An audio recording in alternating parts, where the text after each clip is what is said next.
Good evening. Thank you for coming.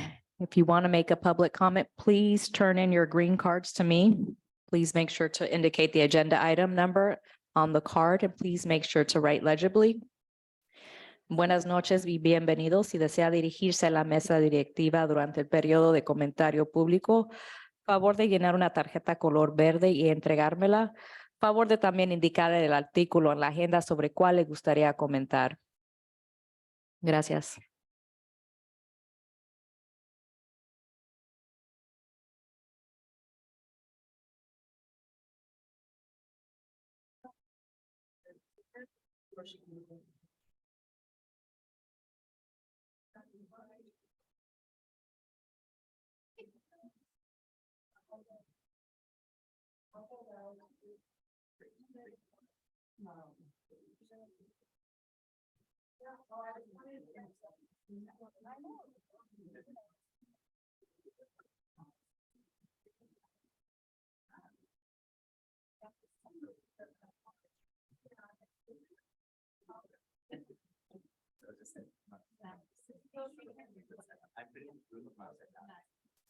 Good evening, everyone. We will be calling the meeting to order, so please take your seats.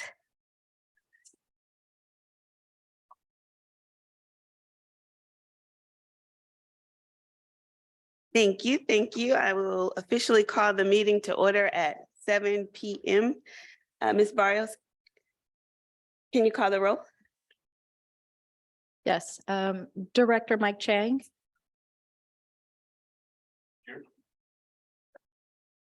Here. Director Khadijah Brown. Present. Director Jennifer Shanowski. Here. Vice President Anna Vasudev. Here. President Laura Babbitt. Here. With that, I will ask for a motion to approve the agenda. Is there a motion to approve the agenda? I move. May I have a second? I'll I'll second. second.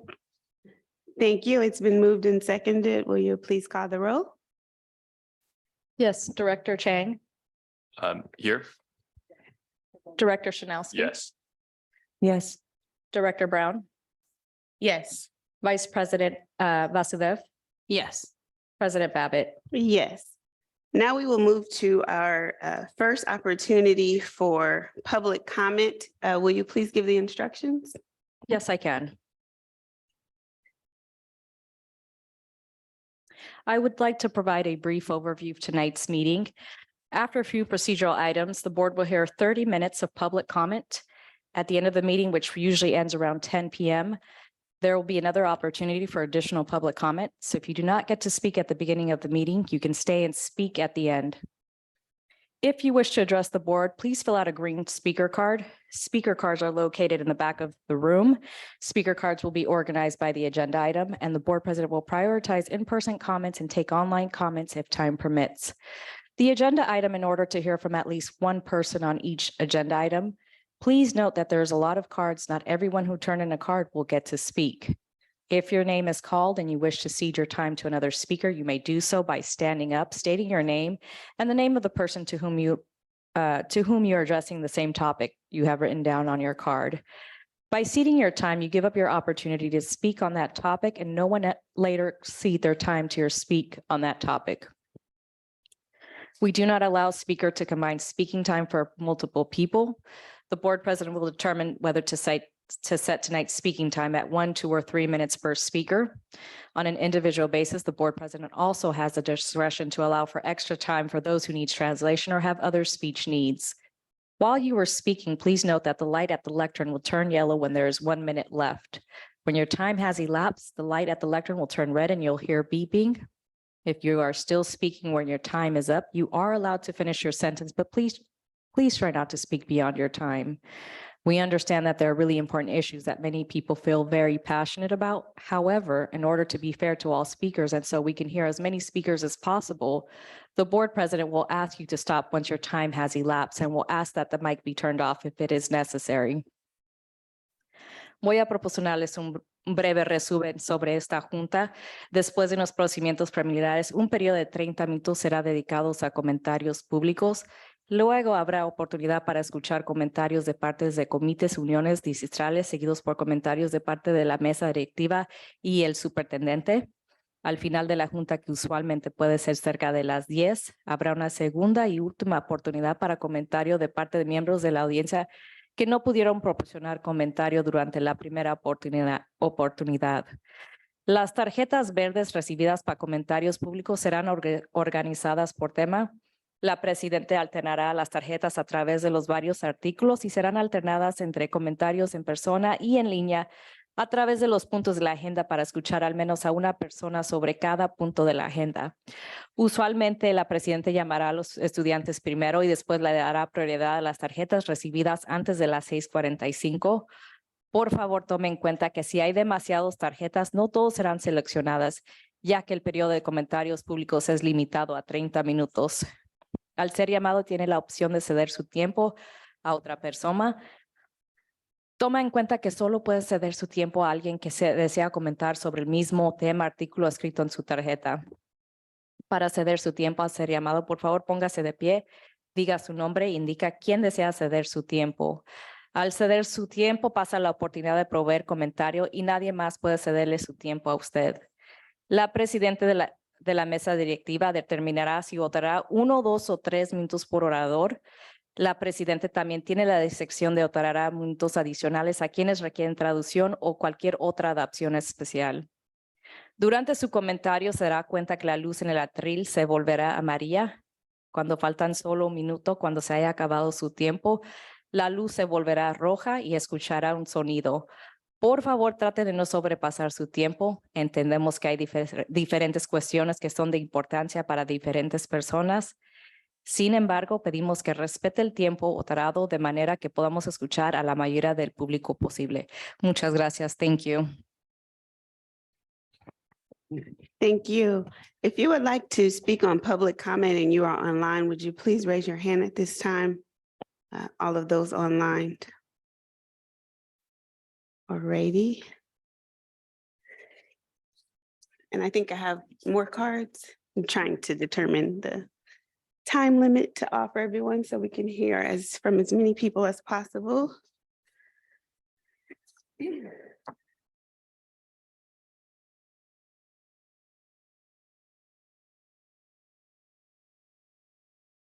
Okay.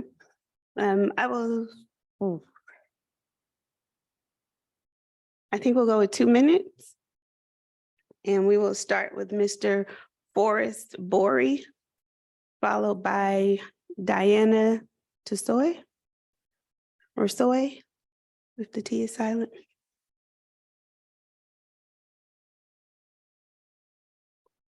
You're all ready and everything? Yes, we're ready. We receive you now. Hi, and thanks for your attention. So I'm here just to advocate that we keep a grass field at Longfellow Middle School. I know that you might have recall a little bit from me before. I don't know if anybody had a chance to read the letter that I sent out to the school board. It's signed by probably about 20 different teachers, our athletic director, many others. When I was on my way to Longfellow on Monday, riding my bicycle by the school, I saw about 4 big groups of students all sitting on the grass in circles.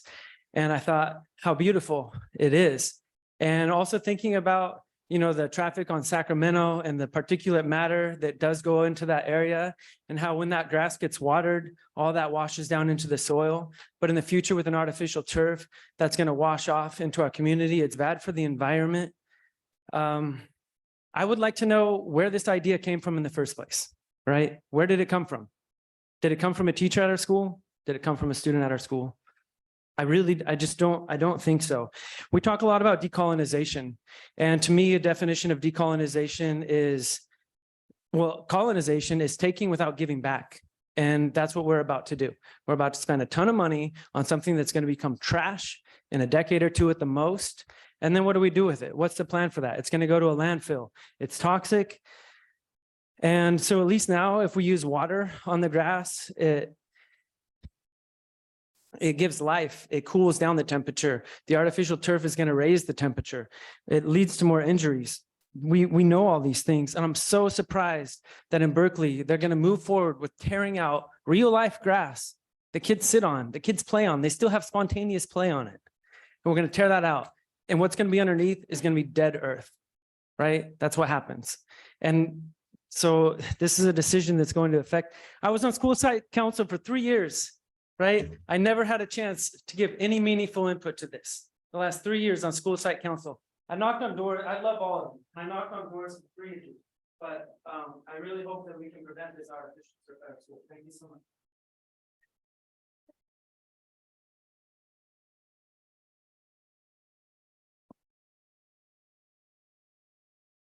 Good evening, everyone. My name is Diana Soy, and I'm representing the BUSD AAPI, a group of community organizers representing parents, caretakers, teachers, and staff.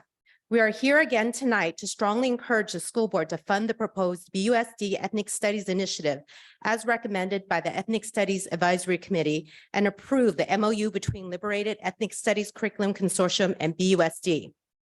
Our group was formed during the spring of 2021 in response to increasing anti-Asian harassment in Berkeley and across the nation.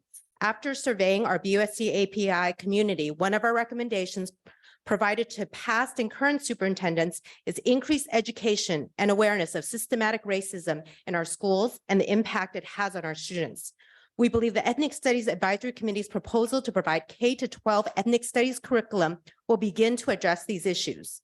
Teachers and staff will be provided training and curriculum on applying the core principles of ethnic studies to cultivate empathy, community actualization, self-worth, self-determination, and the holistic well-being of all participants, especially Native people and people of color. Students will learn the breadth and depth of social issues in the U.S. and allow them to examine how activism and social movements can rectify inequalities.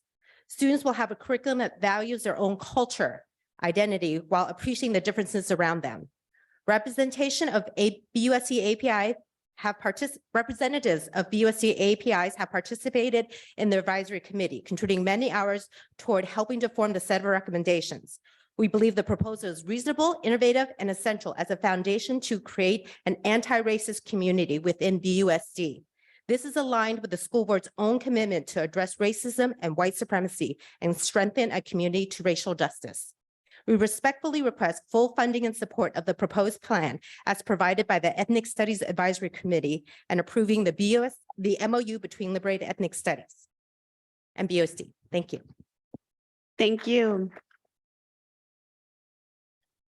I have several people here for 2 other topics, so I will call the topic, and if everyone could come forward, I will give you 6 minutes to divide among yourselves.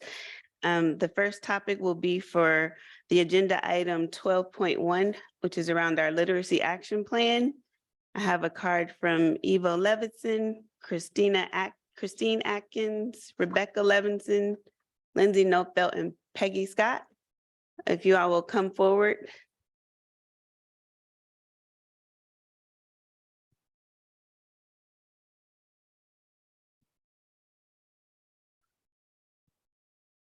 Thank you. And Eliza Noah. So 6 minutes, if you could just divide it among yourselves, no more than 2 minutes per speaker, however.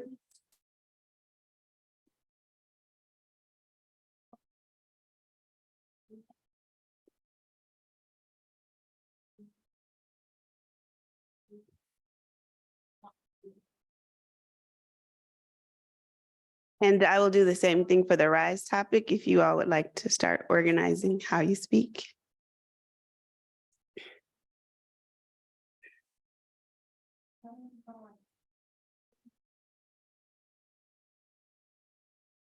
Thank you. You may start.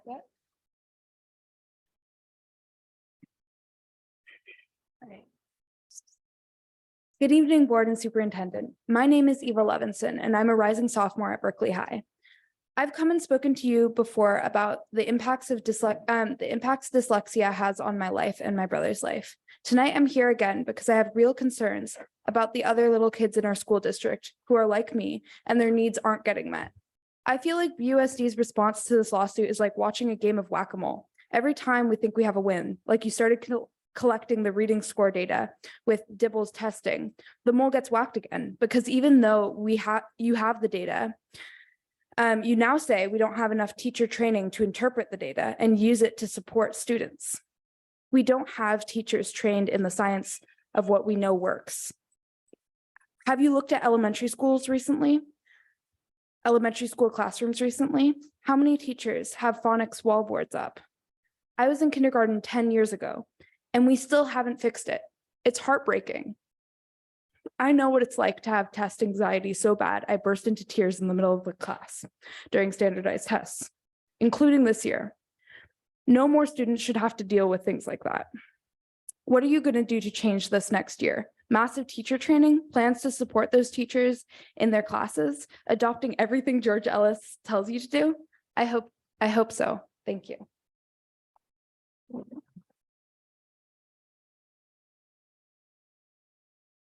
Hi, I'm Christine Atkins. We moved to Berkeley Unified School District from West Contra Costa Unified School District because we believed BUSD would be a better place for our children who have dyslexia. One child is still in BUSD. He is a rising fifth grader at Cragmont Elementary School. We're not seeing progress in his reading, despite the fact all the folks that are helping him are lovely people. No one at Cragmont Elementary School right now is Orton Gillingham certified, which is the method proven to help children with dyslexia. I see a lack of progress on reading intervention actions in the plan. Specifically, as I said before, Cragmont Elementary does not have a reading specialist who's OG certified. When will they get an OG certified instructor? Can children with an IEP, which my son has, get reading intervention with an OG certified instructor in the meanwhile? If so, how? What are the plans to address catch up? I also think there's a lack of clarity in the plan, specifically on page 4 of the Literacy Action Plan Report Year 1, March 2023. Other related work completed this quarter towards understanding some of the systems and structures to monitor student progress and providing, including initiated observations of Tier 2 and Tier 3 intervention, updated 504 guidelines, conducted progress monitoring PD series data. What are the observations of the Tier 1 and Tier 3 intervention for literacy instruction? Specifically, how many OG Wilson certified instructors does BUSD have currently? Are there instructors who have other OG certification besides Wilson? If so, what certifications and where are they? What schools do they cover? How many OG certified instructors does BUSD plan to train this year, next year, et cetera? Do they plan on providing each elementary and middle school with instructors? If so, what will the ratio be per student with special needs? How long will professional development take to get Wilson certified? In the interim, what is their plan to address the gaps for children who are dyslexic? Is there a plan to catch up the kids who aren't getting OG certified instruction now? I have a Thank real you. hard time understanding the reports because they are really high level with no details. So I Thank you. don't Thank get you. how I we're gave moving. 6 minutes to the Okay, topic, thanks. but asked for 2 minutes the most. Thank you. Good evening and thank you. It's about teaching reading. School districts all over the country realize that Lucy Calkins does not teach young students, and they're giving it up in favor of science of reading. Now, districts like Richmond, Virginia, and whole states like Mississippi have put students at the center and are using the science of reading and phonics. Improvement has been rapid and astonishing and newsworthy. With the settlement of the lawsuit, Berkeley has a plan. Some great work is happening, but it's uneven and God is in the details. Superintendent, I think you used the word operationalize. No one likes a lawsuit telling them what to do, but when there's resistance, please put the student at the center of every discussion. That is culture change in this district. For every single person who works in this district, staff, admin, and teachers, students first. Students at the center of everything. Superintendent, I appreciate your leadership. Please, forces will breathe down your neck. Berkeley's attachment to being politically correct, politics, your election, your relationship with teachers, and especially the union, money, yes, the bottom line, and all that bad advice from your lawyers about never apologies and digging in your heels. Don't let the settlement feel like you've lost. Focus on the student in your heart, embrace this plan, and operationalize always. Thank you. Thank you.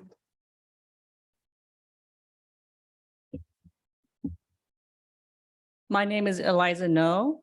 I'm here to alert you to a loophole within the implementation of the Literacy Action Plan, which leaves students receiving special education out in the cold. This loophole is created by the confluence of three factors. Number one, as the court monitor will report, there is an uneven awareness among district staff about the requirements of the LAP. Some SPED teachers are among those who lack awareness. Number two, the district quarterly reports and communications to families are insufficiently disaggregated or clear in order for SPED families to understand how effectively the LAP is being implemented at their school, including middle schools. Number three, the individualized nature of IEPs means that the LAP does not have to be implemented as long as the IEP goals are being met. These factors together mean there is no guarantee that IEPs will align with the settlement requirements. And I wanted to say, Mr. Ellis, you're welcome to come to my IEP meeting in the fall so that you can collect data on the IEP process. Thank you. Thank you. We'll now move towards our RISE topic.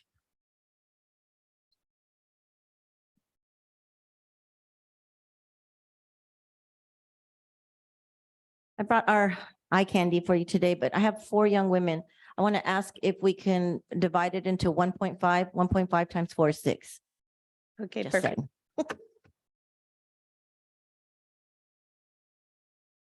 saying.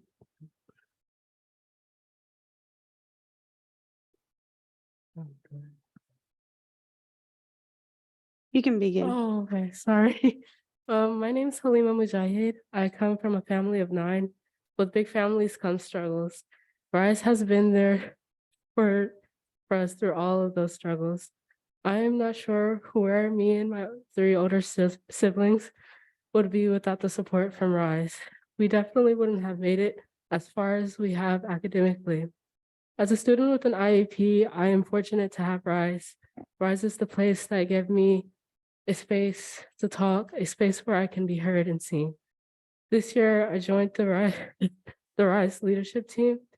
I am able to speak my mind on the problems that take place in the schooling system for Black and Brown students and share my thoughts and ideas on how to improve them.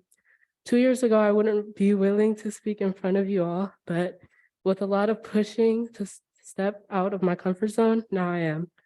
Stepping out of my comfort zone is You have 30 more seconds. also why I am participating in the African American Success Framework project. At school, Wardell, Miss Betty, and Javier push me every day to get to class and get all my work done. RISE has always been a place where I get the most support with my schoolwork, like math and history, which are the hardest classes for me. I've known Wardell personally longer than anyone else in RISE. He worked with my older brother, Amir. He just graduated from Washington State last year. The USD, please partner with RISE to support Black and Brown youth like me. Thank you.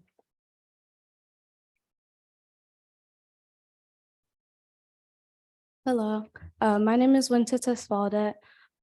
Being a part of RISE has truly been a blessing. I don't know where I would be right now without it. When I first started high school, I was super behind and I did not see the point of doing well in school. But Miss Betty, Wardell, and Javier continued to push me to do well even when I didn't want to. This is when I started to see great improvement in my grades. It was especially important to me because my parents are not from the US, so I wasn't handed every resource and extra support. In RISE, I am constantly surrounded by students with similar backgrounds who work together to help each other reach our greatest potential. It is a welcoming and uplifting environment that I am proud to be a part of. A lot of the students in RISE do not have the same opportunities and privileges as other students. RISE provides them with the opportunity by supporting them through their high school years and beyond. Because of this, I was able to serve as the BSU president and hold many other leadership positions. This fall, I will be attending UC Irvine, made possible by RISE. RISE is a part of who I am. They are family to me. They continue to help students of color and underprivileged students. Every student deserves the same opportunities as their peers, regardless of their situation or status. BUSD, please partner with RISE to support the Black and Brown youth. Thank you and congratulations. Next student, please. I'm so sorry about that. Okay. Hi, my name is Ashanti. When I was a freshman, I was struggling with my behavior and my mental health, and the last thing I wanted to do was be in school. My case manager was always there for me, even when I didn't want his support. He always made sure to check up on me and always asked how I was doing. People don't understand how rare it is for someone to sincerely care when they're asking, how are you doing? And my case manager was always sincere. It took me a long time to finally open up to my case manager, but in my senior year, I experienced a panic attack while taking an exam that led me to get up and leave before I can complete the exam. I then went to the safest place I knew, which was the RISE office, and my case manager immediately asked me what was wrong and tried to help me calm down. This wasn't the first time I reacted like this during an exam, but it was the first time an adult noticed and showed concern. Because of this incident, my case manager believed that I would benefit from a 504 plan, which would allow me to have private space during my exams, extra time on exams if I needed, extensions on assignments. My case manager was always there for me throughout my 504 plan thing, and I'm so grateful for it because without him, I would not have been able to get the advocacy I needed. My 504 has greatly improved my relationship with school, and I'm forever grateful for the advocacy and support my case manager provided throughout the process of getting my 504. My senior year of high school, I had the honor of working on the RISE leadership team where I would help Miss Betty finish any project that she was working on. When I was a senior, we were freshly coming back from the pandemic, and many students were struggling with their mental health because of it. Miss Betty noticed a decline in her students' emotional and mental health, and she wanted to do something about it. She began to play with the idea of creating. Thank you. You may finish your sentence. Okay. Well, It's well, okay. thank you. I believe. No, one more student. Good evening. My name is Jennifer Leon, and I'm a former student of the RISE program. The RISE program made me believe in myself. They made me believe I had a fair chance of going to college. They kept me on track no matter the challenges I faced. They were patient, caring, understanding, and most of all, they showed their genuine love for me and all the students in RISE. They helped me with my homework, prepping for tests, quizzes, SATs, and filling out FAFSA forms, even making sure I had all the requirements in and making sure that my dream of going to college couldn't be accomplished. There were many long afternoons, weekends, and they never once hesitated to keep pushing me forward. RISE made all of this possible for me and my family. RISE has been a home for students and continues to be a home for myself. The reason I'm here today is to show what the RISE program has done. I am now heading into my third year of college at Cal Poly Humboldt State.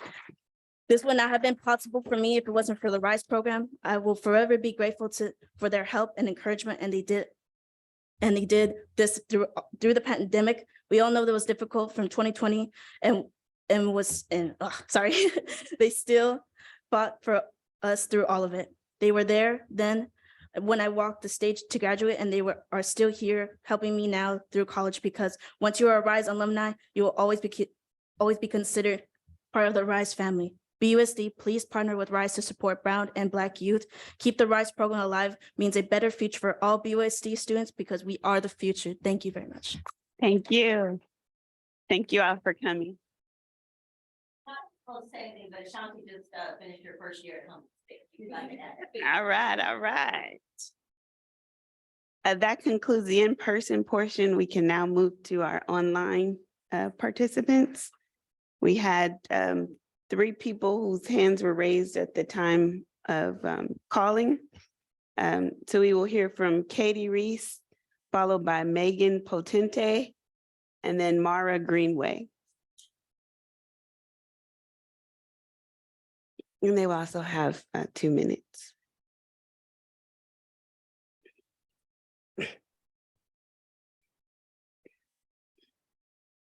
We were receiving now, Miss Katie. Yes. Awesome. Hi, everybody. Katie Reese. One more comment about reading and literacy tonight. I am a parent and an educator, a member of Reading for Berkeley, and I've spoken to you about reading a lot this year. As you probably guessed, I spend most of my waking hours thinking about literacy instruction from my work as a teacher with struggling high school students who've fallen through the cracks for years, to my other work as a tutor of students in Berkeley Unified, to my home life as a parent of 3 children under the age of 7. We're doing a lot of learning to read at home. Think about it a lot. I'm a total nerd about it. And honestly, people around me are probably sick of hearing me talk about it. And in all of those conversations, foremost in my mind is one question, and that is, why don't more people, more teachers, principals, families, community members, why don't more people in Berkeley know what's going on with literacy improvement in Berkeley? The national news media is completely saturated with stories on the topic, including yesterday, the umpteenth article about the topic in the New York Times. But BUSD has largely stayed silent on the issue outside of this boardroom. And we all know that most people don't have the time and the energy and the knowledge to engage with these board meetings. So we need a more effective mode of communication. I'm so excited about the work that's being done in the district. The literacy website was launched just last week, and it's a really good start. But now I hope the district will publicize it widely. We'll add more friendly language for folks who aren't educators, and we'll share information about next steps and about what's going on. I'd really like to see the USD leadership, both the board and the superintendent, take a public stand on this conversation around literacy so that teachers and parents and principals and community members know what the position is and what the plan is. Because for the most part, most people right now don't know the plan, and that's reflected in George Ellis's report. So thank you so much. I hope you take a public stand soon. Thank you. Is it Joel or Megan who's next? Hi, it's Megan Potente. Okay. So my name is Megan Potente, and I'm co-state director for Decoding Dyslexia California. We are a statewide, grassroots, 100% volunteer-based group made of parents, educators, and other professionals dedicated to improving literacy outcomes for students with dyslexia and all struggling readers. We appreciate all of the efforts made thus far in the implementation of the Literacy Improvement Plan. Seeing the gains that Berkeley Unified is making in early literacy in the data that will be presented tonight is exciting and a testament to a lot of hard work. We are excited to see BUSD making investments, especially in teacher learning with the core training. Yet we believe more needs to be done. The core training needs to extend to administrators and school board. We know that sustained improvement depends on leadership sharing the knowledge of teaching and assessment systems that you're working so hard to put into place. Also, we continue to be concerned that more needs to be done for struggling readers and those in special education. Special education teachers must be trained in structured literacy, which benefits all children and is especially essential for children with dyslexia. We reiterate the recommendation that structured literacy must replace the use of reading recovery and LLI in Tier 2. And also, it is critical that IEP goals are written using DIBELS and/or STAR data for students new to special ed and those continuing in special education. The work you've done thus far is commendable, but there is more to be done. So please take the recommendations in the report seriously and take action. Thank you. Thank you. Our last virtual public commenter will be Mara Greenaway.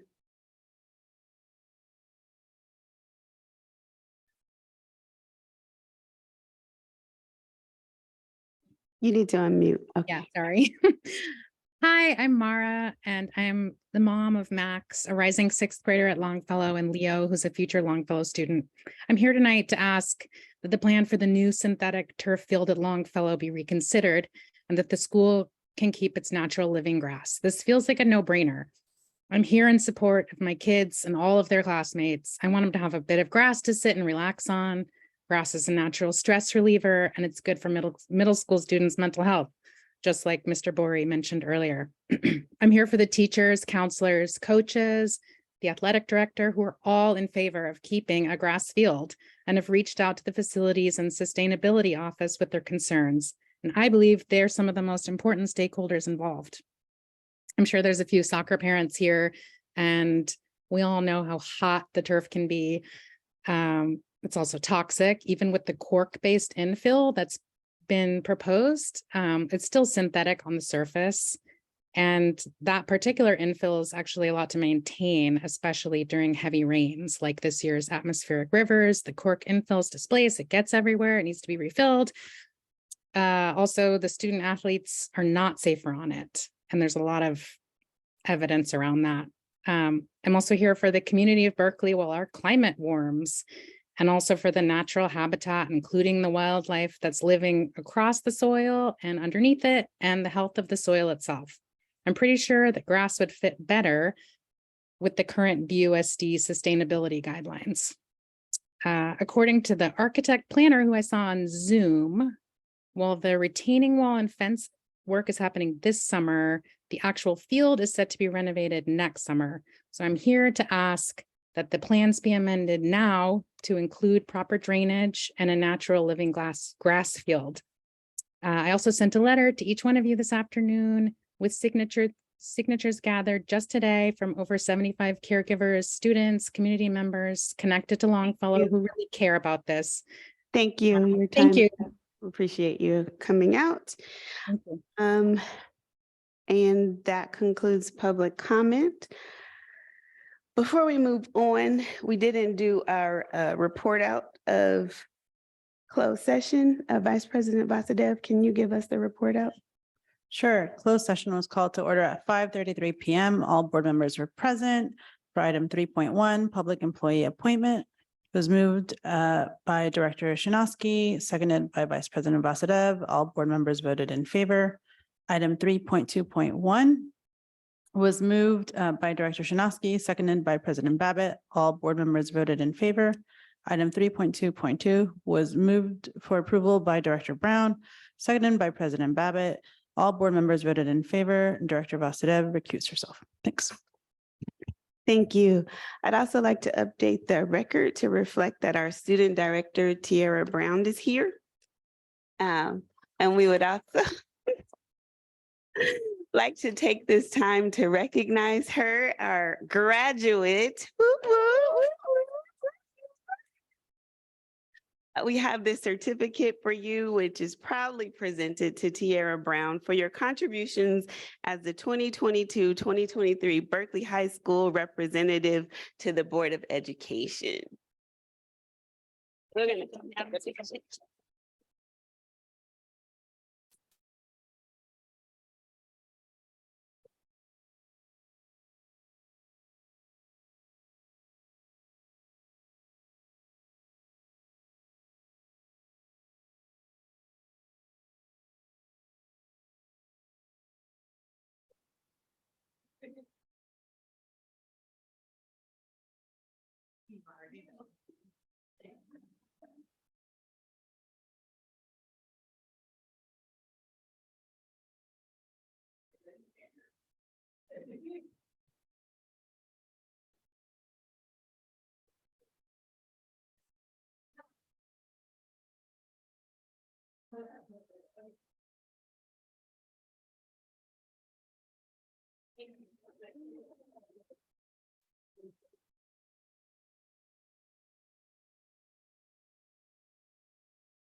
Oh, I kept it. All right, now we will move towards committee comment. Is there anyone here from our committee? Seeing no committee members, we will move towards union comment. Is there anyone from the union here? Please come forward.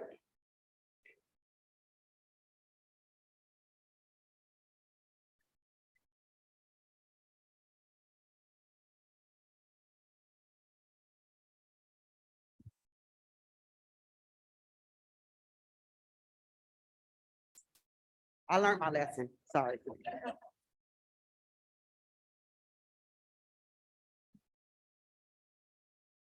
Take my mask have- off so you guys can hear me. Okay, they have Good, 5 it's good minutes. here. So good evening. I am Mildred Share. I am the Vice President for BCCE, and standing here with me is Frank Hernandez, who is our former president for BCCE and presently our interim secretary. So good evening. As a union advocates, we are usually aware of the intricacies that are happening throughout our district. With that being said, it is nice to see that there is growth within our district and that you are bringing in more managerial positions. We hope this means you are going to be hiring full-time classified employees since there are 120 BCCE vacancies. Earlier today, I thought it was 140, but I wanted to make sure that we came to you tonight by doing our due diligence and giving you the proper information. There are 27 vacant positions for instructional technician before and after school. 27 vacant instructional assistants, SPED 2. 6 vacant nutritional service assistants. 7 vacant instructional specialists. 9 vacant instructional assistants, cooking and gardening. 9 vacant school campus aide. 6 vacant instructional assistants, ECE. This is just to name a few. BCC equates the uptick in managerial growth as a means to prepare for filling such vacant classified positions directly benefiting students, principals, teachers, and staff as a whole. We believe the district should be focusing on hiring BCCE classified staff that keeps the district flowing in the spirit of district goals of cohesiveness and working with clarity. Our students succeed when their school employees are on solid ground financially, and we cannot invest in our students' futures without investing in our classified professionals. Why is it that we are able to create 3 managerial positions in 1 month, and the district feels the need to reclassify and add higher salary to these managerial positions after only 6 months of trying, when our paraprofessionals positions have gone unfilled or only offered part-time, or have not been looked at closer to remedy? Do we actually need additional management, or should we be focusing on the folks who are in the classroom working directly with students?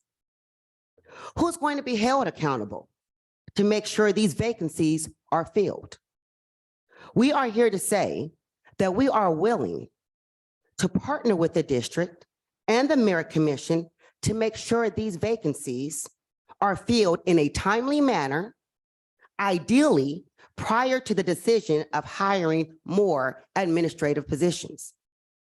Since the district has the money for executive directors and coordinators, then we are asking the district to prioritize the money to fund BCCE classified positions and fund 100% the RISE program that has been serving our students since 1976 with outstanding results.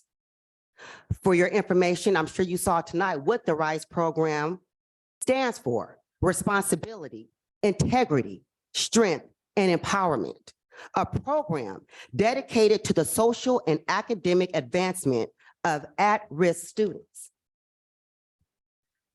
Again, we are here advocating for our classified bargaining unit and have an interest in all of us supporting one another and ultimately providing the best support and educational services for our students' successes. And congratulations to you. Thank you so much for serving BUSD.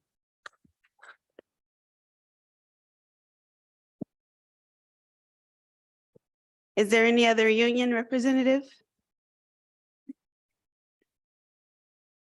Okay. Seeing none, we will move towards board member and superintendent comments. Is there anyone who would like to go first, board colleagues?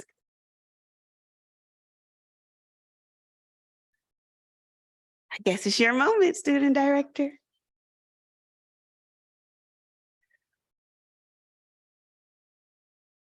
This one? Hi. So as you guys know, this is my last official meeting as a school board representative for VTA. So because of that, I went around the whole school with all the students asking, what do they need from me for this last meeting? What can I advocate for them? So I have a whole list here, so sorry about that. First, my principal wanted us to thank the superintendent for our participation in the budget for our academic counselors. For the students, we have a lot. So we have lunches. Right now at BTA, our lunch is in a box that's not even hot or anything. It's just in a box that they come for breakfast and for lunch. So the students not even asking for a better lunch. They just want a salad bar to at least develop them more than a box having your lunch. They want more mental health resources. Right now, they only come about 3 days a week and they need them for those full 5 days. For nurses, they only come on Thursdays and people get hurt on Monday, Tuesday, Wednesdays, and Fridays. So we do need them for the rest of the week. They also said they wanted better classrooms for about, I think it was this month and last month. We had no heat at all because of the weather. And when it rains, it gets in the classrooms and that's really unsafe for people to learn what they need to do. And they just want more resources. They kind of feel left out about BUSD because they feel like they're like the odd ones out. So I feel like if we show them that they are appreciated and they can do the stuff that they want to do, they just want to show you guys more. And that's all I have from the students. And since I wasn't here for the last meeting, I want to know about the African American Success Program. We did have the pleasure to working with someone, Elton Perry. We call him Pastor P. He really helped develop our Black Student Union and our school government and just all the students. He worked with every single one of us and he just brought so much joy to our campus. And he really helped us as Black students and everybody else because our campus is a majority people of color. So just him being there helping us really develop us more. And that's all I have to say. Thank you.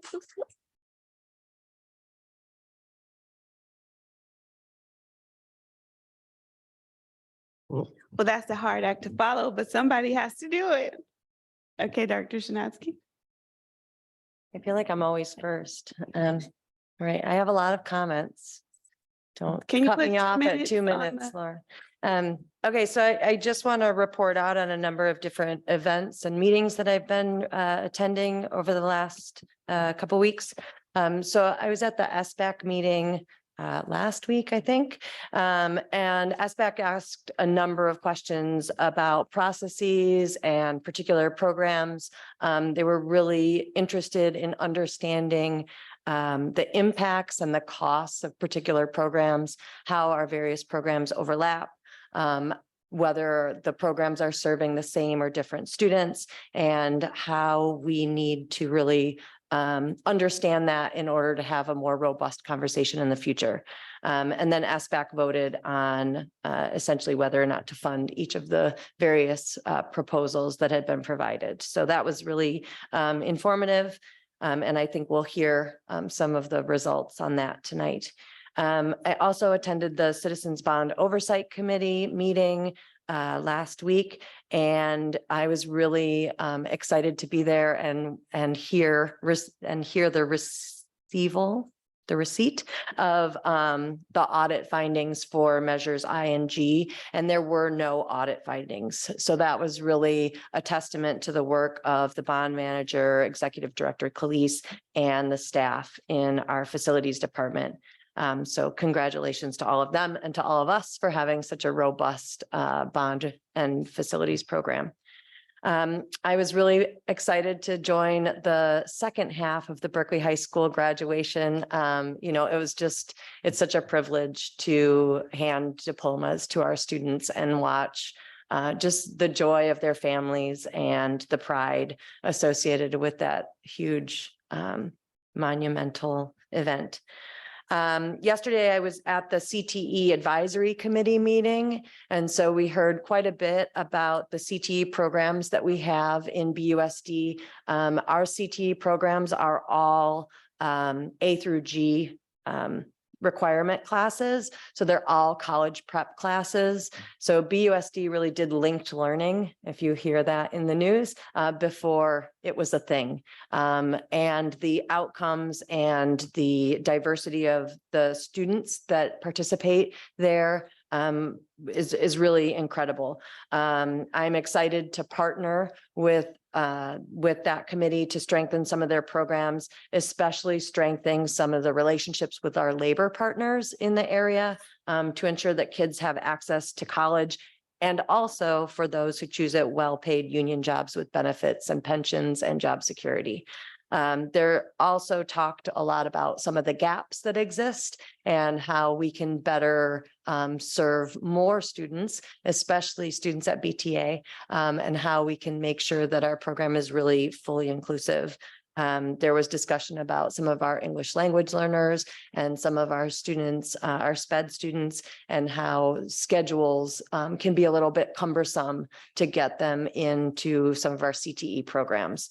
Block scheduling was also cited as a real barrier to the expansion of our CTE programs. Yesterday, I was over here at the district office for the retirement brunch. So I was really grateful to be invited to the retirement brunch honoring the classified staff, teachers, managers, and administrators. And it's just always so touching to me to see how many people really dedicate their lives to our schools, our kids, and our community. So for any of those retirees who are not listening, I'll put it out in the universe. Congratulations. And I hope retirement is joyful, healthy, and has boundless adventures. And then I got a tour of VAPA. So I want to give a quick shout out to our visual and performing arts program here in Berkeley, funded by BSEP. All of our kids, in 4th and 5th grade get instruments, and then those instruments have to come back and get repaired and put away and cleaned. And so they were in the midst of doing all of that work. I'm really excited. I was really excited to learn about the partnership between VAPA and OFI and how we're really taking an intentional approach to having music for all of our kids. I am sad to say that I'm canceling my office hours this month. They're supposed to be tomorrow, but they'll be canceled this month because I'm excited to say I'll be going camping. So I will try and reschedule them, but anyone in the community that wants to visit with me, just send me an email and I'm happy to schedule something. And last, I have one comment on something that's on the consent calendar tonight. So just a quick comment and in response to some of the union comments that were made. I am concerned with the approval of director and executive director positions at a time when we do have so many vacancies in positions that directly serve our kids.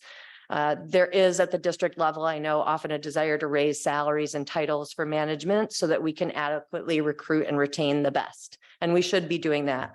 But we also need to consider that same rationale for our classified positions. And we've struggled to fill many of those positions that serve our students directly, like IAs. And to me, it's completely reasonable to think that that might be a result of the low pay and the less than full-time salary associated with those positions. Of course, our classified staff have told us multiple times that they've asked for this reclassification study. And I just want to highlight that because we need to ensure that we keep an eye out to have the resources for new salary ranges and position titles, not only for our managers, but also for our classified employees. And that is it. Thank you. Thank you. Vice President Vasudev. Sure. Hi, good evening. I have very brief comments, but I did want to start off by thanking our student director for her service. And also just appreciate you on bringing back direct feedback from your site tonight. I thought that was just such an important way to close out the meeting because we've heard time and time again from our students that they want hot lunches, things that they want to feel like they're a part of BUSD, and the fact that it feels like two different high schools, two different campuses, I think is particularly hurtful. So thank you so much for that important feedback. And I know that I have some actionable next steps. So thank you. I just want to say congratulations to all our seniors and all our middle schoolers and all our students who graduated, our fifth graders. Got to see a couple of graduations last week. It's always great just to see our families celebrate and to walk, on the BHS campus and look at all the students with their sashes. They look great. And also that on the last day of school, I got to attend a project by a teacher named KZ Zapata at the high school for the Youth Participatory Action Research Project. It was a project led by Latina youth at BHS, and they wanted to share their research with me. It's this project, this group called YPAR, and they also partner with different cities and municipalities on doing different forms of civic engagement, which I think is great for students. And I hope that a lot of them pursue policy careers or planning careers, but it's great to see local government partner with students and that we had a YPAR project here at BHS. And I will share the report with my colleagues, with the superintendent, but it was wonderful just to watch them present. And some of the things that they brought up during that presentation was, they went out and they surveyed other Latina youth at the high school and that they wanted more representation at school assemblies and school-like events. That they wanted classes to feel more fun and more collaborative. So they had ideas about how students should sit in class and really wanted more collaborative areas in the high school versus just sitting independently in their different desks. They talked about the importance of having Latina teachers at Berkeley High. There's a couple of teachers that are going to leave BHS, I found out. And there was really a feeling of a sense of loss. And so they talked about how important it was to have teachers that spoke Spanish, teachers that could identify with their bilingual identity and how that creates a stronger sense of belonging for them at the high school. They talked about the importance of working more closely with the MLP program.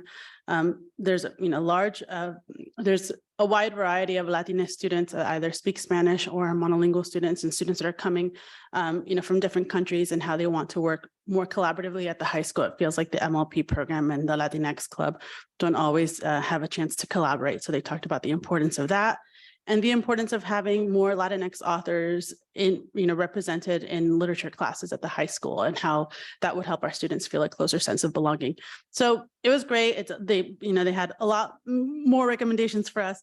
And they also wanted to highlight the importance of increasing Latino teachers at the high school and hiring more Latino teachers at the high school. So I will share this with my colleagues, but really thank our students for going out and doing this fantastic research project and just taking the time. I thought that was a great way to end the school year, just to be with our students. I also, school board directors do work during the summer. We do stuff during the summer, even though, our meetings may stop, but we're gearing up for the next school year. And I'm really excited to be working with our associate superintendent and Win Skills on a presentation for the California Latino School Board Association, highlighting our CTE programs. I'm really happy that my colleague, Director Shinowski, and we're sitting in the wrong seats. People have flagged this for me. We know because my screen's not working. So we'll switch our name tag so people don't get confused. But I'm excited that, I'll be working with our staff on that presentation and just really looking forward to highlighting some of our best practices and our really strong CTE programs for other school board directors, people that come to the CLSBA conference. With over 50% of the students in California public schools are Latino. So we have a mix of superintendents, different associate superintendents, other school board directors of all backgrounds. It's called the Unity Conference. So it's really, a conference for people of all backgrounds to come together, but to really focus on how to best serve our Latina youth. And I think we do a fantastic job through our district CTE program. So I'm excited to highlight that and to be working with our associate superintendent on that presentation. And that's it. I'm looking forward to the discussion tonight. And thank you all for still coming, even though our students are out. I love looking out into the audience and seeing so many people engaged in our schools. So thank you. Thank you, Director Chang. Thank you so much. I'm going to keep mine short as well. It's kind of a joke. So congrats again to all the graduates. I was at the VHS graduation this Saturday. And it was lots of fun. I was there with some of the board members here and also the superintendent and associate superintendent. And thank you for your service, student board member Brown. Thank you so much. And reflecting on some of the comments that board member Brown stated and some of the public speakers and public comments. Many of our programs, such as RISE and the programming through the African American Success Framework, those depend upon full staffing of classified employees. So that is not lost upon me. It's very important. And I continue to consider ways in which we need to ensure full staffing or appropriate provision of programs and services. It supports programs and services that also are critical for mitigation of disparities, but also just our programs and services in general for all students. In addition, I want to acknowledge the ethnic studies shout out from the BUSD API group earlier as well. That is also programming that I think when developmentally appropriate and culturally responsive can promote healthy school climates that can really help to support systemic programming in the district, such as RISE and the African American Success Framework, amongst others. So I want to congratulate the student board director for not just graduating, but give her lots of kudos and moving on after her hard work here. So I did keep it short. I think was it under 2 minutes? You didn't start the timer, but it was under 2 minutes. Thank you. Director Brown.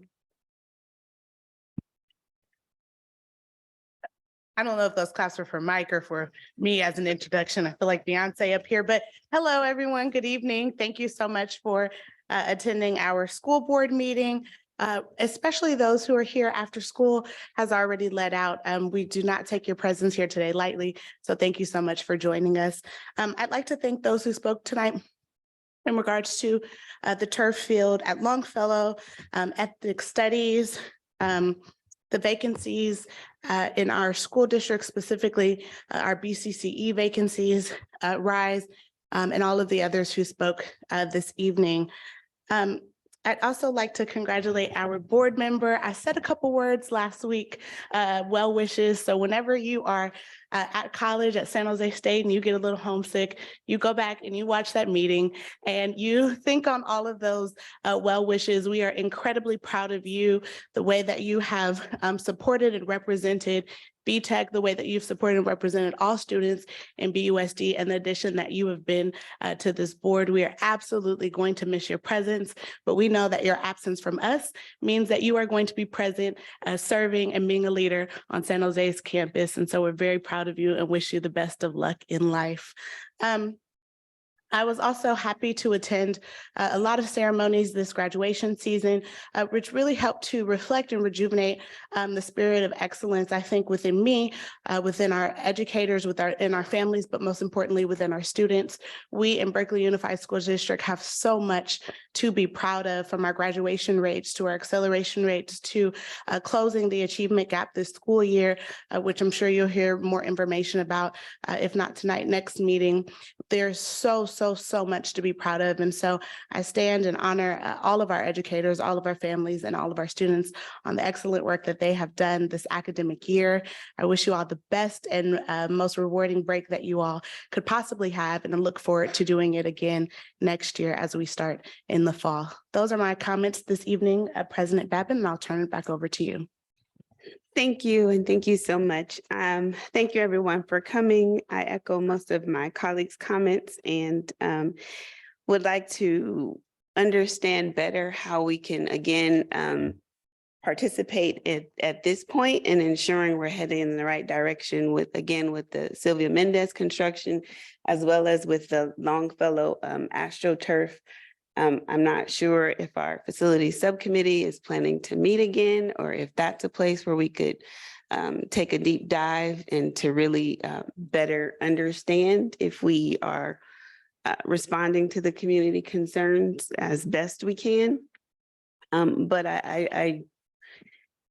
am deeply concerned seeing a letter signed by at least 20 educators whom I know and deeply respect, who are now saying that this AstroTurf is not something that they believe we should move forward with. So I'm not sure what our plan is to address that, but I would like to know what that is. And again, most people know that I am deeply concerned about our vacancies and our human resource and personnel commission strategy overall. What is our HR plan? And this is why I have asked that we hold the executive director of HR position until we actually understand better what is the plan to actually meet the needs. 120 BCC vacancies is not acceptable. And there are several reasons for that, I'm sure, but we have to find out what are the best solutions to address that, because we cannot continue to have understaffed schools. And so I will just move from that being my most important comments. Oh, I do want to thank everyone who has been sending the letters in support of the reparations task force. I am so excited to bring to the community this presentation. Grateful for the literacy action plan update that we're going to have today, and also looking forward to the approval of the general fund budget priorities this evening. Dr. Brown has one more announcement. Yes, I'm so sorry, President Babbitt. I forgot to announce and mention that there is going to be a peace walk. Thank you. There's going to be the peace walk that was originally scheduled for last month has been rescheduled for this Saturday, June 10th at 11:30 a.m. meeting up at Grove Street Park. And so this is sponsored by the Young Lives Matter Foundation. And so I'd like to invite all of you all to attend the peace walk at 11:30. Thank you. Awesome. Superintendent's comments. Good evening, everyone, and happy Pride Month. I must say it again, I think the last meeting, we were 6 days from the last day of school. Now we are done and done and done. So I want to say congratulations to the class of 2023. Officially, we had our last graduation ceremony at BHS that had our BTA, BIS, and BHS students there being celebrated, and all of the families who came out. So wanted to say we did it. We completed our first year together. First year as a new governance team, first year as a new configuration of the BUSD community, and the first year that you guys, for whatever reason, chose me to be your superintendent. I continue to be humbled and honored to be at your service. It's been a wild ride here this year, but it's been a pleasure to listen and learn, not just for the first 120 days, but throughout these entire 10 months. And me and staff, I and staff continue to listen and learn and work in partnership with you all to figure out how we can continue to make BUSD better, and how we can realize, and someone said it, operationalize our mission and our vision, and make the 4 E's real and true for every student in Berkeley Unified. We have done a lot of work in 10 months. Director Brown mentioned a couple of things, but there's a lot that had not and has not been highlighted. We had our year in review last week. So thank you to the 50,000 people who came, but thank you for all of you all who participated on Zoom. I've gotten a lot of emails, and I know that folks were participating and listening. If you were able to come to the in-person year in review, not only did you get to hear me talk, but you got to walk around, and there were posters with QR codes and visuals, so you could actually see a lot of the work that is oftentimes unseen in our district in service of students and families. And you missed out on the amazing BHS robotics team, the award-winning championship winning BHS robotics team. They built that whole robot. It throws things, and you guys should have seen that. Anyway, it's amazing. If you were not able to be here though, the year in review presentation is on our YouTube channel, and the posters that were around this wall are also on the webpage. You can click on the QR code and see and hear from our students, from our staff, and just read some of the amazing things that have happened. That said, I'm always inspired and proud of the work that we've done, but I'm always the first one to say that we still have a lot of work to do. So I'm looking forward to the next year. I'm still going to be here next year. And what we're going to do together in partnership, because I truly believe that it's through relationships and community that we accomplish the task. So I said it in my video, if you got that video, I danced for you all, that I thoroughly appreciate the ways that you've challenged me, you've pushed me, but also you've partnered with me to really make sure that we are BUSD and the mission that we have for our students is our shared mission and comes true. Couple more things we are going to hear this evening. You won't hear it. Actually, one of the things on our agenda items are our site plans for student achievement. And those are the individual school sites plans for next year around how they're going to move towards realizing that mission and the 4 E's. It includes things like their PD plans, their instructional foci, and really their work to align to our district's local control and accountability plan, or LCAP. And so those will be approved this evening. And then posted on our website for you to see what your schools are doing in the areas of literacy, in the areas of math, intervention, and so many other areas. So I wanted to make sure that I made that known. And then I think it was Director Shinaski who talked about our amazing retirement celebration yesterday. This, when you come in here, is a regular old boardroom. But yesterday was like a ballroom with glitter and glitz, and it was beautiful. It was beautiful not just because of the decorations, but because of the people that were in the room who've dedicated years of their lives in service of Berkeley community. We had educators, we had principals, we had classified staff, we had nutrition, everybody was in the room, and there was just so much love and joy and so much appreciation for all the ways they contributed, but also this sense of community that I think is unique to Berkeley. And so again, I thank you all for welcoming me into this community. I thank you for our year together, and I wish you all an amazing summer. I am looking forward to an amazing summer. Thank you.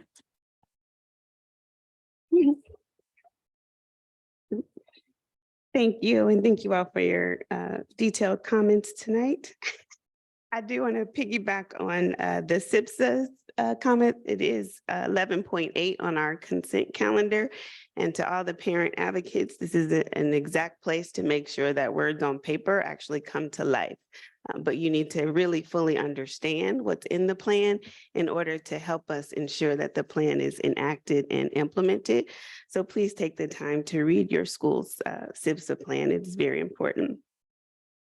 Now, I would like to pull, before we move to the consent calendar, 11.20, which is the approval of the Longfellow Modernization Project Resolution, as it is still in need of some procedural updates. With that amendment, I would like to ask for a motion to approve the consent calendar. I move to amend the consent calendar. Approve, sorry. Is there a second? Second. Thank you. It's been moved by Director Chang, seconded by Director Shinowski. Ms. Barrios, can you call the roll? Second, Student Director Brown, Yes. Director Chang, Yes. Director Shinowski, Yes. Director Brown, Yes. Vice President Vasudev, Yes. President Babbitt. Yes. Thank you. The consent calendar passes, and we will now move towards our literacy action presentation monitoring report.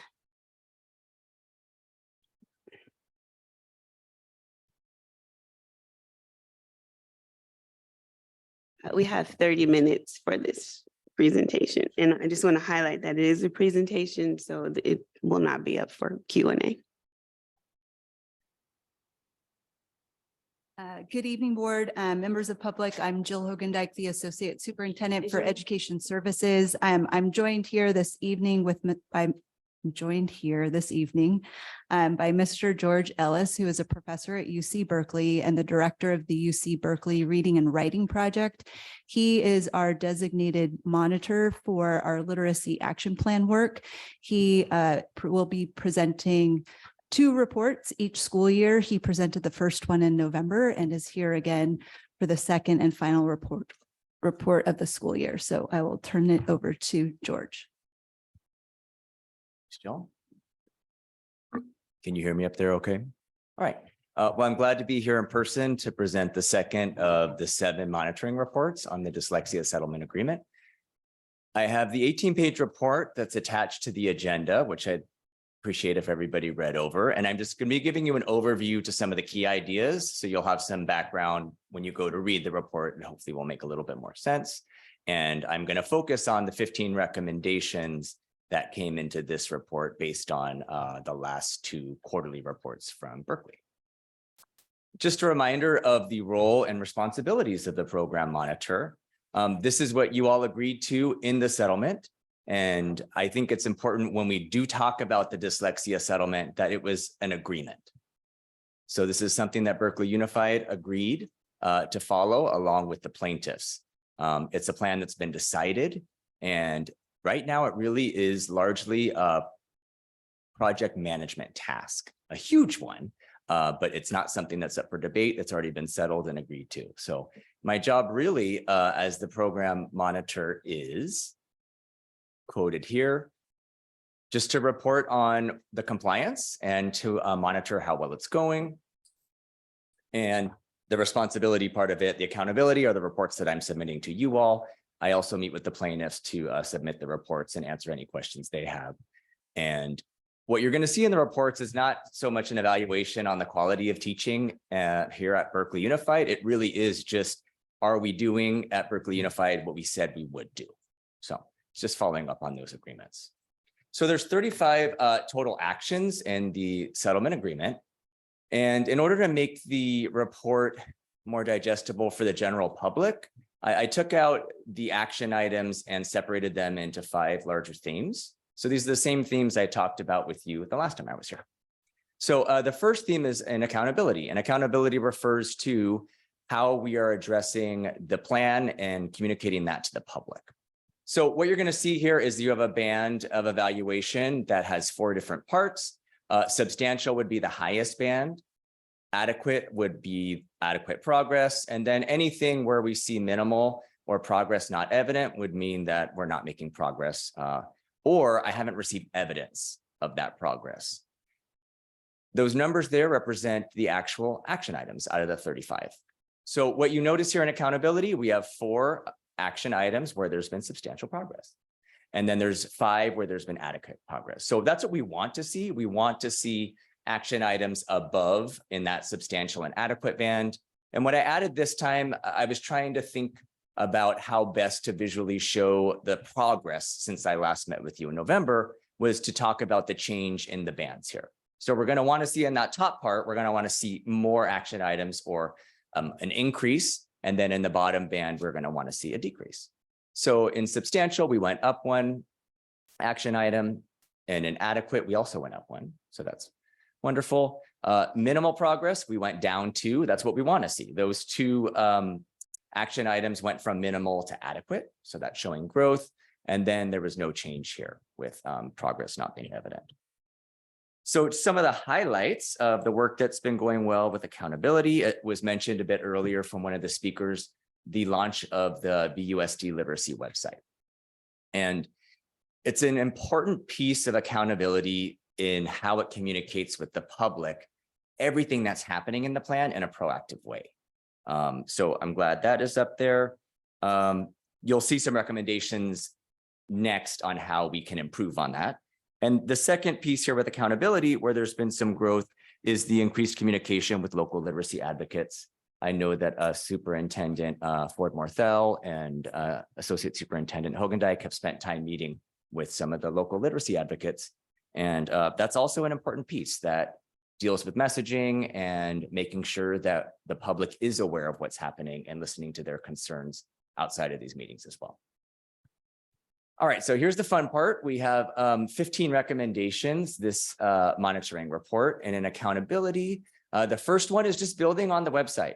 We have a website, that's wonderful, but that's not enough. What I would like to see is an increased communication both internally to staff and staff newsletters, in the special ed newsletter about what's happening with the plan. Additionally, utilizing all the social media outlets you have to be proactive about some of the progress. Many times when there's a large amount of public interest, what happens is that negative pieces get advertised very quickly. And I would love to see the school board really advertise all the positive and be proactive about that. So social media posts that hopefully would lead people back to the website so they could dive deeper into what's happening there. So just being proactive in that. And I'd like to see that happen by December 2023. 2023, excuse me. This piece is more technical. There's 35 action items in the plan, but if anybody's added up all the numbers here, I actually have 39. Has anybody noticed that? Okay, it's not a mistake with math here. It's that some of the actions combine middle school and elementary school into one action. And what's been evident this year is that there's been a lot of progress with K-5 and not so much progress 6-8. So what I started doing was just separating those actions. So that's how we got from 35 to 39. So for example, with assessments, there's one action item about assessments that groups everybody together. So I separated it. So assessments K-5 versus assessments 6-8. What I think would be more beneficial long run is for the implementation team to go back into the BUSD literacy tracker and separate all of those action items. So we can have some adequate data on what's happening K-5 versus 6-8. And then finally here, this has to do with public accountability for students in special ed who are receiving IEP goals. There was a commitment and an agreement to use the reading data system, which is either DIBELS or STAR, to write those goals when they're appropriate. And I have not seen evidence of that. Does not mean it's not happening. It just literally means I have not seen evidence. I've asked for that evidence and I have not seen it. All right, second theme, we're going to go through, this should look really familiar now, the procedure. So hopefully this will go a little more quickly. So under the area of assessment, we have 7 action items where there has been substantial and adequate progress, and we see 2 where there is minimal or progress not evident. We've seen growth in substantial, we went up 1, and adequate, we went up 2. So that's wonderful progress. Minimal, we went down 1, and progress not evident, we went down 2. So assessments, that's a lot of growth we're seeing in assessments. I think this is where there was already a lot of work that had happened beforehand, before we even started with the plan. So it makes sense that we're a lot farther along when it comes to assessments. Some of the highlights with assessments is not only that the assessments have been administered to a high level, like 97%, I think was the last count, but that the data is being used, it's being deconstructed, goals are being set using that data, and the data is not just living out there somewhere. Another large piece that's happened since the last report was the work that the Brea team's done along with the principals to look at making really specific and targeted goals that are in alignment with the literacy plan. And those goals are called SMART goals. It's an acronym, S for specific, measurable, achievable, relevant, and time-bound. And we're going to look at some of those in a few slides. So recommendations here with assessments are really just around building on all the great stuff that's been happening and taking it to the next level. And also making sure that we create systems to sustain that work, so it doesn't just go away the next year. Where you'll see the work has not happened yet is in 6-8 when it comes to assessments. That's why that's been separated out. All of the work that's happened with K-5 can easily be replicated in 6-8. A few minor details because students are in separate classes as opposed with one teacher all day. But I know that's something that is in the plan for the next year. So I'm looking forward to seeing the progress there. A harder piece when it comes to assessments that deals with a lot of systems change management is the universal screening process. So when we talk about universal screening, it's about using all this data to identify students that might be at risk for reading difficulties. Right now, BUSD's in the process of creating a guide with Dr. Gibbons, who's your outside literacy consultant, along with the implementation team to look at how we can make sure this process of universal screening happens the same way across all schools. So it's in process. The guide is going to take a while because it's pretty complex, but the goal would be for schools uniformly to commit to some universal screening using that assessment data. And then finally, this last recommendation has to do with how we write goals. And this is a little tricky. I know that there's many initiatives outside of the Literacy Action Plan that also are literacy adjacent. So I know there's an African American Success Framework and there's a Latinx initiative as well. One thought I had here when it comes to how we set goals using that data is that we really focus on those populations that Berkeley Unified says are its targets populations. And that's a really wonderful way to address the opportunity and achievement gap we see in the data, but it's also a way to measure the school district's success in reading based on those target populations. So if our goals are, we would like improvement in reading for African-American students in first grade with decoding, and the same for our Latinx students with decoding and our students with special needs, if we're measuring our success through those subpopulations, as opposed to just generally how well we're doing, that's where the alignment of the 4 E's and the literacy plan and all your other initiatives can really be seen there. So I'll go through some examples of the data. This came from one of the data dives that the Brea team led with the implementation team. So here you'll see a SMART goal. By the end of 2023 school year, 85% of first graders will read 35 or more words per minute as measured by the word reading fluency, it should say F on DIBELS. So that's very, according to the SMART goals, it's specific. You see that? It's completely measurable. It's achievable. You'll see because it was based that 85% on where the students started off. Also relevant. Word reading fluency is huge in first grade, and we see that it's time bound. So here is the data that was shared, and I'm just highlighting the data that was shared by your staff here. So it's kind of hard to see from over here, but you'll see the green, it pretty much is where students have met that particular standard of reading 35 words on their word reading fluency, and that's gone up. And there's the analysis right there. So the goal was 85%. The school district got to 83%. So very close. And also it's important to always celebrate growth when we're talking about change. So that's an idea of a SMART goal, and that's an idea of reflecting on progress throughout the year. As you see here, though, that's just generally first graders. So my recommendation is, as you'll see in 2 slides, that we really focus on subgroups.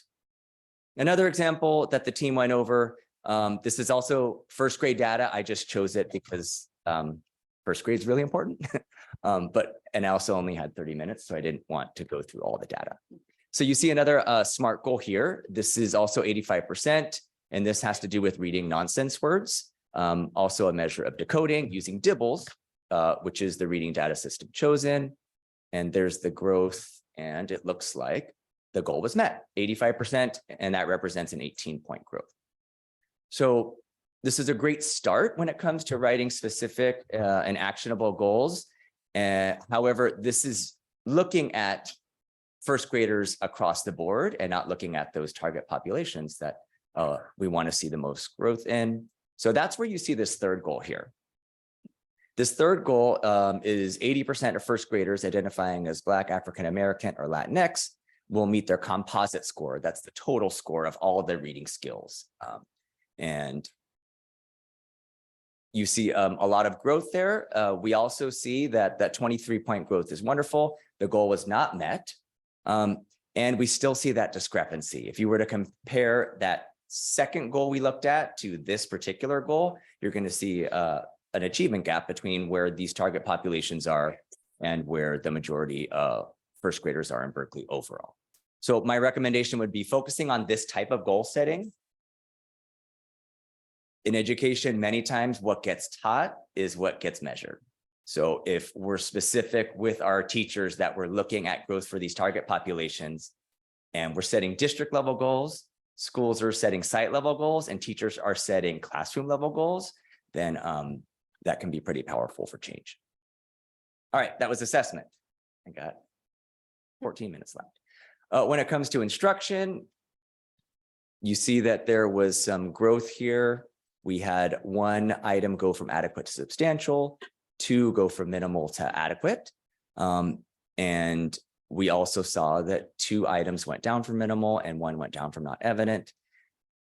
There's been some growth with instruction. However, the 3 action items in the progress not evident is something we want to focus on, and that's where you're going to see some of my recommendations. I had notes, though, to highlight some of the progress. The big progress here was in the curriculum review. That was a huge point of contention in the action plan was how are we going to evaluate the curriculum that was mentioned earlier that Berkeley Unified adopted, Teachers College Reading and Writing, and also the additional fast track phonics program. So Dr. Gibbons, your literacy consultant, led a team of teachers, principals, coaches, district admin, probably forgetting a few people, but it was from multiple sites. So a diverse set of stakeholders in really investigating what is our curriculum? How does it line up in 9 key areas identified by Dr. Gibbons from the science of reading? So that just got finished. That's also why I'm here 2 weeks later than I was supposed to be here, because I wanted to make sure to include information from that review as opposed to it happening and not having any information there. So that is one huge task that was accomplished. I won't share the results of that because that's not up to me. That's up to the school district to share the results, and that's coming in their 4th quarter report. Also with instruction, we have a 2-year professional learning plan that's been created. And that is key. Typically, when we talk about long-term change initiatives, we want to see long-term plans. We don't want to be creating a plan for each year. That's not showing consistency. It's not connecting the dots for people explicitly. So that's been created, and Berkeley Unified reached out to outside consultants from Core Learning, who are top tier when it comes to instruction in general ed. So that'll be happening next year. The other piece that's important with Core is Core doesn't just work with the teachers. They work with a cohort of admin. They work with the cohort of coaches differently. And then they tailor it to whatever other needs you have. I heard a lot of talk about instructional aids. That could be something to explore as well. How are we providing additional science of reading training for our instructional aids? Core can help out with all of those things. What was important with this professional learning plan is that BUSD went outside of itself to get help. Continuing to do professional development internally would not cut it here for what needs to happen for the settlement agreement. So I'm glad that the school district is contracted with Core for next year. And so the recommendations you'll see with instruction really build on the work you've done with the curriculum audit and with your learning plan. So the first is just publish the report. So I want to see that in the 4th quarter report that you get from the superintendent and associate superintendent, that it is a comprehensive report on the curriculum review. And also based on that review, that you begin next year to explore alternative reading programs. So I don't want to put the cart before the horse. We don't know what the final recommendation in the report is, but what we do know is in the settlement agreement, Berkeley Unified agreed to explore alternative reading programs to pilot after the curriculum review. So that's the logical next step. And so I'd like to see that for next academic year.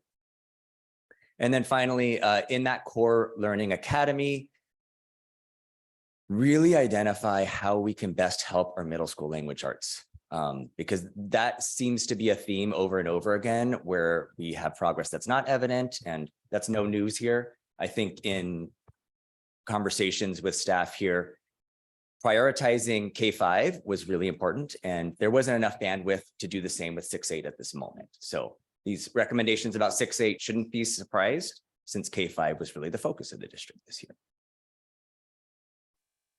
I feel like I'm just throwing a lot of numbers out there. Great. All right, so intervention, this is the 4th area here. What you'll see here in intervention, actually, I'll just be quiet so you can look at those numbers and the changes here. There hasn't been much growth when it comes to intervention. So that's an area where I really want to focus on for next year. And where there has been growth is the Orton Gillingham training. You heard it referenced earlier today.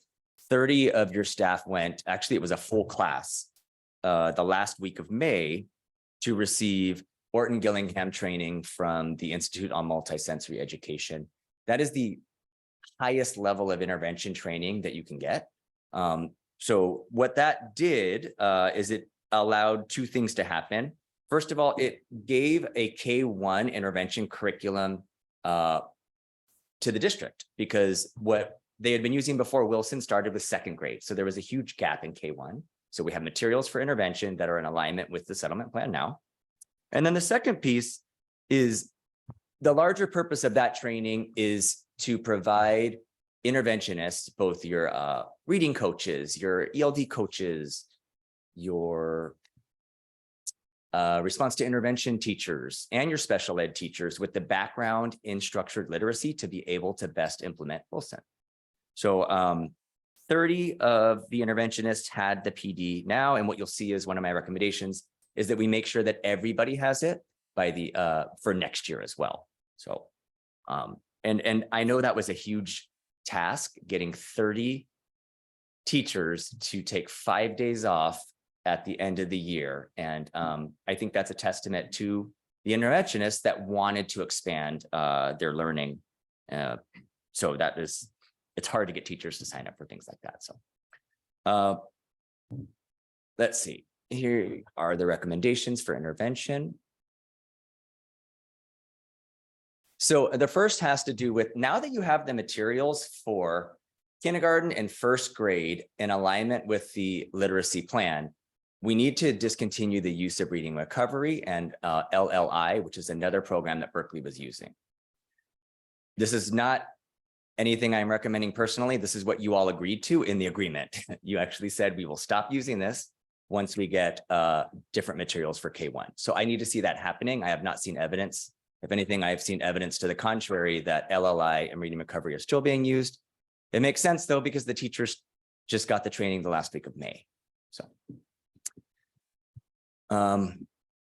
sorry, that's really wordy, but I'd also like to see a policy document created that is referenced here in the plan. This is a little bit technical. There is a piece of the plan that says if a student is experiencing an exceptional circumstance, then they can receive the reading recovery or the LLI, but it has to be documented that they've tried the Orton-Gillingham first. So it's pretty technical, but I haven't seen that document yet. That document should exist. And it's a very quick way to check that students are receiving structured literacy. And if they're not, that we've documented why they're not. That has not happened yet. This third recommendation is just continuing the training that happened in May, but making sure that now everybody has had the training.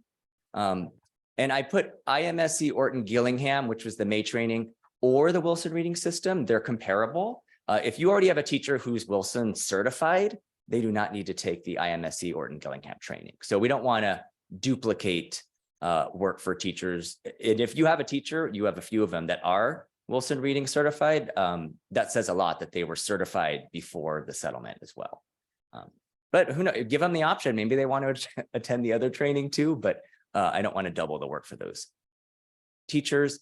And then finally, I've hit some roadblocks when it comes to access to the IEP process. I know there are issues around confidentiality, I've been told. I'm not asking to see students' IEPs. I'm not asking to be in IEPs with students. I'm asking for access to that process. So you all decide what that looks like. It could be whiting out a student's name and giving me some IEPs, because it's really hard for me to report on what's happening in IEPs when I've received no evidence. So a lot of what you're going to see with IEPs is I just don't know what's happening. So I want a deeper conversation with that, what that looks like, having more access to the process. All right, final theme here, systems of support. And this is really key for any long-term plan, is that we make sure that there are systems in place to sustain these 35 actions. And where we don't see systems in place, that we make sure that we supplement so we are more prepared to be successful. And what you're going to see here, for example, with 6 through 8, a lot of why 6 through 8 hasn't had progress is because there just hasn't been enough resources to be able to focus on those grades. So one of my recommendations here, before I go to the recommendation, some of the findings here was you have decided to hire 2 positions to focus on literacy. So you have a director of curriculum and instruction, which is very common for school districts your size. I was very surprised you didn't have one. So I'm glad that happened. And then a coordinator of early literacy. I think very smart and strategic in that that person can continue to build on the successes of early literacy so far, which can free up the director of curriculum and instruction to focus on 6-8 and to help manage that larger task there. So one of my recommendations is that as soon as they are hired, they receive an onboarding with Dr. Gibbons, your literacy consultant, and I'll also meet with them separately. So they get an onboarding from Dr. Gibbons about the content, and then with me, they'll actually get to know what the requirements are from the compliance of the settlement agreement. And then finally, for you all as well, you all should be receiving some type of an overview on the learning that your teachers are having. So CORE will provide a learning series to the admin, and I suggest that on one of your Saturday series that you invite CORE to work with you all too. So you have enough knowledge to be able to understand parent questions. I don't expect you all to be experts in early literacy, but to know enough about early literacy to go back to the plan and say, you know, let me check, that's in our plan, and I'll find the appropriate staff person to answer that. So they'll be able to give you that background knowledge so you can feel a little more confident talking about literacy as well. All right, and just a reminder here, I also want to recognize the tensions when it comes to this particular settlement agreement. We have the tensions of the realistic expectations of a long-term, multi-tiered change initiative, because that's what this is. It's a 3-year plan. And any complex plan is going to take a while to implement, unfortunately. From a parent's perspective, there's that sense of urgency and frustration that 3 years is way too long when my child only does first grade for 1 year, right? So that tension exists. And I just want to call that out because I notice that every time I listen to these meetings that it's there, it's realistic. The plan is based on implementation science. So I hope that kind of helps people understand. I keep on coming back to this graphic that any piece of that plan, of the plan we're looking at, has 3 phases. First, we explore what it is that we want to do with that particular action. So if we talk about the curriculum review, for example, what tool were we going to use? Who were we going to invite to the table? And then all the logistics around that. Are we getting subs? Is it after school? That's all part of that first phase. And then implementing the curriculum review was the actual process. And then there's that third phase. Well, what do we do after that? How do we use that information to be able to sustain a change in practice, if that's what's called? So keeping in mind that for each one of these 35 actions, there's a lot of sub goals along these 3 phases that you don't see when you're just looking at the action at face value. So it's 35 actions, but it's a lot more complicated than that. And then my conclusion here is going back to the actions before I get to the structure. In our first monitoring report, 46 of the actions showed adequate or substantial progress. In this report, 69% of the actions showed adequate or substantial progress. So from 46% to 69%. So that's a huge growth there. And I want to keep that in mind. This is a long-term 3-year change initiative. These incremental growth spurts, well, we want to recognize that. And that's the work of your staff who's been focusing on this. Oh, there's my buzzer. Okay, so here's my task to you. I would like for you to read the report. And so the structure of the report here, you have an introduction.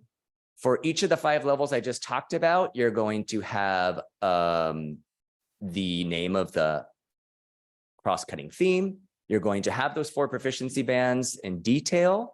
And then you're also going to have progress and my recommendation. So that's where you'll find those. And then at the end, there is a conclusion. There's your 5 cross-cutting themes. I think I went 30 seconds over. And I will see you back here in the fall of 2023. That'll be my 3rd report. And I am looking forward to meeting with the 2 board members I have not met with yet, Board Member Chang and Board Member Vasudev, to be able to go over the plan in detail as well. Yeah, and I just wanted to say thank you to George, also acknowledge Dr. Kim Gibbons, who has been working really closely with us this year, but definitely want to give a huge shout out to the teachers, the central staff in the form of the implementation team, our teachers, our literacy coaches, our RTI, TSAs, our ELD folks, our special education staff, our implementation team, because there has been a lot of hard work done this year, and as evidenced by 32 people sitting in this room for 5 straight days the last week of May and getting really excited about things like blends. So that was really fun to see. I do want to also acknowledge the hard work of the team, the Brea team and Debbie Dean, who has been working with our principals in particular. They have been setting some strategic goals to address gaps for our specific focal populations. One of the cross-cutting themes across many of our initiatives is around data governance and data routines. And part of that has to do with both administering an assessment, but then using that assessment data to set and track and monitor goals. So we definitely have had a focused eye on our African-American students, our Latinx students, and our special ed students in particular. So I definitely just want to shout out the work of all of those people because it has been a big lift this year, but I feel like we have laid some significant groundwork to take some strong next steps.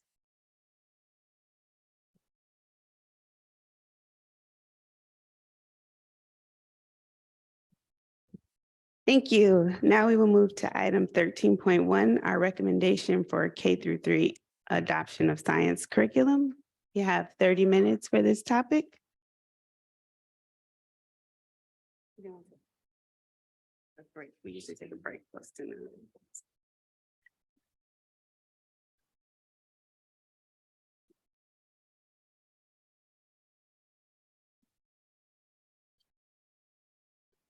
Science for the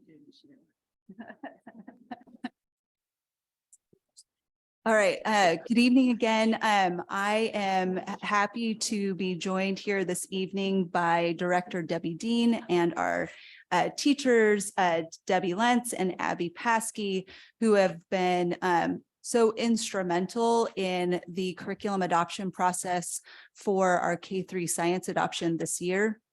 If we could click to the next slide on the clicker. Do you need me to forward it? No, I think we can do it. Okay. There we go. As you are all aware, our mission in BUSD is to enable and inspire our diverse student body to achieve academic excellence and make positive contributions to the world. And a huge component of that is the curriculum that we use to focus our teaching and learning. So this evening, we are going to be sharing with you the rationale for a new science curriculum. We are going to talk about the curriculum adoption process that took place this year. We will share the recommendation for the new K-3 science adoption and then open that up for discussion and questions. So with that, I'm going to turn it over to Abby and Debbie. Hi, I'm Abby Paskey. I'm the Washington Science Release Teacher for grades 2 through 5. I'm also the parent of 3 BUSD students, one of whom will benefit from the science adoption process. And I'm also the K-5 science coordinator. And I'm Debbie Lenz. I'm a part-time teacher on special assignment, supporting both middle school science and helping with the elementary science, and also coordinating the middle school maker spaces. And I'm also a teacher at Willard, teaching in the maker spaces. Cool. So BUSD's vision for science is pretty much BUSD's vision for everything, right? We want to have excellence, equity, engagement, and enrichment. And we know from our own experience in life that that's not always the case in science particularly. This is a place where we can do better. And one of the ways we can do that is by following the next generation science standards. They aren't just another set of standards. They're actually a significant shift in the way that we teach science, going from things like knowing stuff to doing stuff. And so it's pretty important for our kids to have access, not just to new curriculum, but new ways of thinking in order to bring them up to date. So It's okay. Okay. So NGSS was adopted in September of 2013 in California. It's 2023, which means that we kind of need to hustle here. We aren't just talking about like, oh, now we teach rocks in 3rd grade rather than 2nd grade. We're talking about really, really significant shifts by grade level. And we're also prioritizing like really kids doing science from a young age. And we know with our K-3 science adoption that the earlier we start offering really great education, the earlier that it like gets planted in their minds, like just watching them grow at that young age is amazing. So our California most recent science curriculum that we have is California FOSS, which was from the year 2007.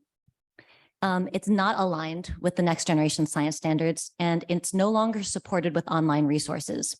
The teachers right now are like digging through binders and like finding like ratty photocopies, literally. So our adoption goals are, of course, to get really great curriculum for our teachers and for our students. And also, this is kind of a weird one, but we need to strike a balance between the needs of the science specialists. So we're kind of like balancing both things here. We've got science specialists who are teaching the curriculum, and then we've also got home classroom teachers who are doing it. And so it differs school by school. And so we needed to find a curriculum that made both parties happy. And so that's why things are a little bit tricky. We have a pretty comprehensive adoption team to make sure all of that happened. We had science release teachers. And so science release teachers are in every school at grades 4 and 5, but at grades 1, 2, and 3, it varies from school to school. And all kindergarten is taught by the home classroom teacher. All kindergarten science is taught by home classroom teacher. So our adoption team really had to span a lot of different priorities and interests. So we had science release teachers, we had home classroom teachers, we had all the grades K-3 represented, and teachers specifically at sites at grade levels that don't have science release teachers in them. So kinder, all different kinder teachers, and then specifically at Emerson and Malcolm X, there were teachers there who are home classroom teachers who teach science. We took a look at 3 different curricula. We looked at mystery science, which is popular with home classroom teachers because it's really easy to use. It's quickly accessible and very engaging for students. There's also been a high level of familiarity with mystery science because of distance learning. A lot of teachers sort of leaned on mystery science because the videos were easy to play. And a lot of parents actually are familiar with mystery science because of that. We had a lot of observers in our classrooms during distance learning. We also did FOSS Pathways, which is the next generation science standards version of FOSS, but trimmed down to make it, I want to say it's streamlined to make it a little bit more accessible for the classroom teachers. And it was a good choice because it's familiar. Our district has had FOSS in the past. And so people like recognize the speckled boxes. So it feels like, comfort, right? But at the same time, it's been updated with way more relevant materials, anchor phenomena, and a next generation science standard spin. And then we also tried something that was a little bit different, which was twig science. They are more of a textbooky kind of situation that comes with workbooks and a lot of hands-on materials to try and see if maybe teachers like that too. So it's 3 very different approaches. So that's what we did. So our adoption process actually spanned pretty much 2 years of time. We started in 2021 with selecting the 3 curriculums that Abby just described. And then we piloted the first one, mystery science, in the spring a year ago of 2022.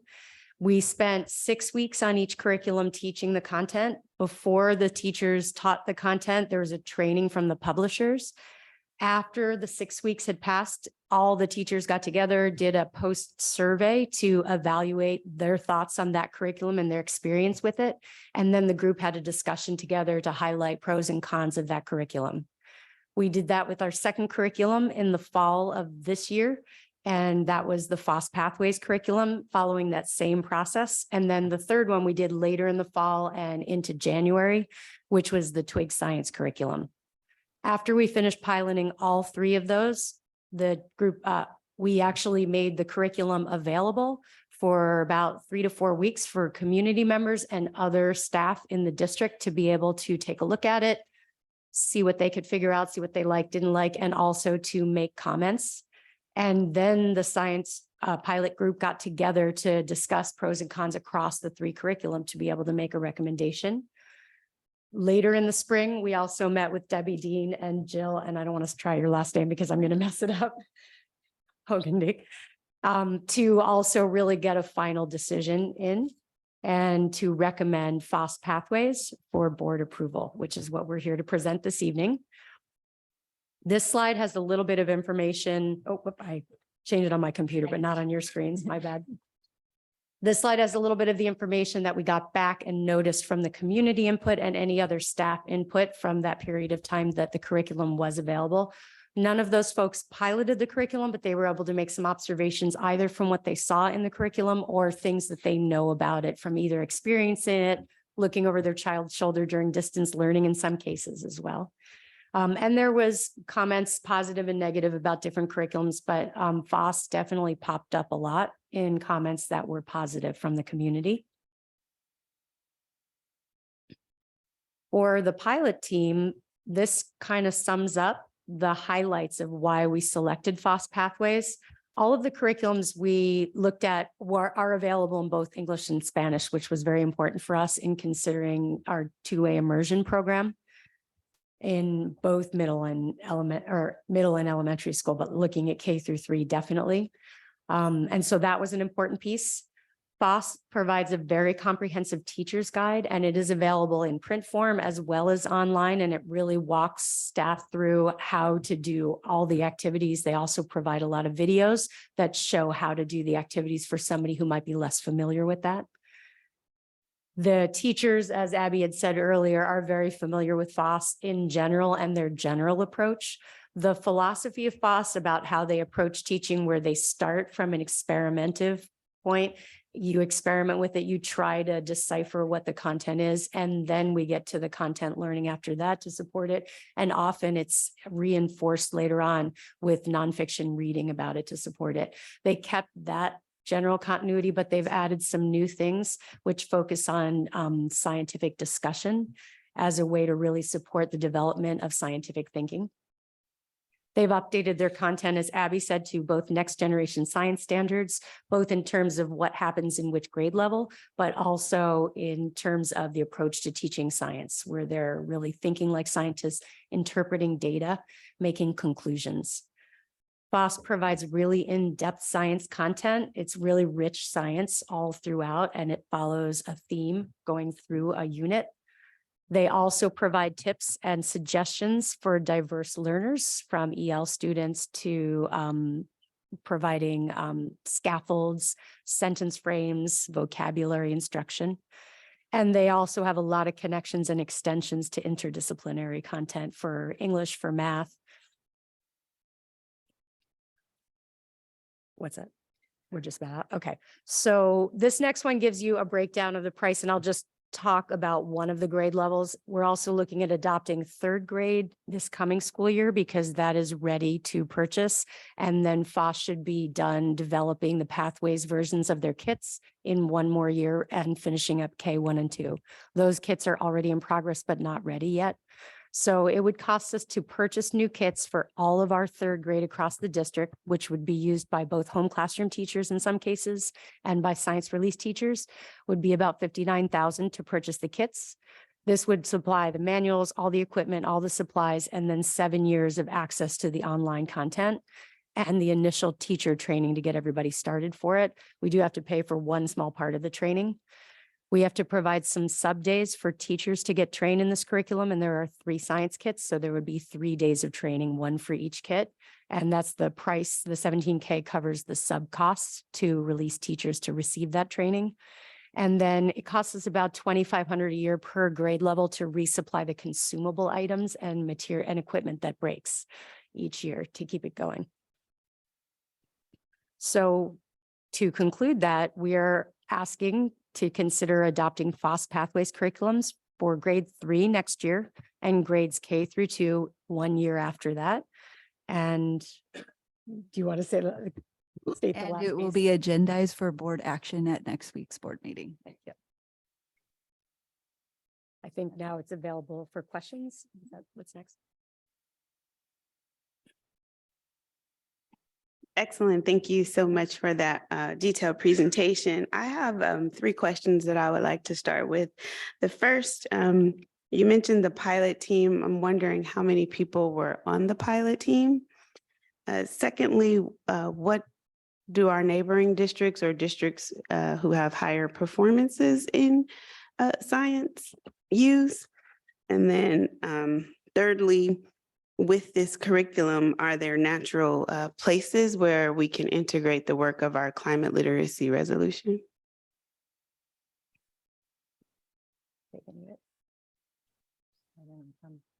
There were 8 teachers in the pilot team representing all the grades and both the science release and the home classroom teachers that tested out the curriculum, and also a variety of schools were represented. Can you say your second question again? Oh, I know what San Francisco uses. I don't actually know how they compare to us. They chose Amplify Science, I believe, and they that is also a curriculum put out by the Lawrence Hall of Science, as FOSS is as well. But I couldn't tell you actually how they compare in performance to Berkeley in science specifically. And I know Oakland uses FOSS. Oakland adopted FOSS Next Generation, I think. Yep. In elementary and middle school. Not the Pathways program. They adopted the whole thing. Yeah. The whole full big, one. yeah, the full thing. And I think in places in general, what I've seen in the science curriculum, as far as the climate literacy goes, there are places where climate and climate literacy is actually built into curriculum. It's not in every unit, but it does come up in specific units. I can speak more to middle school than elementary. Abby, you can speak to that, but I know in 6th grade, there's a weather unit that it ties in perfectly well with, and it's part of the curriculum. The 3rd grade pathways, which I piloted, actually has a weather unit, and that has, weather versus climate. And it does some of the basic work that you would need in order to then build a basic understanding of like climate literacy. And so there are ways of tying that in. It's not baked into the curriculum, but the access is there. Great. And then when we picked those 3 to start with, do we pick that based on other higher performing districts in science, or like how did we even make the decision that these were the 3 pathways to take? Okay. What I'll say, what Debbie was just saying, is that we only considered curriculums that were also available in Spanish. So that was one thing that could have knocked some of them out. We chose those 3 in particular because they each had a different approach to science, and they were all 3 there are 3 of the top ones that are utilized a lot. FOSS was before, I think before Next Generation came out and a lot of curriculums were developed around it, FOSS was the name in science curriculum for many, many years. And other ones have come since then. Mystery Science is a newer one to the game. It's been around for a while, but it was a different approach.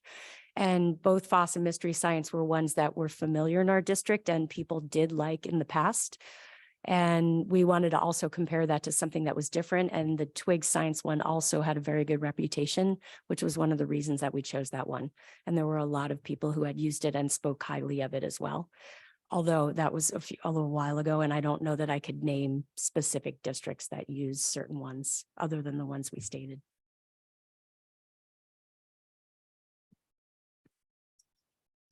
Dr. Chang, you have a question? Yes. Can I add one more thing before you say that? I'm sorry. Yes, Dean was just asking. Oh, we also, both Twig and FOSS are on the state adoption list. And we had gone to the County of Office of Education to go browse around the different curriculums when they had a curriculum fair after the state adopted. Great. So Dr. Chang and then Dr. Vasudev, I just want to, and Dr. Schnowski, we have 12 minutes left for this presentation. So if we could be clear and succinct, thank you. Thank you for the reminder of the time. Thanks for the presentation and your efforts in the piloting and recommendations. I said a quick question with regard to the customer support service, given that Lawrence Hall of Science is really nearby. Did you find them to be responsive during the process, or was there engagement with LHS, given you're right down the hill, so to speak? Right, they're local grown. It definitely makes it easier to attend trainings that they have there. I think Lawrence Hall of Science develops the curriculum and then they hand it off to another company that actually sells it and runs the trainings. When there are trainings up at Lawrence Hall of Science, it's very convenient for us. And we know some of the people who work up there and they're always willing. Like I got a call from somebody there who they were trying to clear out some old FOSS equipment that's useful still in the kits. And so they got in touch with us to see if we wanted anything for free. So because we're local, we do have some connections with them. And it is great to be using a curriculum that was developed right up the hill as well. Yeah, thank you so much. And one more quick question.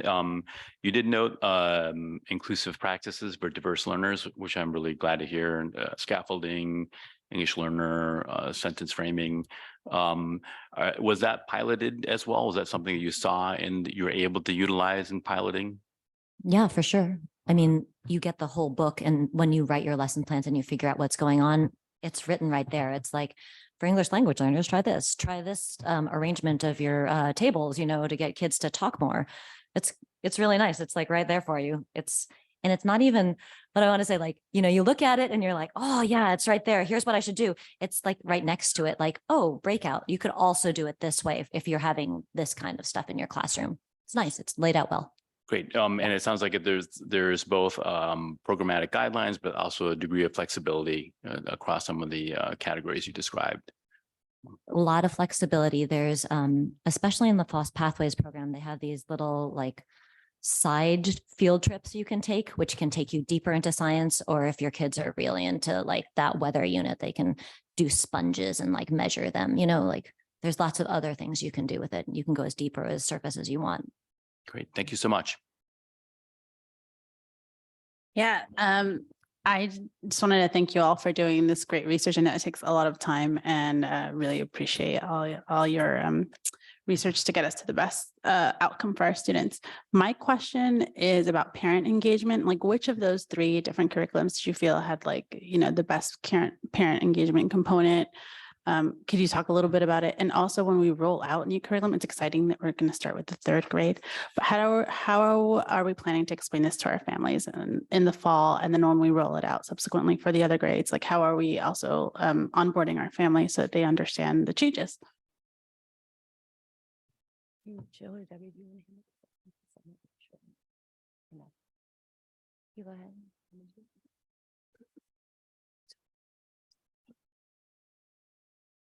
Well, the first part with the family piece is that I would really anticipate that our 3rd grade teachers at the back to school night in their welcome letters, that's how it starts to get rolled out. That's what my anticipation would be. And you know what, Director Vasudeo, I missed the first part of your question, or I didn't realize I was on the hot seat. No worries.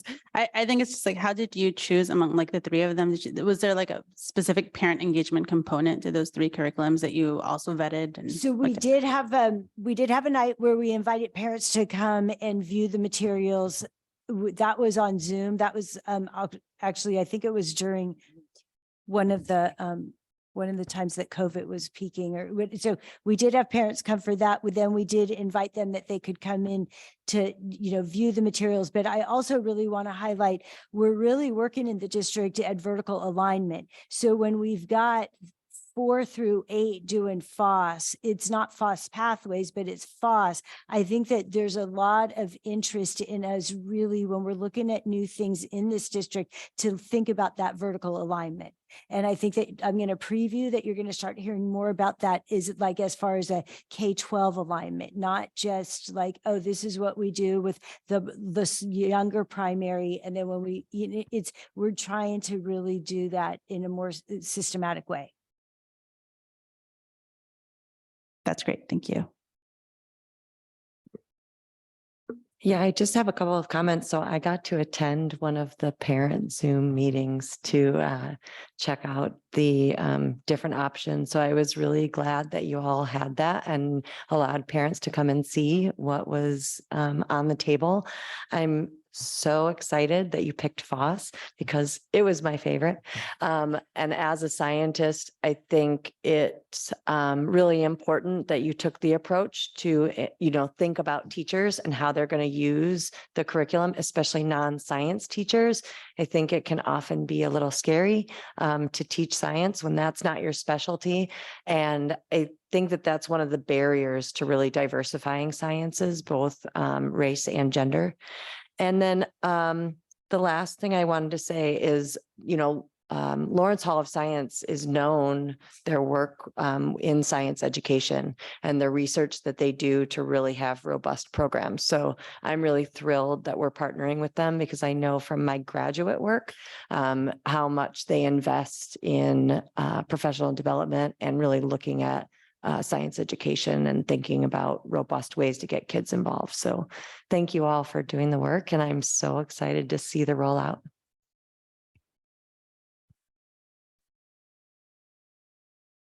Thank you. If there are no more questions or comments, just keep in mind that this is up for approval at our next meeting.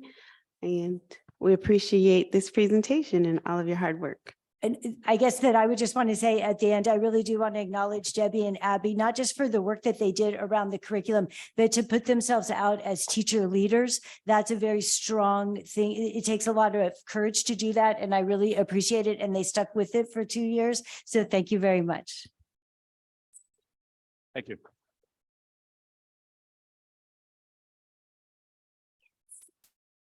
All right, we are right close to our break time. Can I have a motion for a 10 minutes? So moved. I second. Okay, we're going to take a 15-minute break. So we will be back in exactly 15 minutes. Thank you.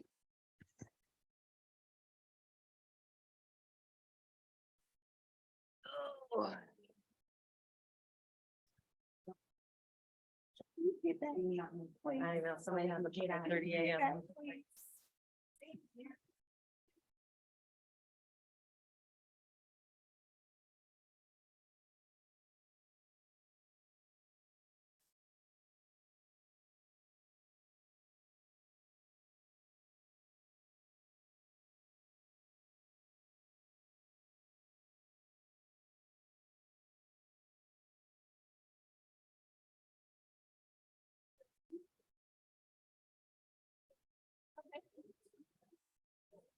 Yeah.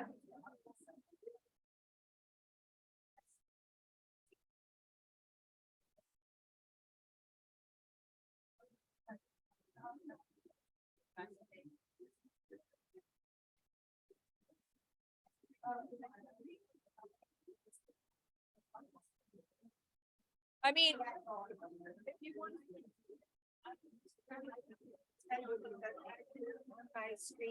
okay. So hopefully, Do you want me to put I your just, slides up right now? I'm gonna share your slide right now, your presentation. so you click the green one or the.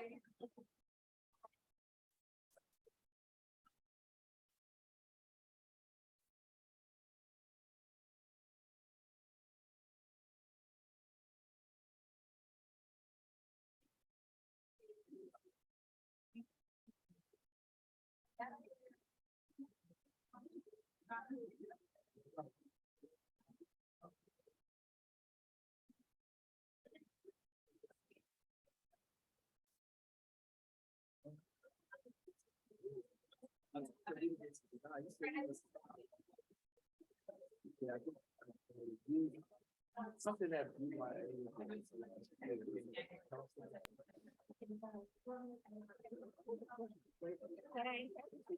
May revise, yada, yada, yada.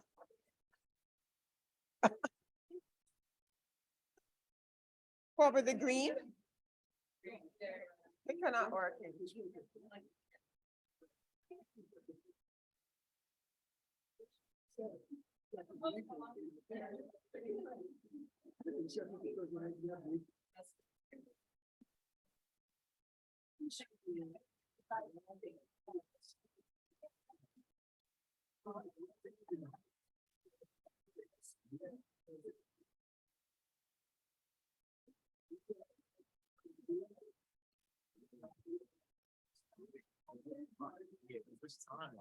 Does it have to be in presentation mode?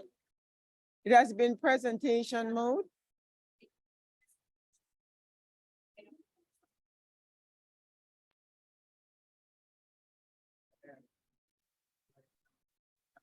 Presentation or? Uh-huh. I wish Anika wouldn't do that. Now I have to do the 4 E's.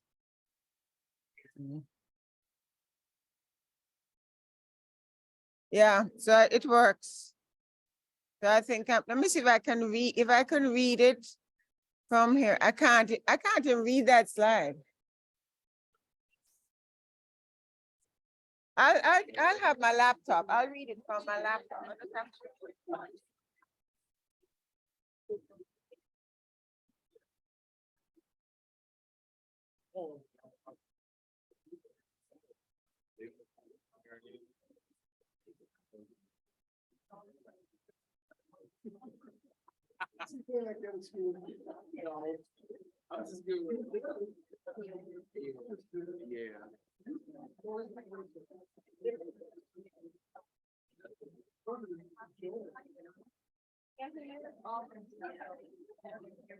You already knew that.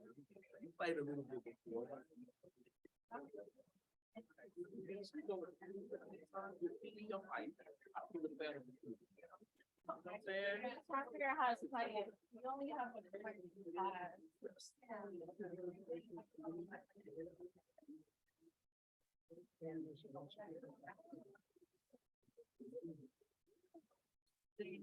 Yeah, no, it's a beautiful thing. So I'm wondering like, now what's because I heard that, yeah, kind of. But this bouncing back and like, well, I think I did this. I don't know what school is going to be. They have this wrong information, but it's not. So I mean, that's just the indicator, like, game and activity. You know, we need to get a number.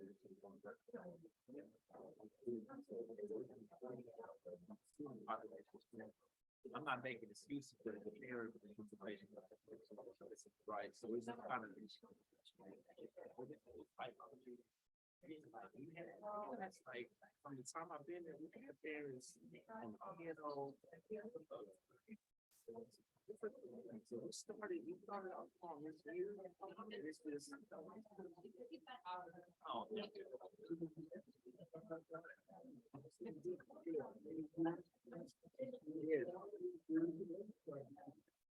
I was just trying to get it clear, because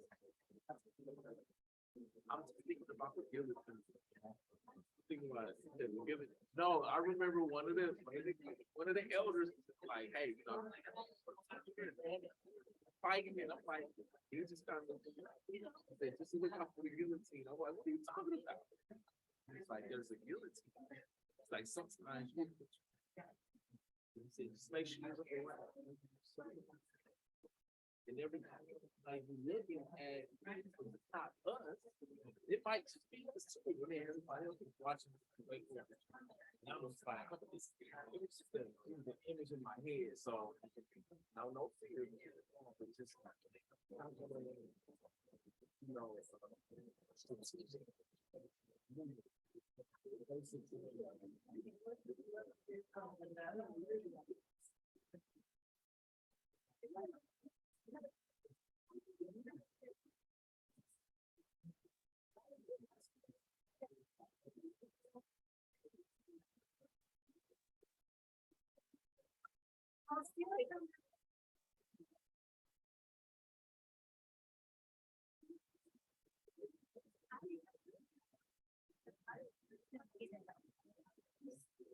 Yeah, I'm a little fan.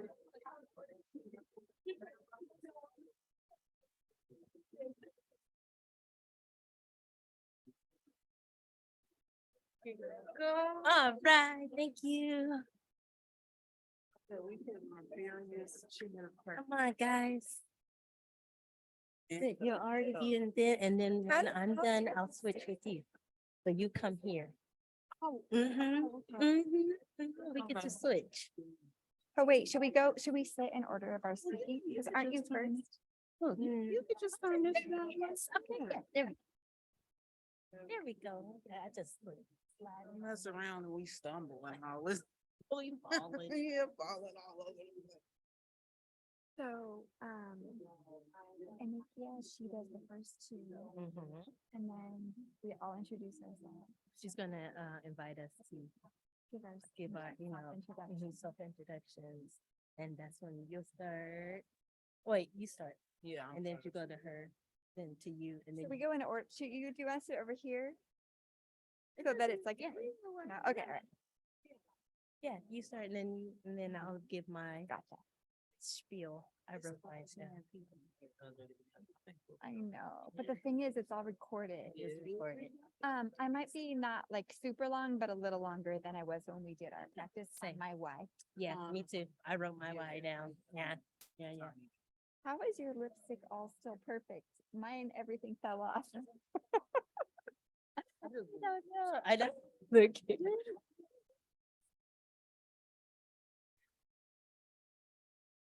Wait, is the recording still on? I don't.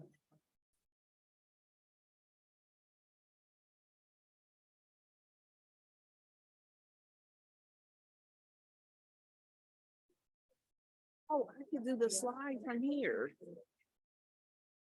You can't slide. You can't slide. Yeah, look like it. If I can, I'll help out. We should That way make sure they that say they that, have it loaded. I think they do. Hello there. I think so. Hey. How you doing? Hello there. I was sending pictures of you to Ashley. She's like, see, look, my little sister's all grown up. I know. Time flies. I'm keeping you on the curve. Yeah. These mics are Or on on. and people can hear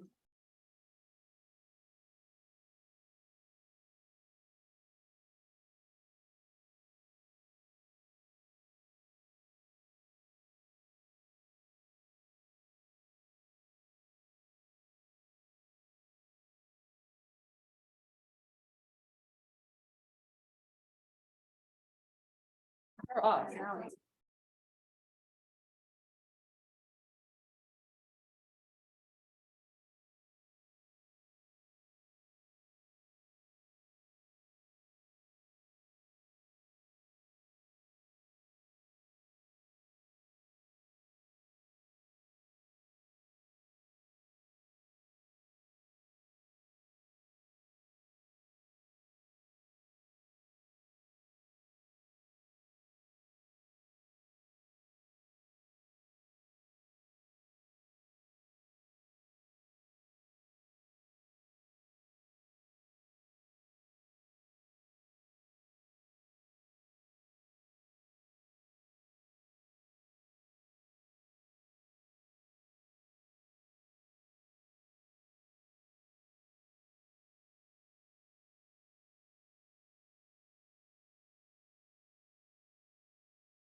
All right, if everyone could take your seats, we will be beginning ASAP.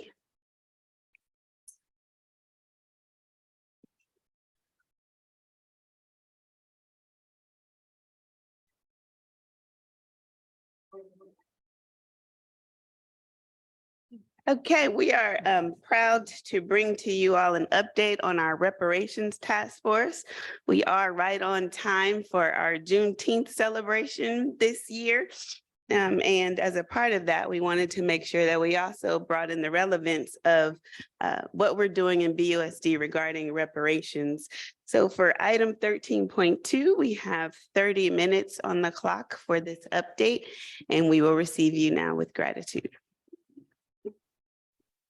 So good evening again. As President Babbitt said, we are now going to get a presentation from 3 of our members of the Superintendent's Reparations Task Force. Want to start, as always, with our mission statement. Go one back for me, please. And that is that we enable and inspire our diverse student body to achieve academic excellence and make positive contributions to our world.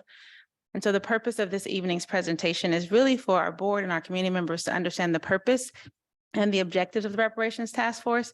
We're going to spend some time, they're going to spend some time grounding us in the context of the task force, as well as talk about the purpose and configuration of the task force, and then share some of the developments around information and outreach and meeting dates. This is a discussion item, but the presentation and hopefully the questions that come afterwards will focus on these 4 areas, as we will have future updates to the board in other settings. So with that, I'm going to allow our task force members to introduce themselves and then start the presentation.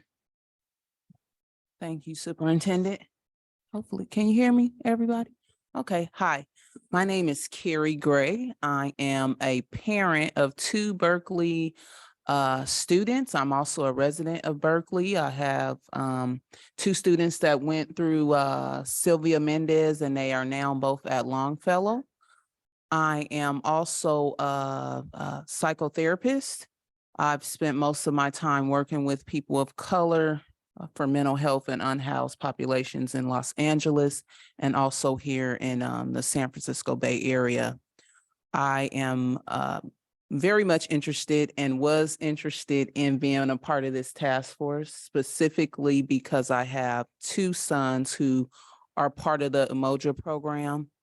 I'm also part of the African American Village, and something that I didn't think was possible was presented to me by my 13-year-old in a historical context, and also him keeping an eye on other cities throughout our country that is trying to make some moves in the right direction when it comes to reparations. So I was definitely a skeptic, and he definitely changed my mind in regards to what is possible.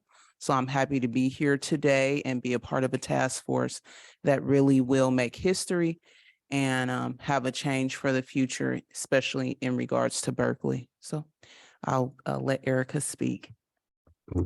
Hello, thanks so much for having us. My name is Erica Weisinger.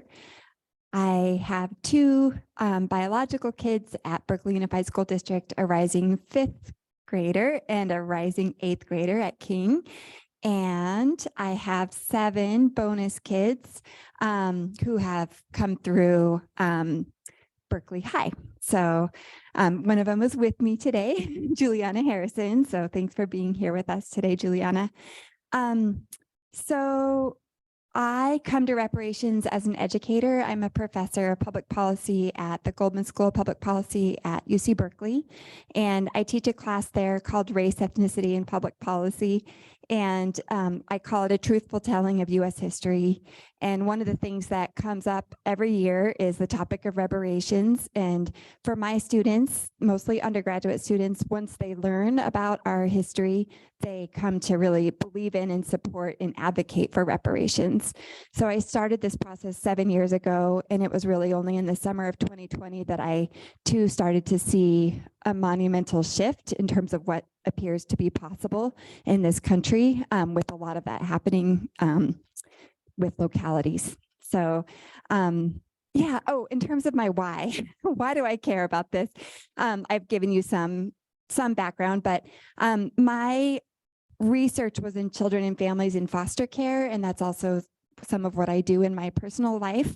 And one of the issues I studied a lot was racial disproportionality and how to stem the tide, especially of the overrepresentation of Black and brown kids in the foster care system. And in that work, I came to feel that reparations is the real answer, that there's no real policy change that, I mean, there are things we can do. We can tweak this and that with the child welfare system, but fundamentally what we're dealing with to me needs a broader way upstream solution. And so that is why I passionately believe in reparations as a policy solution. Hello. Thank you to our illustrious board for having us on the agenda tonight. My name is Tanisha Walton. I am honored to serve as a co-chair on this task force. And I am representing as a community member as I am an assistant pastor at the Way Christian Center that is right across the street from where we are sitting right now. I've also worked in and around the school district for over 20 years, starting at BTA, at BTech, Realm Charter School. And I currently work in all 3 middle schools in the district, implementing a program that I started called Black Girls United. I'd like to share with you my why, and I'm going to actually read it. The United States has yet to compensate descendants of enslaved Black Americans for their free labor. Slavery enriched white slave owners and their descendants, and it fueled the country's economy while suppressing wealth building for the enslaved. Nor has the federal government atoned for the loss of equity from anti-Black housing, transportation, and business policy. Slavery, Jim Crow segregation, anti-Black practices like redlining, and other discriminatory public policies in the criminal justice system and the education system has robbed Black Americans of the opportunities to build wealth. Today, the average white family has roughly 10 times the wealth of the average Black family. In order to make the American dream an equitable reality, it demands that the same US government that denied wealth to our Blacks restore that deferred wealth through reparations to their descendants. So when we're starting, just so that we're all on the same page of what we're talking about and that we're centered on the same definition of what reparations are. Reparations is the making of amends for a wrong one has done by paying money to or otherwise helping those who have been wronged. So I'm gonna go over to our PowerPoint presentation. Thank you. And am I controlling? You're controlling? Okay, I'll control.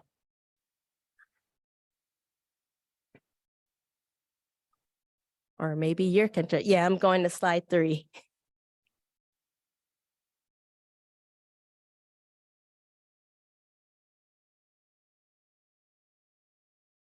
Thank you so much.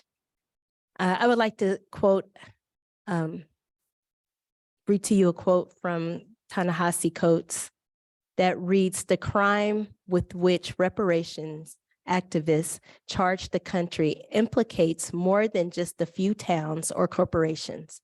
The crime indicts the American people themselves at every level and in nearly every configuration." So just for us to have a point of grounding so that we're all coming into this conversation in the same context, I would like to ground you in the reparations work that has already happened. This is not a new concept. This is something that has been done throughout our American history. As we see in these examples, the United States government gave cash payments to survivors of World War II internment camps. Also, Indian Claims Commission gave monetary compensations for territories lost as a result of broken feudal treaties. And more recently in Evanston, Illinois, they were giving housing subsidies and cash payments to individuals and descendants harmed by de jure housing discrimination. So it's not a new concept. We are not recreating the wheel. We're actually trying to join into a movement that we've already seen happen with other ethnic groups. With further grounding, oh, sorry, I was looking at the wrong one. There you are. Further times for grounding. How do we even get here? How do we even get to this conversation of reparations? We are all familiar and we've all lived through the year of 2020 when our country came into a new awakening of racist practices that we thought we were in a post-racial society. We thought that that we were living and we were more evolved. And the incident with George Floyd showed us that there are still a lot of disparities among us. So after George Floyd's murder, communities started exploring reparations in Berkeley Unified School District. It was a part of the Black Lives Matter movement and drawing more attention to how we can bring more attention to how Black people are handled in our country. Members of this particular group included local, civic, and religious leaders, BUSD families, former BUSD board members, and BUSD staff who came on their personal time. This group researched existing examples, discussed policies and legal considerations, raised money for and administered a poll, and raised questions of funding and implementation. This time I'll do the right one. So this leads us to more present day. This all culminated in June 2022. Where this group made a request of BUSD to establish a reparations task force. And this returned to the board in February and March of 2023, where they reiterated the request. Board members expressed support for the task force at first March meeting, and the district announced task force later on in March 23. So that gives you a little context to where we are and how we got here. I'm now going to hand it over to Erica, who will describe more of our grounding. So as I already alluded to in my opening remarks, in terms of how we get to local, we can basically see that at the national level, we don't have the political will yet for a national reparations effort. But much like other public policies that start local, start with communities, start with states, we see that happening with reparations as well. So California famously had the first statewide reparations task force, which is currently underway, and their final report is upcoming at the end of this month. Their report is absolutely phenomenal. If you haven't read it yet, I highly recommend that you do. And then at the local level, we see various cities and localities starting to work on the topic of reparations. So here in Berkeley, in Oakland, in Vallejo, Hayward, Richmond, San Francisco are all examples of localities that are exploring reparations. So most of the action is really at the local and community level in this country. But almost all efforts to date have gotten stuck on the question of funding.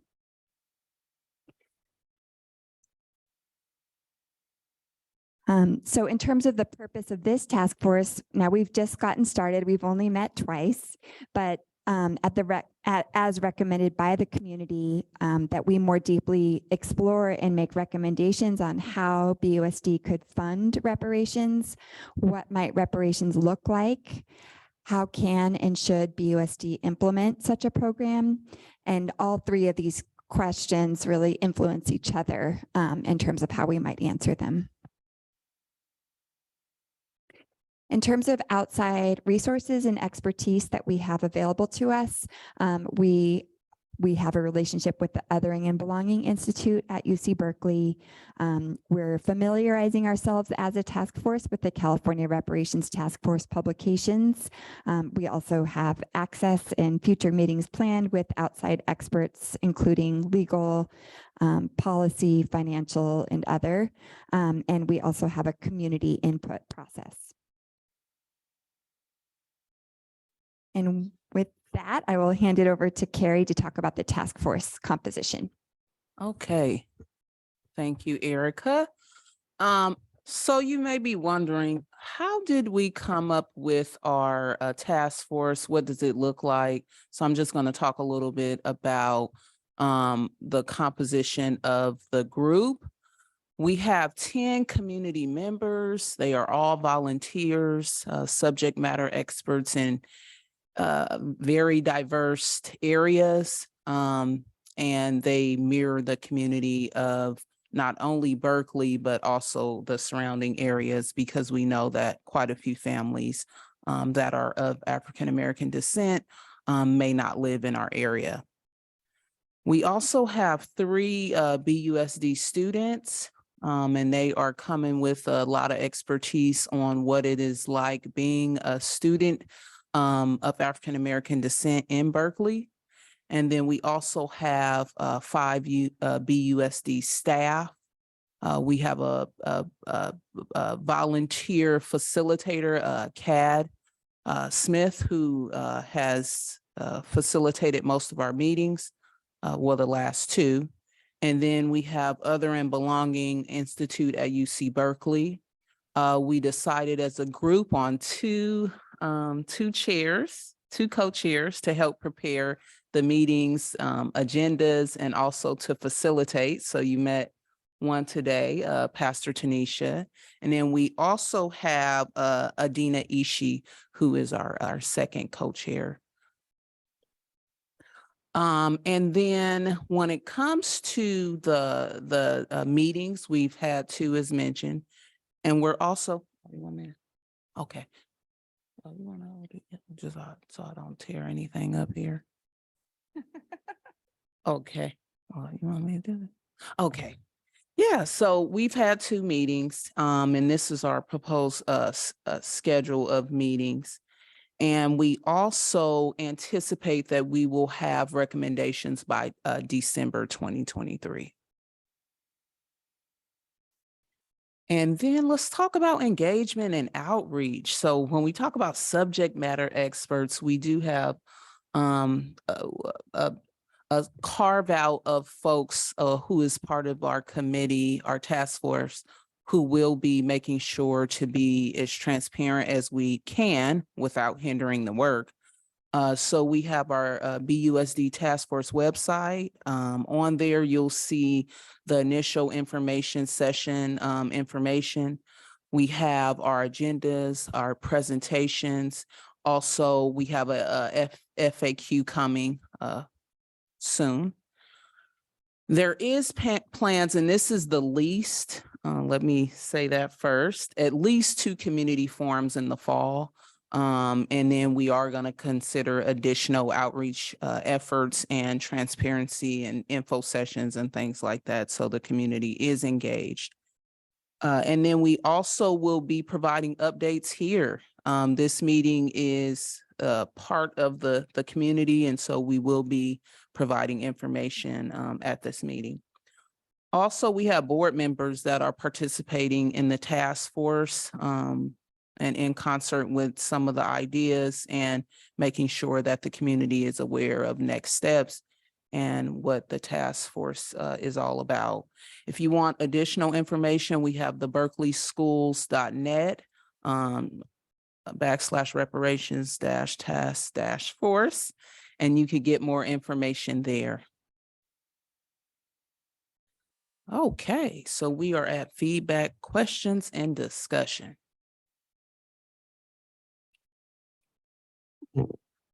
Great. Well, thank you so much for that excellent presentation and update.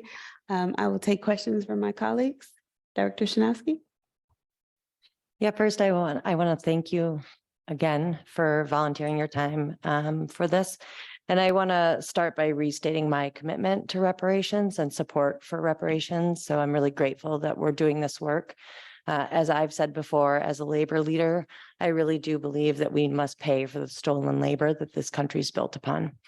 I'm proud to be a board member in Berkeley while this issue is being considered, and I'm committed to working on whatever campaign comes out of the task force. So you have that from me. I have heard the superintendent say a number of times at different meetings that BSEP isn't going to have any significant changes. And as I'm sure you all are aware, there's concern about the discussion of reparations and the discussion of BSEP. So I just want to confirm that the inclusion of reparations in BSEP specifically would be a significant change to that measure. And confirm for the community once again that BSEP is going to be put forward in March without significant changes. I'd like to request that you all and the superintendent consider a slightly longer timeline. Issuing a report originally it was January and now I see December, just weeks before that March election may result in the discussion of reparations really eclipsing BSEP. And I think we are all really committed to the passage of BSEP and understand that, as 20% of our income, our resources in the school district come from BSEP, that it's really vital to the programs and services that we offer all of our students. And lastly, I'd like to request that legal counsel is involved, that BUSD legal counsel is involved in the task force deliberations, if that's acceptable to you all, and review any report that comes before the board. We just want to be sure that there is a legal review for the recommendations so that we can, that will help us to be able to support them when we get them. So thank you so much. I just wanted to echo what has been said many times and appreciate Director Shinosky for saying it again, that when we advanced to pass the BSEP measure for March 2024, we did so saying that we will not make any significant changes to the measure. I will also say what I've said many times, and that I believe that the Berkeley community can pass an important measure like BSEP that has done so much amazing things for our students and our staff and our schools, and at the same time engage in a critical and quite frankly courageous conversation about how we can do different and better by our African-American students. So appreciate you for giving me that chance to reiterate that, and also appreciate you all for the work that you've done so far on the task force. Anyone else? Dr. King? Yes, thank you so much for joining us today. And, I want to reflect and reiterate the feelings that have been stated already by our board member and also our superintendent. The conversation and an honest conversation about uncompensated chattel labor, slave labor, is something that has not been addressed properly in the United States. And we are seeing now, after hundreds of years, conversation about that at municipalities, and Berkeley should be at the forefront of that conversation. And we want to make sure to do it right. We want to make sure it's evidence-driven, it's based in process.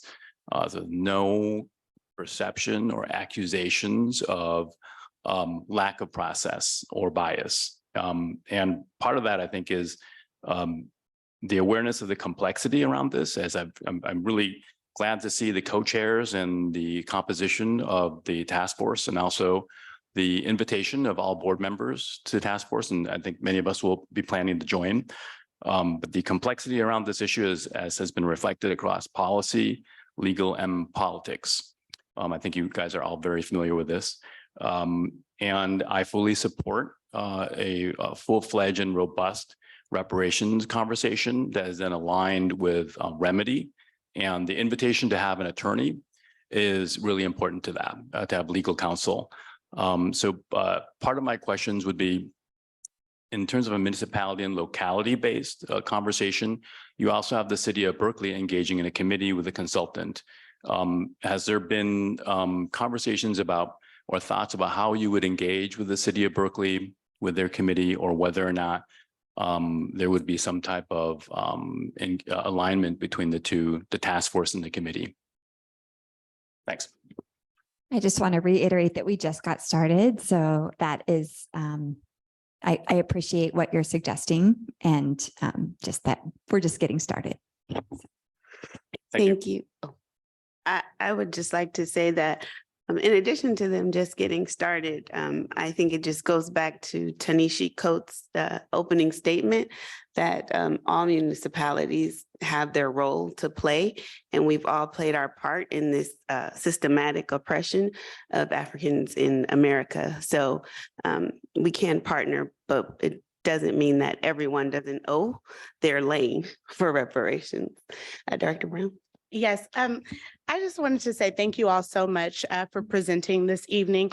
It is an exciting and inspiring time to be a resident of California, especially, but definitely a resident of Berkeley, and knowing that this opportunity that is coming may change the lives of our students and overall our greater Berkeley unified community and Berkeley community at large. I want to appreciate the work that you all are doing respectively to research and to ensure. I know that there are many attorneys or those who are familiar with the law around these issues who are bringing forth that information to your meetings. And so I want to thank you for the research that you've done, and thank you for all of the work that you've done to ensure that this is not just legal, but also something that is necessary and something that will happen for our school district. To the community, I would like to implore us to please separate, as we've heard in our presentations from Kathy Fleming and as explained by our superintendent tonight, I'd like to encourage us to separate the conversations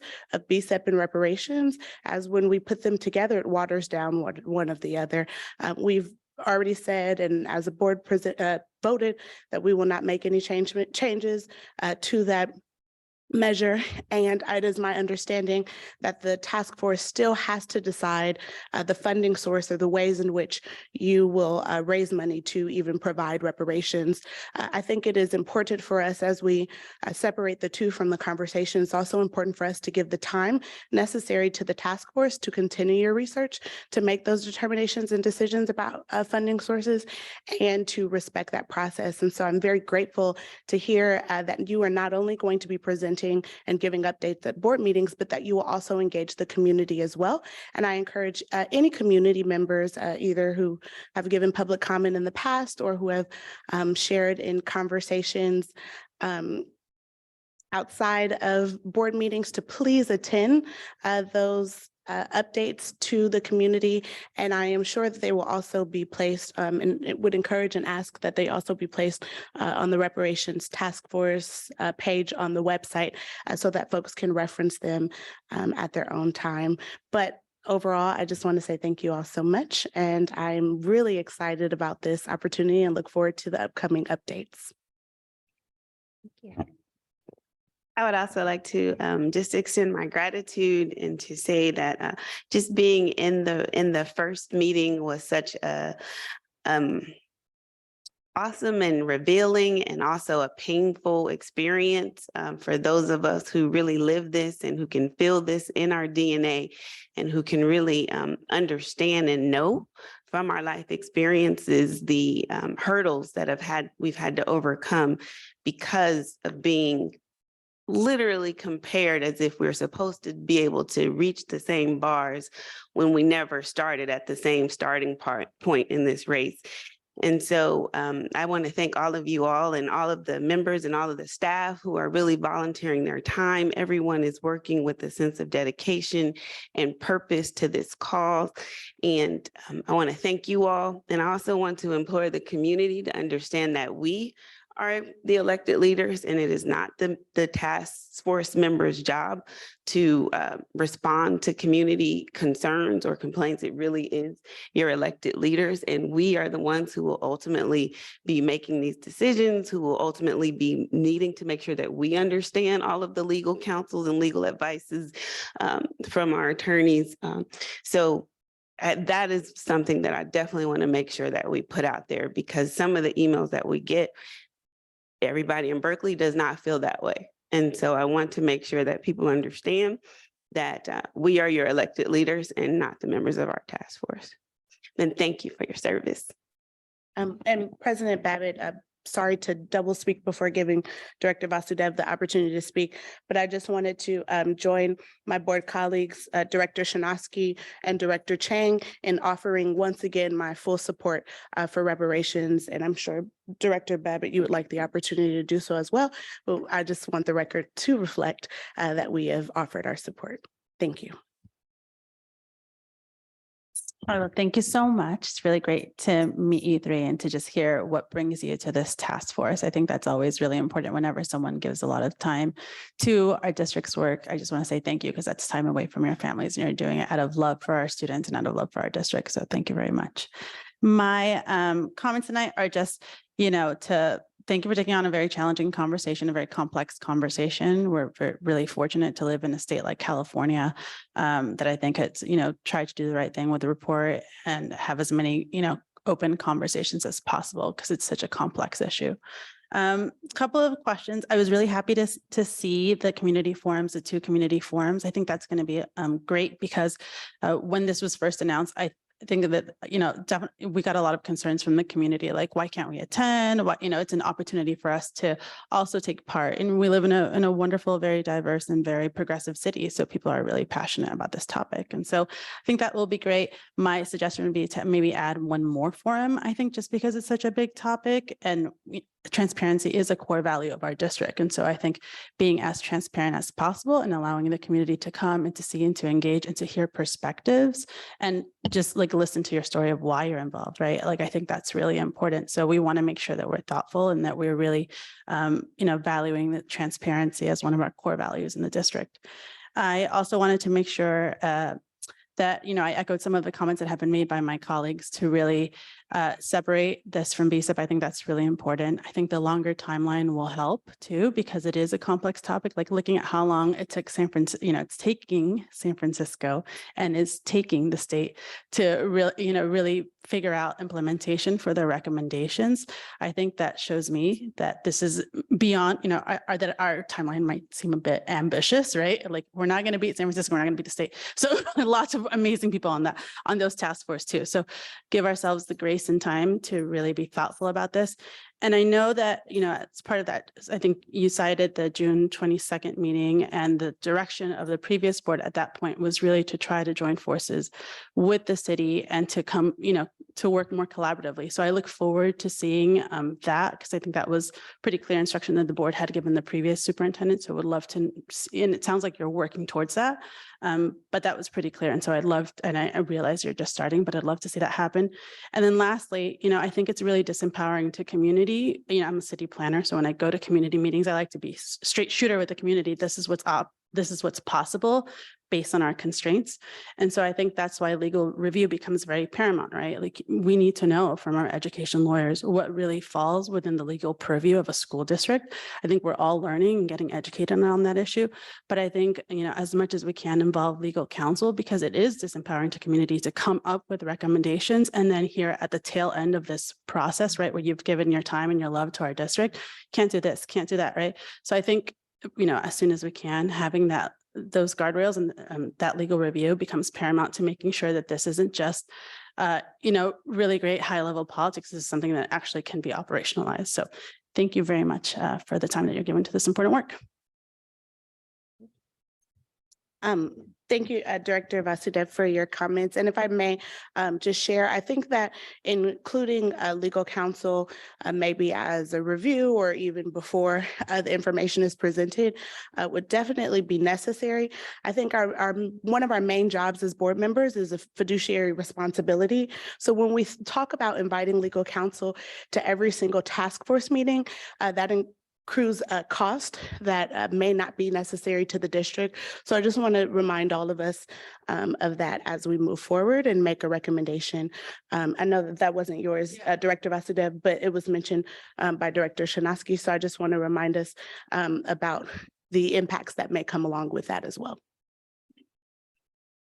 Just add to that, I think that's a good reflection on the engagement of council, and council is not meant to obstruct. I think it's meant to provide guidance, and whether they're there every single meeting, it's important they be involved from head to tail, and you consult with them too. You can use them as council to find out what is the most constructive possible remedy from a policy perspective, but also legal, and and on your own.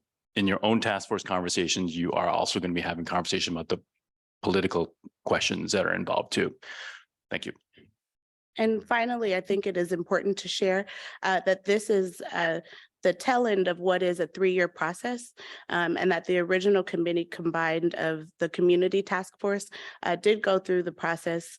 I'm aware it did go through the process of seeking legal counsel, as well as consulting with our own BUSD legal counsel to see if this opportunity is even legally sound or necessary or could even happen. So to clear all of the hearts and minds of everyone on the board, as well as the community who are wondering, even before we continue to move forward with the task force, that did happen, and dotting the i's and crossing the t's of doing it again will definitely support and benefit all. Thank you. Just as a quick follow-up to that, could we request that that information be provided to the current board so that we have that? Thank you. Thank you. Your microphone's on. It was off. Yes, I will also say that as Director Brown said, is 3 years in the making. So I will gather as much as I can from that group that is not this group, and share that. And then again, we are committed to sharing and making information as this group engages in new content public. And yes, we will definitely make sure that there's legal counsel involved. I would not even disrespect this amazing group of women and the people in the task force in their time by even having them spend hours and hours coming up with something that's not viable. So it was on the slide as well as a part of it, but we will definitely make sure that during the conversation and before any recommendations are made, that they're actually sound. Thank you so much. We appreciate your time and for being here this late and for all of your hard work. Thank you. Thank you.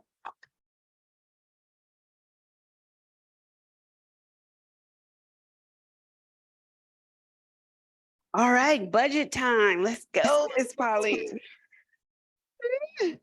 Item 13.3, also a discussion item, a review of the governor's May budget revision. Please feel free to skip all of the superintendent's slides. We got the mission, we know the 4 E's, we got it. I know, you did not say that. We gotta laugh this late at night. We gotta laugh. Thank you. USD. So, let's see.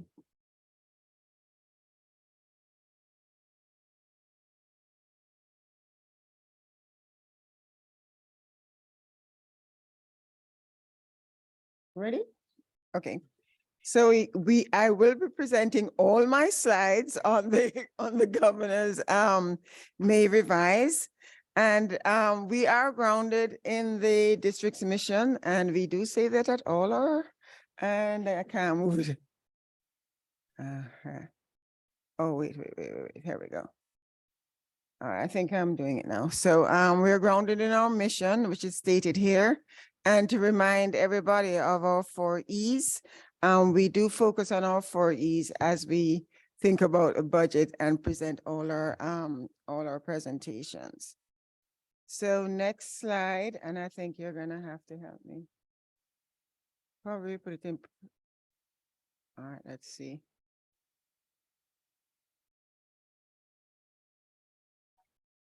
Okay, thanks. So the governor presented the revision to the state budget on May 12th. And this is his projection for the 23-24 year. So on the next slide. Next slide. Right. So the themes for the May revision, there are some words in there that we need to pay attention to. One has to do with a balance. So he is balancing several opportunities and several challenges, but he attempts to reach a balance of protecting existing investments while anticipating continued economic uncertainties. So there's another word, uncertainties.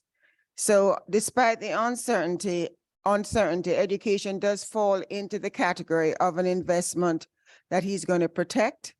So he does follow up with his warnings that he had in the January budget.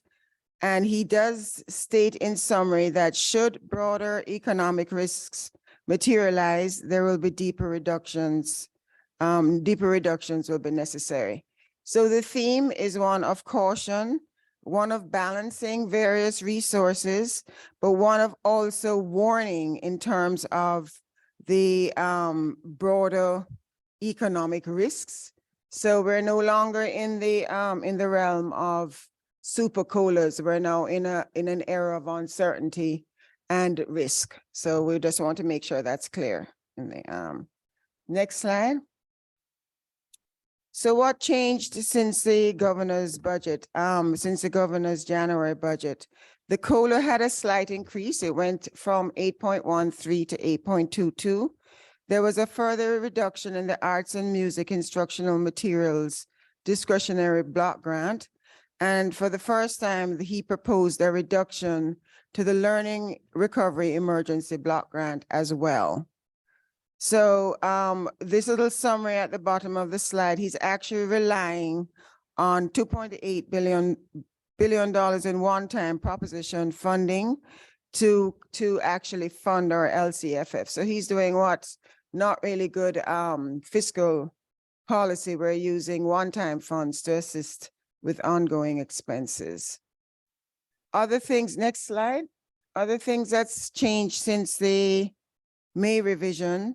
You can see that the COLA, the blue slides, the blue charts are the January budget, and the orange slides is May. So you can see, in addition to changes in the 22-23 year, there are also changes in the COLA in the out year. And this is important to us because we use this to present our budget for 23-24 and the 2 out years. So let's take a closer look at the block grants. So this talks about, sorry, I'm moving, Marissa, thanks. So this slide reminds us of what the allocations were. And then it reminds us that there was an original cut in January. There's a further cut now in the May revision. And it reminds us that this actually has to have a plan that is approved by the board. The board has approved the plan, but there may be revisions based on the change in funding. And then we'll also look at the Learning Recovery Emergency Block Grant. This just talks about the decrease. We estimated it to be 30%. I've seen, and next slide, sorry. I'm looking at my deck and not, sorry, Roseanne, I remember. So there is a decrease of 32%, or anywhere from 30 to 32% in this particular block grant. And this is new in the May revision. So the fiscal impact to the district, and I could have just presented this one slide, right? So the LCFF, the COLA at 8.22%, next slide, is actually, is fully funded, and it generated an $88,000 increase. The additional reductions in the arts and music block grant, there's an additional reduction of $946,000.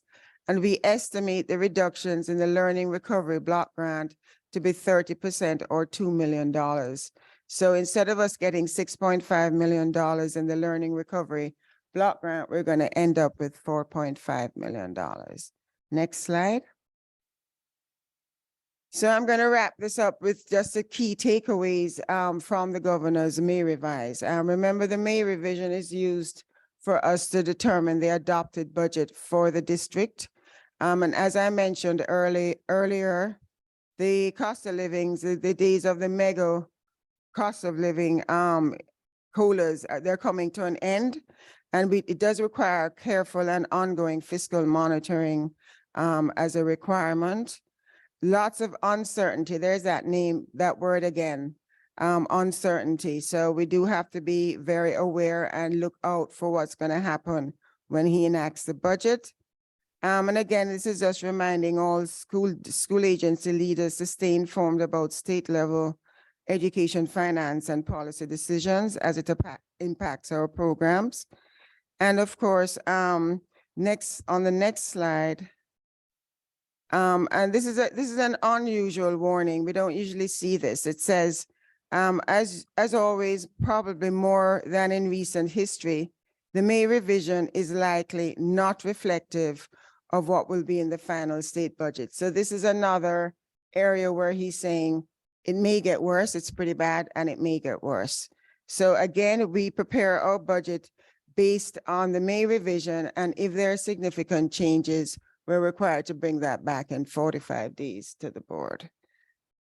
So that's a very quick wrap up of the May revision, and I'll take any questions. If there are any. I think we are good. Do you have a question? It may wait for the budget presentation, so just tell me if you want to wait, but I'll wait. Yeah, we just Well, want have- questions based on this one. No, go ahead. About the go ahead. revision? Then go. so I was just reading one of the presentations about the LAO analysis, right? And they were suggesting that we budget for a 5% COLA because hold on, let me finish. They were suggesting budgeting for a 5% COLA with the idea that it may be reduced in the final budget. And I'm just wondering, have we sort of kept track of these additional funding priorities and how we're going to use the additional resources we have in our budget so that if that should happen, all of the work that's been done thus far can be used to make those reductions? And are you thinking about a reduced COLA like that or not yet? I'm actually not thinking about a reduced COLA because we're advised to build our budgets on the most current known information, and that's the governor's May revise.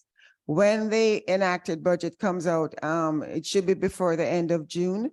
If that happens, we would do a 45-day revision to the budget that I'm presenting tonight. And if you look at our budget priorities, they're scored and there's a running total.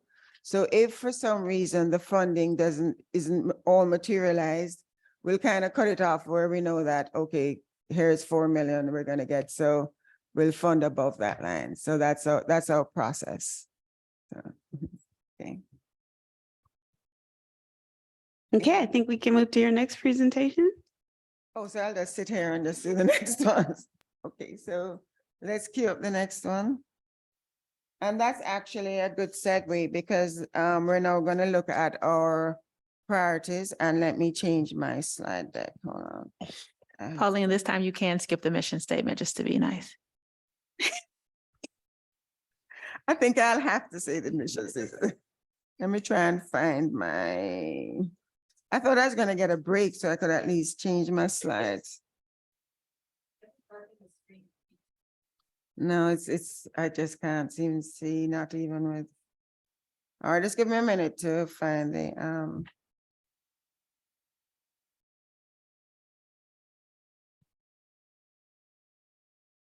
okay, ready? All right. So we're now going to take a look at our budget reductions, and this we worked with our partners to come up with our SBAC, our Superintendent's Budget Advisory Committee, to come up with, go back to 25. This is just the introduction, warming up. So this was a lot of work. We worked closely with the Superintendent's Budget Advisory Committee. There was a lot of thoughtful exchange, a lot of give and take when we worked with the committee. And we are proud to present. This is a lot of work, and we're hoping that we can get the board to vote on all our priorities tonight. So on this slide, our mission is up, and this obviously this is even more important when we're trying to make sure that our student body is able to achieve academic excellence. Our resources are extremely important. So this actually drives our decision in terms of allocation of our resources. And on the next slide, we're also informed by our core values of resource allocation, which we've shared with the board before. So in terms of presenting tonight's the priorities, as I mentioned before, we worked with the Superintendent's Budget Advisory Budget committee. And this is a combination of both staff's recommendations and the recommendations from the committee. There was a lot of alignment between what staff recommended and what SBAC represented. And this is in all but 2 cases. 15 out of 18 members voted, and 14 out of the 18 SBAC members, they scored various budget asks. So we didn't just present a list of recommendations. We did a lot of surveys of the group. We got their feedback. We adjusted our decisions based on that feedback. So this is actually a joint representation of staff and SBAC. So tonight I'm asking the board to discuss and approve our recommendations. And these recommendations are actually, some are one-time and some are ongoing. And I'll show you the impact on our budget when I do that presentation after this one. So let's change new slide. So I'm presenting this, it's pretty small. I'm not sure if you can all read it, but we've presented these to the board before. So on this slide, these are all the recommendations where there was alignment. So, and as I mentioned to Director Shinosky, if you look, there's a running total here that starts with the first amount, and we kind of keep a running total of all the priorities. And this will actually assist us if our funding changes.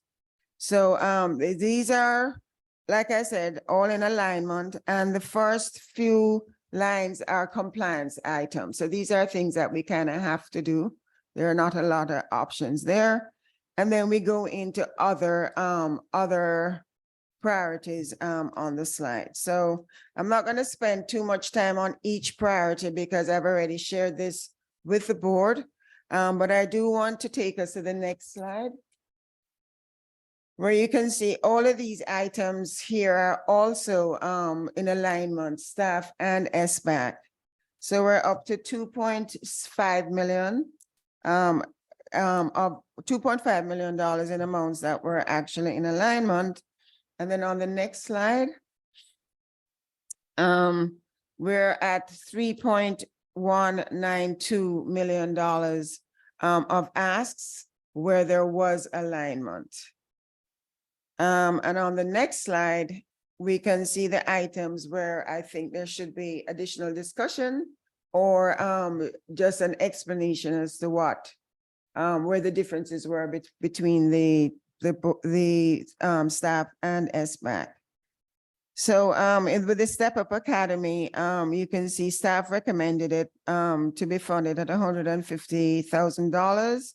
SBAC, the feedback from SBAC, we have a yes column and we have a no column. So there were seven yeses and 8 nos. And when we don't tie it to the total, that means some people abstained. And for the transportation, we had proposed cameras on the buses as a safety act. And that was $120,000. And as you can see, 1 SBAC member voted for that and 9 said no. So these were in our tier 1, or what staff thought were like the most important things to be funded. But it's also interesting to note that SBAC had additional asks that we had not presented in our tier 1. So one was a Title IX TSE, and that was $50,000. Staff scored it as a tier 2 ask. And that actually is being funded by BCEP's carryover. So it will be funded in 23-24, but just not from the general fund. The partnership, there was an ask for full funding for RISE. Staff felt that we could partially fund this amount, but you can see that SBAC thought 9-1, we should consider additional fully funding this program. And then there was a discussion about the Wilson reading system. That I don't think the SBAC scored on that, but we want to let you know that we're using ESSER funds to cover this particular ask, because that came up in our SBAC meeting. So next slide.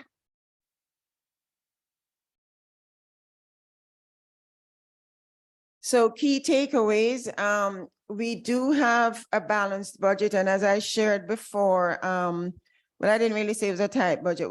We have a lot of unknowns in this budget, but we do have a balanced budget, but I would consider this a very tight budget. Again, no more unprecedented COLAs. There is a lot of uncertainty, not only in the state budget, but in the California economy. And then it's critical that we continue to stay informed about our educational finances and policies. And I already reiterated what's on the next slide. So for the discussion, we can discuss the asks, and then we also have an appendix that on the next slide. And the appendix has some important information in terms of other funding for other programs where we found either alternative funding sources or where we actually made changes and met asks from SBAC, right? So I'm not going to go take us through all of that. So so I will take any questions, and hopefully we can get to a point where we can vote on these priorities. So can we go back to the discussion slide?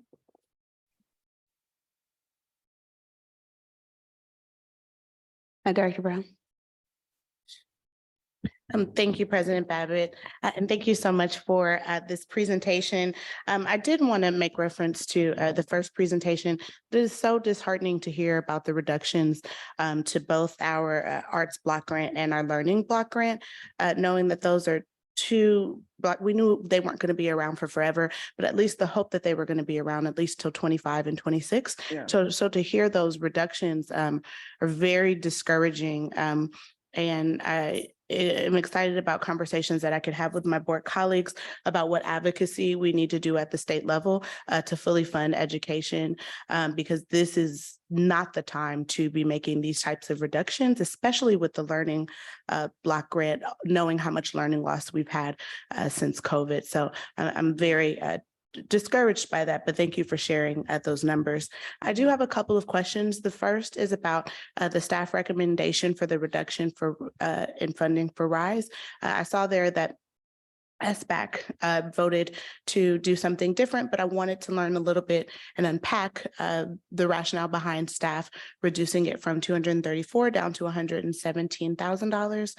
And then my second question was around if we could share the concerns about from SBAC around Step Up Academy and why the votes don't really match the need that we have for our students, especially specifically the students who Step Up Academy is going to serve, and knowing their current standing in our district, knowing their academic standing, as well as their reports of inclusion and belonging in our school district, and knowing that this is an intervention that is being used to support those two things.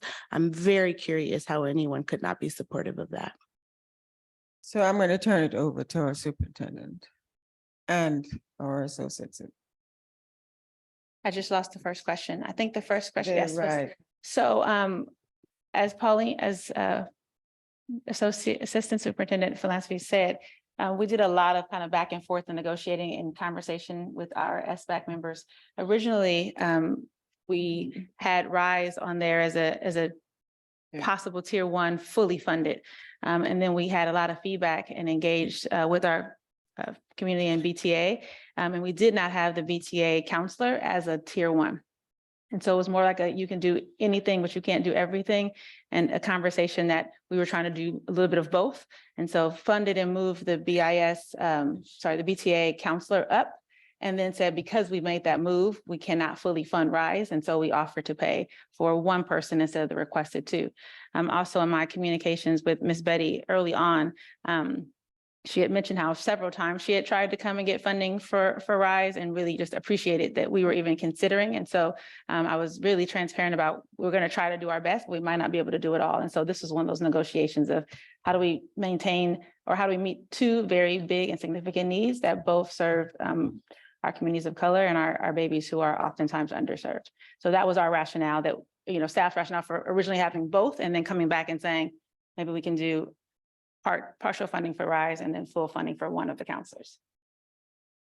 And so in tonight's budget, the way that it is presented and outlined, it says the staff portion, but then it also says the SBAC recommendations on the third page. And so when we are voting, how is it being presented to us?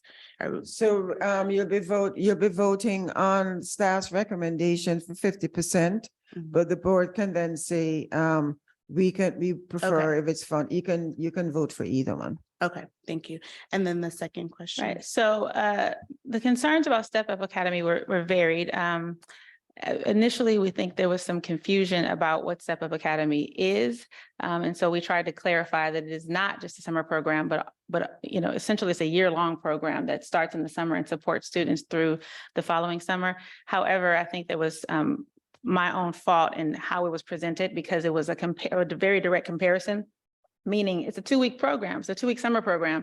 And despite us trying to share that, no, it's more than that, folks honed in on 2 weeks and felt that it was exorbitant costs for 2 weeks of service. So even though we tried to share, oh, there's kits and there's this and there's that, I think people got stuck on the 2-week and then started trying to compare to other BUSD summer programs and thinking that the cost was just more than what they thought it was worth.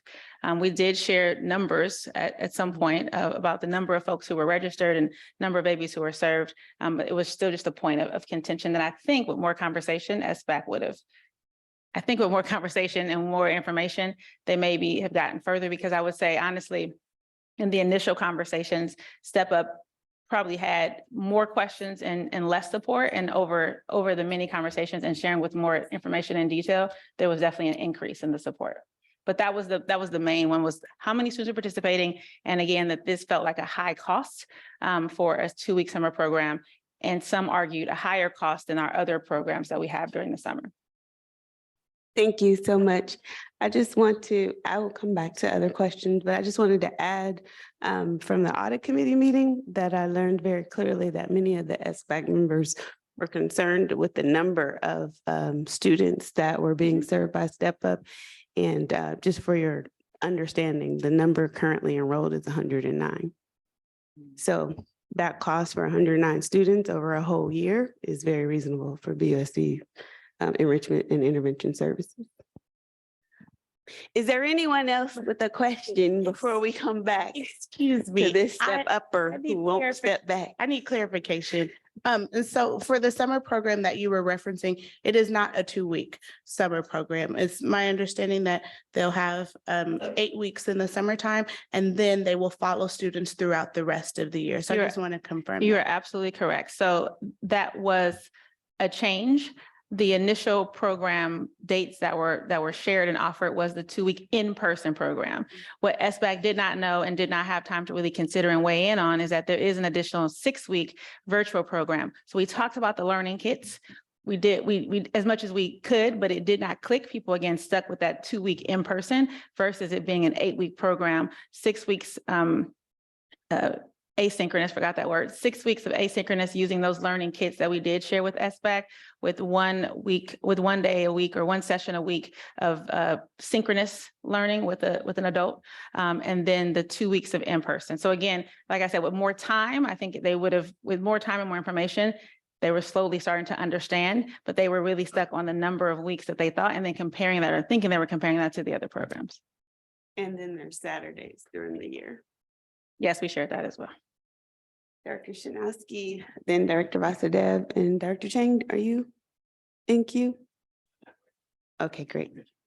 Yeah, I have concerns with the reduction in funding for RISE. I think that we talk about organizational clarity and we talk about, the things that we want to move forward. And we know RISE has a 50-year track record in our district of really showing us that it is able to No, it's 50. 1974, 76, almost 50. Anyway, it has a track record of showing that it really is doing what it says it needs to do. Every single kid who graduated out of RISE this year is going to college, you know, and really meeting those outcomes. So it's my understanding, and I can be corrected if I'm wrong, that the level of funding that we're proposing may actually cause RISE to not exist any further. So my understanding was that we need a higher level of funding in order to ensure that we keep RISE at our schools, which is really important to me because the data shows that it's working, that it's having a positive impact on our kids. So I would agree that it is important to us as well. And what was submitted to us in the proposal was the $200,000+ for 2 additional staff members, which would allow RISE the capacity to serve more students. And again, you know, reduce the capacity of the current 2 counselors they have, Wardell, and apologies, I forgot my other friend's name, but to be clear, so when we had that conversation in our brains and in our conversations, it was never about RISE not existing or not us valuing RISE. It was, again, an issue of you can do anything but can't do everything. And we know we have students and staff at BTA who are also asking for additional support. So it was, again, us having to make some hard decisions, but not at all believing that our decision meant that we didn't value RISE or that RISE is now gone. And again, it's a conversation. I mean, like I said, Ms. Betty was in my office before it even came to SBAC, before we even got on the list and had a proposal when we had a conversation. There has been some different things shared since then. And so I respect that. But again, we were really thinking about how do we show that we support and value this program? How do we allow them to get at least one additional one this year, maybe more in the future, but also honor that our students at BTA, who we didn't have on the list originally as a tier 1, also were asking for additional support. So maybe we could get clarification on that, because I feel like I wouldn't be comfortable voting for something that would result in its disappearance. Well, you all are aware that the city of Berkeley through the 2020 vision has been funding RISE. And so I reached out to the city of Berkeley and they are planning to continue their funding. So my understanding is that we are adding to the existing funding that the city of Berkeley is still planning to provide. But the 234,000 includes what the city already would provide. Yes. The 234,000 includes what the city currently was funding. She's saying yes. RISE, the 230-something thousand that was asked for by RISE from BUSD was to augment what the city is already providing. Yeah. It's a match. Yeah. It's a match, yeah. So my understanding is just different. I understand the Yeah, no. funding. It's This just comes different. from my understanding of from hearing through public comment in past, that if we didn't fund it at all, RISE would go away. And all I'm saying is because the city of Berkeley was not going to fund it. That's what I heard in public comment a few times. So I checked in with the city of Berkeley. They plan on continuing to fund it. What we're doing through BUSD is to help expand it. I'm simply saying that my understanding from the people at RISE is that if we fund it at this level, it will be gone. So that I would like clarification from the folks there on what needs to happen in order to ensure that RISE exists at Berkeley High School in the years to come. I understand all of what you're saying. My understanding from RISE is different. So if it's okay. Well, I mean, to me, if it's gonna leave and we only do the 134, then what are we doing? Like, should we get clarification now because this is up for, or do you want to pull the 100 and then bring it all back? Or how do you want to? So what I was going to ask, if it's okay, because Ms. Betty is here, if Ms. Betty can really quickly answer that question, then that's okay with me, if it's okay with the board. Very clear, yes. If we're not fully funded, we will end our contract with the city in June of 2024. Our next RFP comes up this fall. I will not be following. But what does fully fund mean? And is that absent City of Berkeley funds or is that expanding? The city of Berkeley right now gives us 216. We have 1 year left on our contract. That contract ends in June of 2024. This winter, I have to file a new RFP for the next 4 years. If we are gonna continue to go on without the support of the school district, I'm done. I can't do this. And I cannot bring on one person. Who do I choose? Do I choose African American? Do I choose a Latina? I can't do that. I'm just done. We all decided that that was our bottom line and that we would just go on to programs that were ready to fund. Well, I think that's why I'm still confused because, and I'm sorry for being confused, but I'm hearing you want BUSD to fund it all and not City of Berkeley at all? No. Okay, so you want the City of Berkeley's 216,000 or 6,000. Right now, that's what we're getting. Our contract ends in June of next year. I have to file a new RFP. If we vote this month that the school district, yes, is going to support us fully with the 234, then yes, I will file for the next 4 years. But I even have the luxury of even asking for more from the city because I have matching funds. So it's a combination of those two. And that will bring on 2 more case managers, 1 African-American, hopefully with Arabic or Eritrean language, and a Spanish-speaking Latina. And we have 1 in mind already. Ms. Moreno has been in conversation with me that she just left BUSD, that she wants the position. So the 234, how many people do you have now with the 216? I have 2 case managers that currently have 50 kids each. That's 100. I would bring on 2 more case managers, but they would only take on 48 kids. So that's 96 more. In 1998, when I took this position, I had 6 case managers. We served 300 kids. So we're spiraling down. We used to, back in the day, get about 500,000 from the city. The budget is going down. Okay, so since 1976, BUSD has never been on the plate. And like I said, 98, 6 counselors, 300 people. Here we are, 2 counselors, 100 people. Okay, and I'm at 216, not at 500 anymore with the city. So it's just not sustainable. Either the school district decides to invest in something that has been supporting them all these years, or we just have to pull out. I can't do it anymore. That's where I'm at. And it's at the full funding. And full funding brings me to the table for everything. The takeaway is full funding means all these meetings I'm asked to go to, like the new focal group for the mental health, I've been asked to sit on that. I'm not paid to be there. All of RT Fishers, I'm not paid. The Latino listings, I'm not paid. We're brought in for everything. WASC accreditation comes. Can I see your after school program? We're asked for all of that stuff, but nothing is supporting our program. Yes, we get 30,000 for tutors, but somebody has to manage the tutoring program. That only pays for tutors. So I'm just exhausted. And so at this point, what I am clearly saying that yes, I will file a new RFP with the city and get the 216, but not if the school district doesn't fund us the 234. And let me give a little bit of leeway, at least match the city.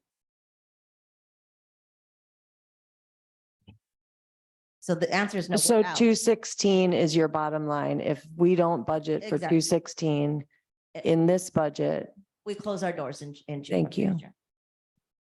In June of next year?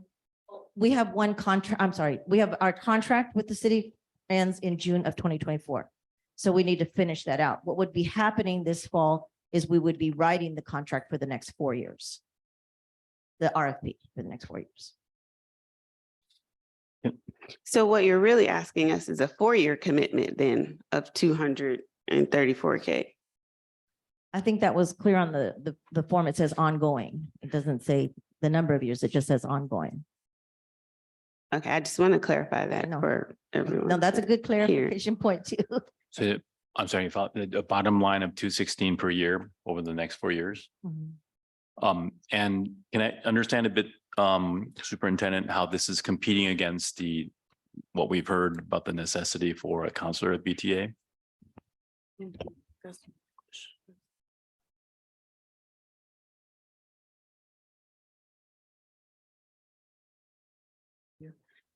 Can you clarify that last part of your question, Director Chang? Yes, the superintendent had noted that there was a conversation at SBAC about the funding for the counselor at BTA, in addition to funding RISE, and there was a balancing decision between the two. And I just wanted to understand that more, particularly in the context of a bottom line of 216. Right. So I think in the broader context, we were working within the constraints of the available budget. And so we were trying to figure out, was there a way to get a win-win situation for both of the programs? And I think at the time, at least my understanding was that what RISE was asking for was a financial commitment, not the exact financial commitment, as Ms. Betty just recently shared. At least that was my understanding. And so the thought process was, well, if there's a need for additional counselors at BHS, we've also been hearing from BTA and BIS that there's a need for additional counselors there. And might it work to provide some level of significant funding for RISE and at the same time cover the need that was articulated by the BIS BTA community? Thank you. So if I'm understanding correctly, the amount that was proffered is insufficient per the bottom line. Does that mean that if we were to agree with the 216, that would mean that the BTEC counselor would not be funded? Not necessarily. It's not a one-to-one. So you might direct staff to fully fund Ms. Betty's requested 216 and support the counselor, but it would just mean that something else that is on this list needs to be removed or moved off. Like that is the trade-off. That's the hard conversations that SBAC had. And we, again, we very much value the RISE program. When I started, I learned about the program and all the things that it does for students and families and the way in which it offers not just academic support, but wraparound and really kind of relationship. And, it's a different type of family, as you've seen up here. And I had heard from Ms. Betty that there had been no support. And so we were trying to show support. And so we were trying to show support though, but again, balancing that there's a number of other needs and asks that we're also trying to show support and respond. You see them all the time, right? And respond to, and we cannot respond to everyone and every ask to its full extent. So we were trying to kind of do we value you, we want you, and this is what we can do this year. And always there's conversations of additional funding next year. So my understanding again from Ms. Betty was that, this was more of a conversation around BUSD. Do you value this program that's been serving students for years? And her desire to not continue to apply for a grant. She talked about what a robust and rigorous application process it was if BUSD was not showing support. So we had hoped that our showing support halfway this year, maybe additional future years, would be motivation and kind of affirmation for her enough that we value her, but we also more importantly value the students that she and team serve. I'm sorry, I'm taking up a lot of time, but can I just follow up super quickly before Director Brown is able to speak? I know that it sounds like the granting process is burdensome. Is there some form of support that you get from the district for filing the grants? And is there some support that's possible?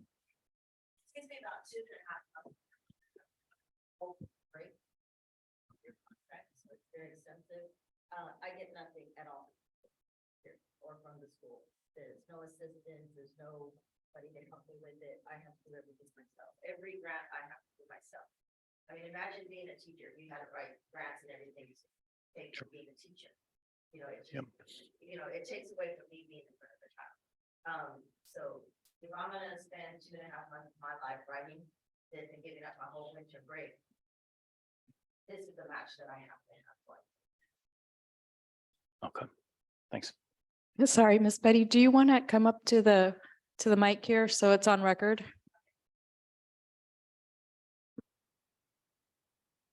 I'm sorry. So to be clear, yes. We have 4-year contracts with the city. Our contract that we're currently in ends its 4th year in June of 2024. It takes me about 2.5 months to write an RFP. I give it my entire winter break, so it is an extensive process. Right now, we are asking the city again, if I were to write the report for the 216,000. With a matching fund, we can even ask for more. Like I said, in 1998, I had 6 counselors. We were looking at over 500,000. We're down to 216 with the city. That's with no partners coming in. And supposedly through 2020, and yep, we are partners. Okay, so just to be clear, yes, we are looking at our bottom line being 216. 216 is what it's going to take to keep us here, for me to give up the next year of my life to kind of get this done and get things in place. The other bottom line of this, and the reason why we came up with this thought, is the current salary that I even get, there is no way you're going to replace me. There's no person on this planet that is going to come and take my position, period. It's just not going to happen. And I can't retire with the fact that I can't be replaced and that no one will take my job. I mean, Jennifer knows what my salary is. It's embarrassing. Let me just put it this way. We've been working for years and we get less than what teachers get. And I have a master's plus, and I've been in this position since 1998. So it's time to start investing. I have a few questions. Thank you, Ms. Betty, for what you shared. So the first is, if we decide to fully fund this at the what was 234, but now I'm hearing 216, and then those two, which would be to fund those 2 new positions, what process do we have to go through in terms of the personnel commission? Because if we fund those 2 positions, then do they then become BUSD positions? So that's my first question. And then, and that's to the superintendent. And then my second question is around making the decision to fund it fully, as well as knowing the need for a counselor at BTA. And so I know you said you had this conversation in SBEC in terms of then we'll need to cut something. And so what conversations were had, or what recommendations do you all provide in terms of what needs to be cut, or what you would recommend cutting?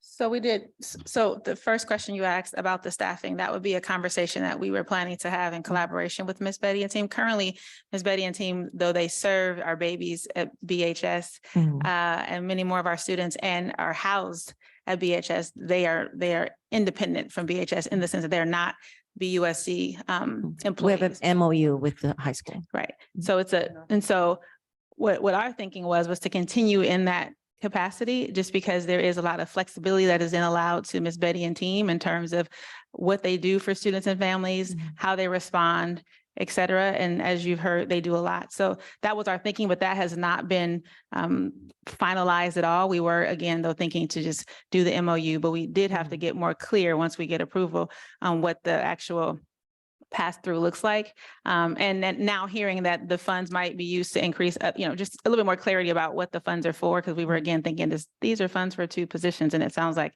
maybe it's going to offset some current salaries as well. So that answer we don't have finalized, but we do have an MOU, and we were planning to allow those folks to continue to be independent of us, not our staff, just so they can continue to have the flexibility. And the second question? Yep.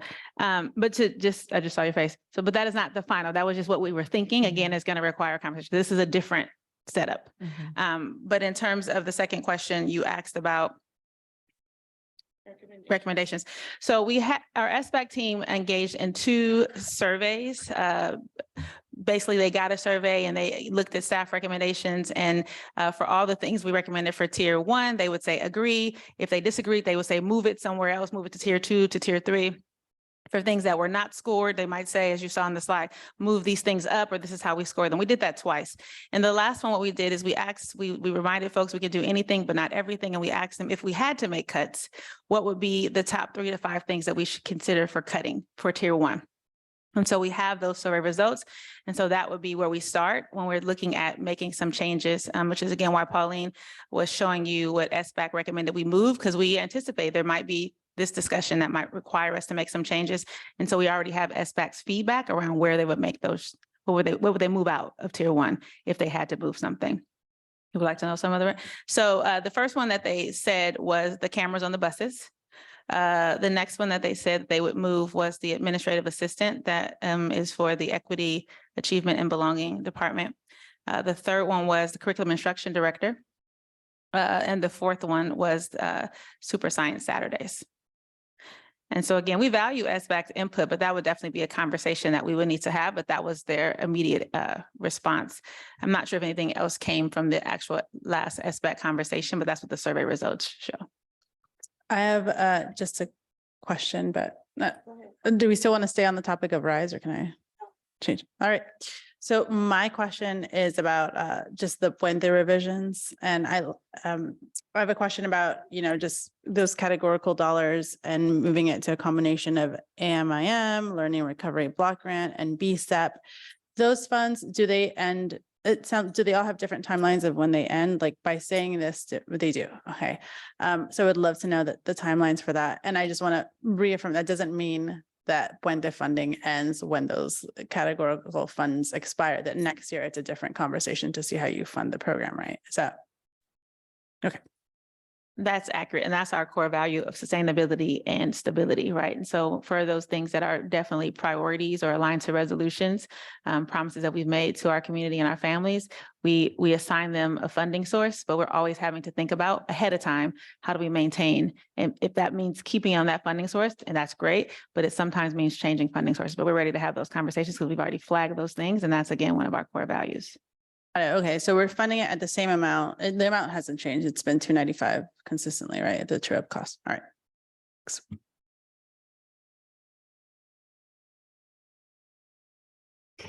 Thank you. I would like to ask for a motion to approve staff recommendations and to table the additional funding for more clarity around the ask for RISE.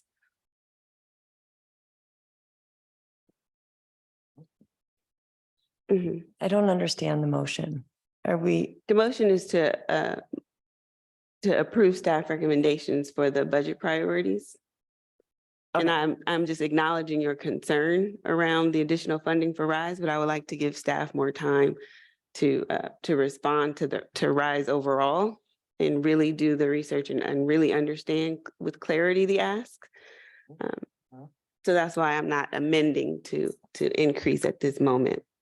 I just have another question. It sounds like from the discussion, though, that the majority of the board, and correct me if I'm wrong, the majority of the board seems to want to fund RISE at its full amount, right? Is that the direction that you're getting, Superintendent? I personally would like clarity around, because as you said, we've heard we're expanding. Now we're supplementing salaries that are already there. And I absolutely do not want to set also a precedent that either we pay or leave in this kind of forum. So I feel like there's a stronger conversation that needs to happen. I think the only thing that concerns me a little bit about that is then what would be the recommended cuts, right? Because we'll have to accept and approve staff recommendation without RISE. However, if there is going to need to be a cut, then what do we do? I'm not saying without RISE, I'm saying with RISE as it currently is in staff recommendation. And for that additional to get to the 216, that's the further vetted conversation. Because what staff has vetted, from what I'm hearing, is what they put in their recommendation. Correct. But to get to the 216, then we would have to consider one of these top 3 to 5 cuts, either the cameras on the buses, the admin assistant position, the curriculum instruction director, those things. So, I mean, maybe, but if they had more time to actually vet it, that was what you said SBAC said they would do instead of. That does not mean that staff can't come back with another solution. That's all I'm saying. And I think we should keep what's already in the tier one because we're in support. We definitely know that we need to support BIS and all of these other asks. So this additional bridge funding, we need to rethink. And I think we need to give staff time to do that.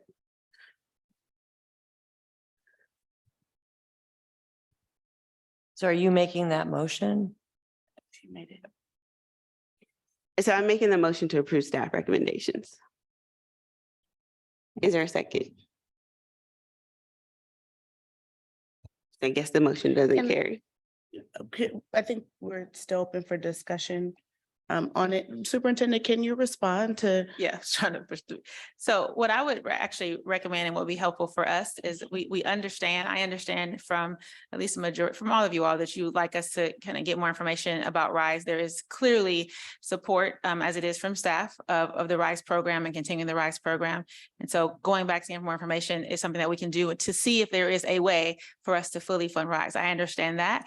What will be helpful for us to know tonight from you all is if we find that funding RISE at the fully requested amount required, which we are, it requires us to cut something else. We cannot be creative. And we hopefully we've shown you we're pretty creative and responsive. But if we cannot do that, it will be helpful for us to know from you all as a board, what would you tell us to cut? Because there are the SBAC recommendations, and like President Babbitt said, those are just their recommendations, right?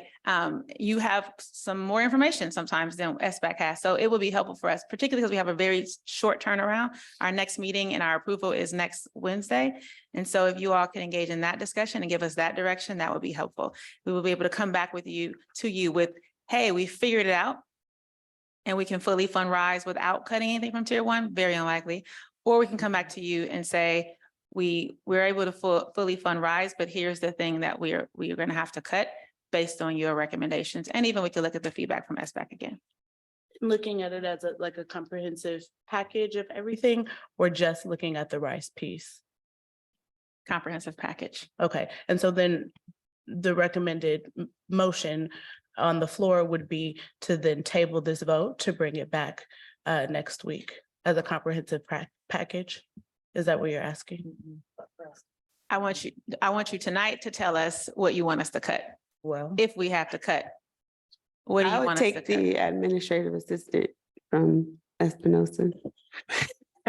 He's here, he's sitting in the audience. That's what SBAC would Let me take. clarify for process. So because this is going to be you all giving direction to staff, and we would need the board would have to agree. The three Sure. things that you tell us to cut needs to be a voted on thing, because that would be really clear direction for me and staff.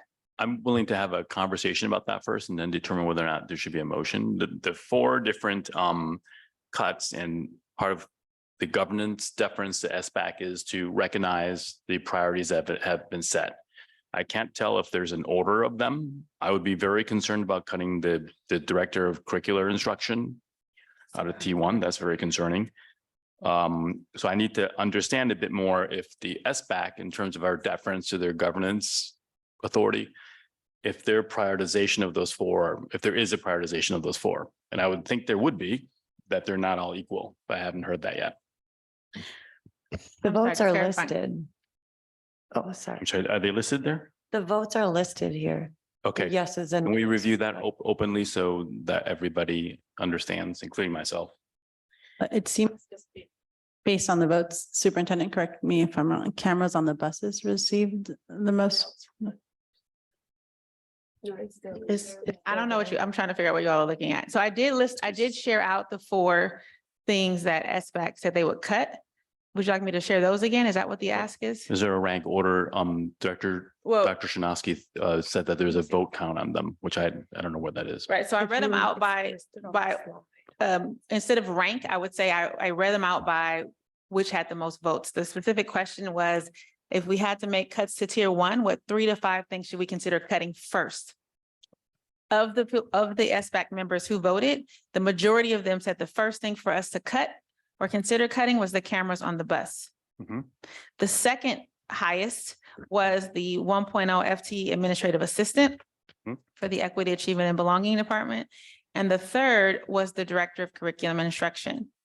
The fourth one that stood out was the Super Science Saturdays, which is again, is us matching the grant funding from the WARM. And then after that, it all kind of becomes the same. So I would say those would be the top four Okay, from SBAC. I see. I didn't hear or understand that you were giving a priority based upon that. So thank you. That's very helpful. Is there, I guess we'd have to have a conversation about how much each one would provide. It's listed in the admin assistant would pretty much cover the gap for RISE, which is why I went that route. Okay, in and of itself, it should bring us to the bottom line of 216, close to it. Well, I do want to spend a little time talking about that, because if we think about the role of Director of Equity, Achievement, and Belonging, there are so many initiatives that come under that. So the Black Lives Matter resolution, the Latinx resolution, CSACE comes under that. Geez, there's so many I can't even remember. And as well as our RTIs, our MTSS. And so it makes me nervous, right, to move forward, knowing that we have all of these initiatives and we have basically a director of one without an assistant.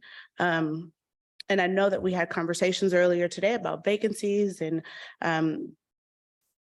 supporting people being on the ground versus being in the district office, but I don't think that that would be in our best interest. And this is me personally, I'm sure. I welcome other folks' ideas, but I don't think that would be in our best interest to cut that position because we need it.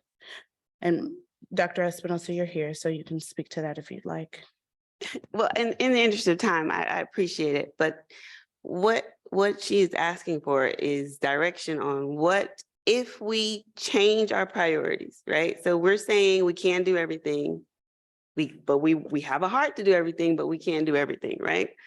So she's just asking us what would we then cut if we want to increase, or we can keep things as is, as I suggested, and give them time to think about how they could add to this resource. Could be from other pots. This is only one pot we're talking about. I mean, for me, it seems like cameras on the buses would be the obvious one to cut.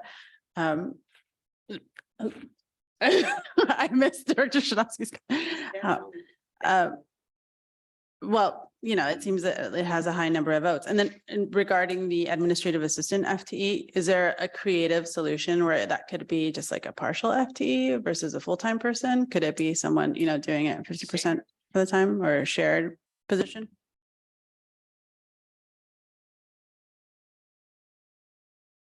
Well, I just looked at our HR director to see what the feasibility was in terms of hiring a part-time person.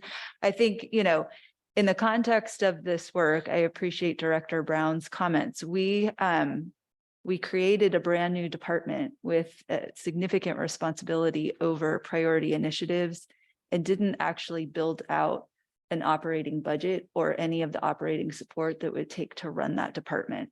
So that's part of the reason why that position was prioritized. I think I do want to acknowledge Rosalina Barrios, because she has been providing extra support to Dr. Espinosa this year in the context of that work, particularly as a new person trying to learn that landscape. So I think at this point, we would take a part-time person because we haven't had anybody, but there's a significant amount of administrative support that's needed for that department, particularly in the context of the work that the OFI team does, the extra hours from our equity teacher leaders, the contracts that are being managed. So that would, you know, I'm looking at Dr. Espinosa. I think we'd take a part-time person over no person, although it wouldn't be the most ideal situation. I'm seeing if you are nodding agreement. May I say something? So with RISE, we're funding it at the 117. So they ask for 100 for the full funding would be an additional 117. It wouldn't be an additional 234. So the cameras on the bus is 120. So if you eliminate the cameras on the bus and use that for the for RISE. 50,000 in audit committee. Huh? I do want to clarify, the cameras on the bus are one time though? Part of it is one time and part is ongoing.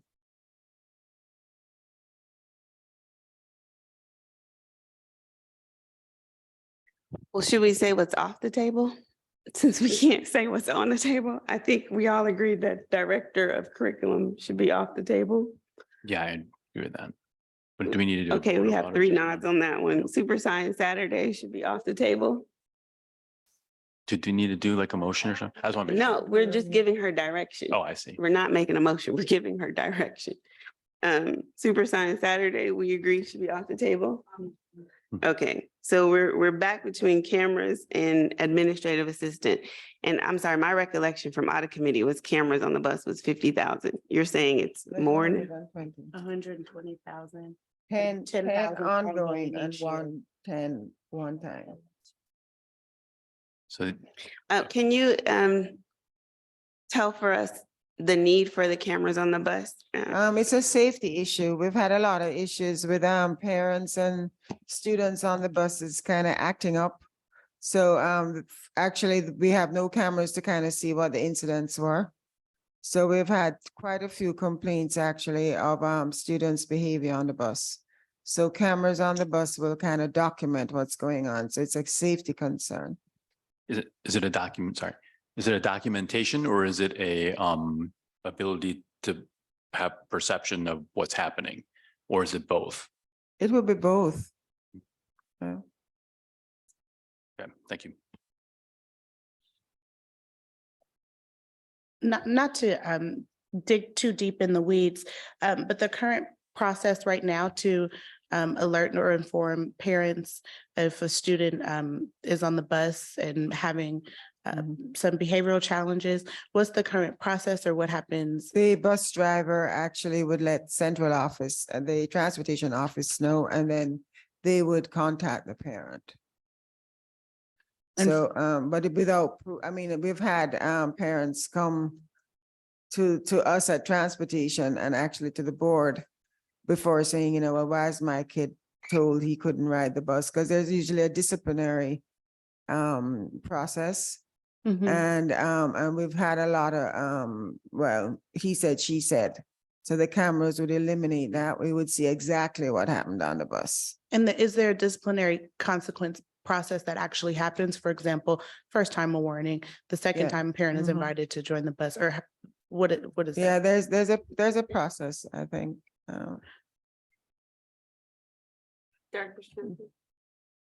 Yeah, can I ask staff, like, what do y'all think we should, what would the recommendation from staff be? What we have in tier 1, right? You got the recommendation from staff. All that stuff in tier 1 would have been what we recommended and how we recommended. And again, it's always a hard decision. In SBAC, we talk about how, I mean, this is just the things that made it to tier 1, right? There were tons of requests and budget proposals. And I would say that none of them are bad or right, not something that will offer a different or probably more enhanced experience for students and staff. So that's always a hard conversation. And what we talk about is that it's not just the priorities. It's not just you can do anything, but you can't do everything. It's also that you can't do everything right now. And so some of it requires some level of like long-term thinking and seeing and capturing these requests to say, this year we can do this much or none of it, but maybe next year, the year after that. And so it's hard because I think a lot of us operate from a scarcity model and funds are fixed, right? And limited. But we have to be able to see beyond this moment as well, which is always a challenge. But yes, these are recommendations. Can I reframe it? If I need to extend the meeting, I'm sorry, it is past 11 o'clock. So, and we have 2 hearings left. Oh my gosh. And we have to do the hearing, right? We can't table the hearing. We can't table either hearing. One of the hearings is All right, I guess we're gonna extend the meeting till midnight. Can I have a motion? I'll move to extend the meeting till midnight. I'll second it. Okay, so can you call the roll? Oh, I was gonna say that for all these programs that we're actually working with, there was a request from SBAC to come back to determine which students are we serving, how many students we're serving, and was there any overlap? So that was true of Bridge, that was true of Rise. And then there was an additional concern, was Rise going to be using staff? Okay, thank you. I need to extend the meeting though. Oh, I'm okay. sorry. Ms. Barros, can you call the roll? Yes, The yes, I motion's can. on the floor. Student Director Brown, Yes. Director Chanelski. Yes. Director Chang, Yes. Director Brown, Yes, reluctantly. Was Miss talking all night? Vice President Abasudev, Yes. President Babbitt. Yes. Okay, I give her that hard time all the time. So you were saying, I'm sorry. Oh, I was saying that there was a request from SBAC in terms of looking at programs a little bit closer in terms of students served. They needed like additional data because we had no data on some of these programs. So was there overlap with Bridge and Rise, and other programs? And then there was another concern, was it going to be staffed with employees or consultants? So I remember that coming up in SBAC. Yes, we can rephrase, and I just want to keep in mind we have to move though. So let me rephrase my question. If the board direction is to fully fund Rise at $216,000, then what would be the staff recommendation for areas of cut? Or would you prefer to give those to us next week? I would prefer to give those to you all next week because you have our recommendations and we have our directions, which is to go back to see what and if we can, what? I have to put them in the budget. I have to know what's going on tonight. Well, hopefully tonight, so I can include it in the budget for next week, which has to be adopted next week because that's the last meeting. So you want me to answer what do you want me to do? We have to, I mean, unless we. So can change we just direction. increase the budget priorities to include the 216, or do you all want to take cameras or the admin assistant off?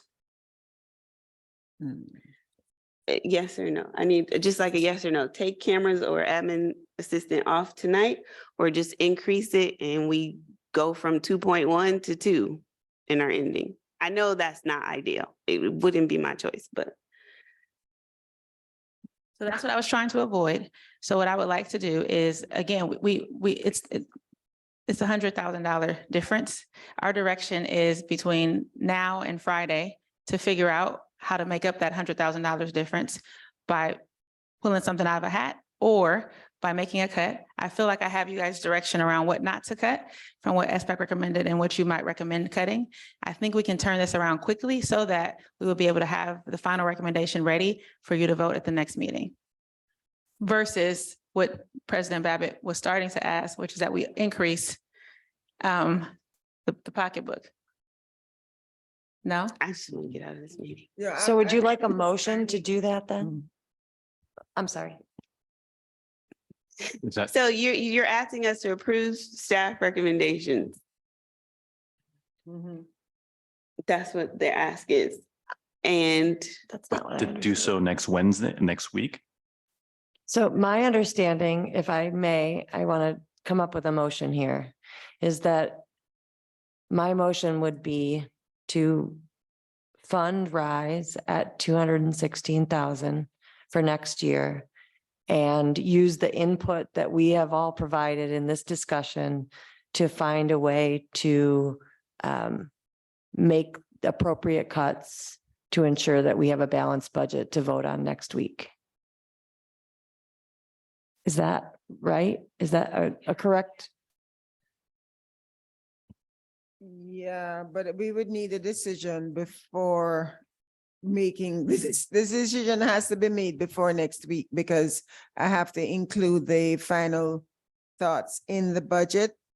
I can't present a budget without, oh, we may add more, or we have to have some kind of definite answer. So my hope was, Pauline, that because it sounds like they're giving us direction and staff can decide that they just want us to figure out how to get Rise on there without cutting the things they said don't cut. we have our areas of where we can cut. And so we would go back, huddle like we always do the day after to see if we can get creative or if there's something, if there's one thing that we can cut that would be able to make up the difference. Can cameras come from the facilities budget? No? Bond money? No. You could also just direct us to cut cameras. And that be done. You could say that and then cameras are off. Cameras, I would like safety. Like I've seen the emails from parents. I've seen kids getting kicked off the buses and us having no way of really helping support these families in their disputes back and forth. I know for a fact, even my kid didn't ride the bus, but even at school, when there's an issue, they can play the tape back. My kid is safer because there's no he said, she said, somebody say they did something they actually did not do. So I think cameras are specifically important, which is why I think it's easier for us to ask staff to find the additional money for RISE from a different budget and understand it than it is for us to say, cut this or that now. And us not having actual information. But I could be wrong. I mean, if everybody else is ready to say X the cameras, then it's okay to get outvoted. Just point of order, I think I made a motion, or I tried to make a motion. I mean, it didn't get seconded, but. I didn't understand the motion. I thought it turned into a question, sorry. I thought it was a question like, can I make this motion? Is this the motion you want me to make? And she responded like, okay. If you want to. I would like to make a motion that we fully fund RISE at $216,000 for next year. And staff ensure that there's a balanced budget by making appropriate cuts using the feedback that we have given thus far tonight. So that sounds similar to what President Babbitt was referencing. No? I heard staff say that motion wouldn't help them, but I don't know. Can you? Is there a second? There's a motion. Is there a second? So we're giving you a amount of discretion to make that choice, make that decision based upon the prioritization that we just went over. I mean, No, say it. well, I mean, we could increase the priorities by the 100,000, but that's that's in excess of what we really wanted to do. But I think to go back and try and find another $100,000 without I think that's a little difficult. I think, I don't know what you think. Is it a question of finding an extra $100,000 or cutting from somewhere, given the? Well, they're both, yeah. Same thing. In order to find, you have to. I mean, we could look at another funding source, carryover possibly, but that's not known, And how will that help? If we look at carryover, how will that help us in the ongoing? It won't, so.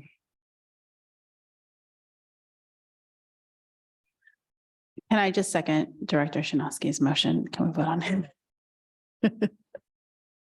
Well.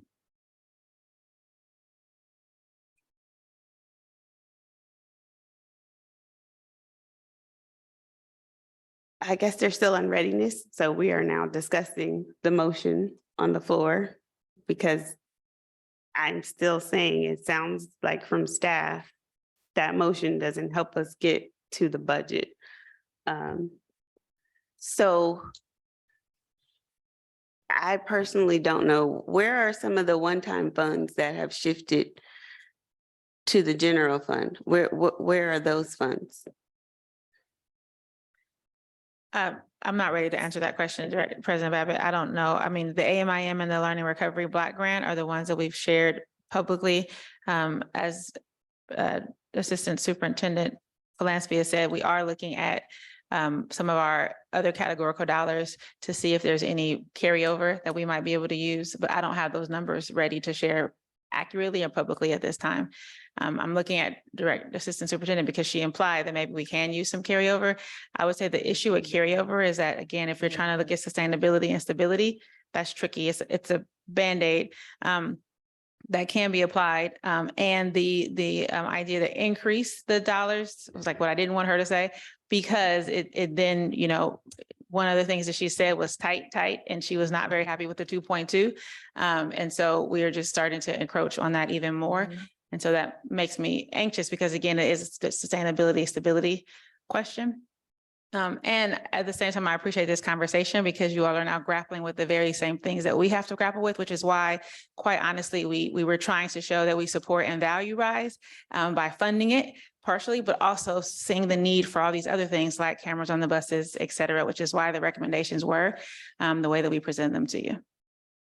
I do think that we can, though, take the direction that you've given us. I know our assistant superintendent is a bit nervous, but it's very clear that we need to find another $100,000.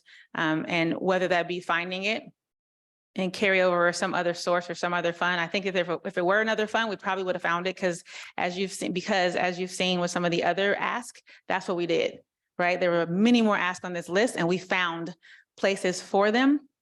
And if that was possible here, we would have done it. And at the same time, again, my staff and I are very resourceful and try to be responsive and solutions oriented and creative. So we will try again. Again, we are on a tight timeline, but I think we can figure out how to fund it and come back with it fully funded, aware that there might be a cut in one of those two areas that you said. Right, but if we don't agree with the cut, or if we haven't made a majority decision on which area is cut, it seems like that needs to be the next vote then, so that if it's gonna come out from these two areas, then we need to just decide which one is the cut and go from there. Right. So if we cannot find another funding source or get creative, and we have to fund the other portion of RISE through general funds, we know that the two areas that you all have given us okay to cut would be the cameras on the bus and the reduction, either complete or partial reduction of the admin assistant for EAB. Yeah, I concur with that. I think that's where we're going, and this gives them a certain amount of discretionary space to make decisions too, with a lot of guidance from us on what to cut. Director Brown, what are your thoughts? My thoughts are, I got a lot of thoughts. And I'm super concerned about the turnaround time on this. I'm super concerned about going back and how we find money. But my concern also is up at the same level with putting our money to where our mouth is in terms of supporting our most marginalized students in our community.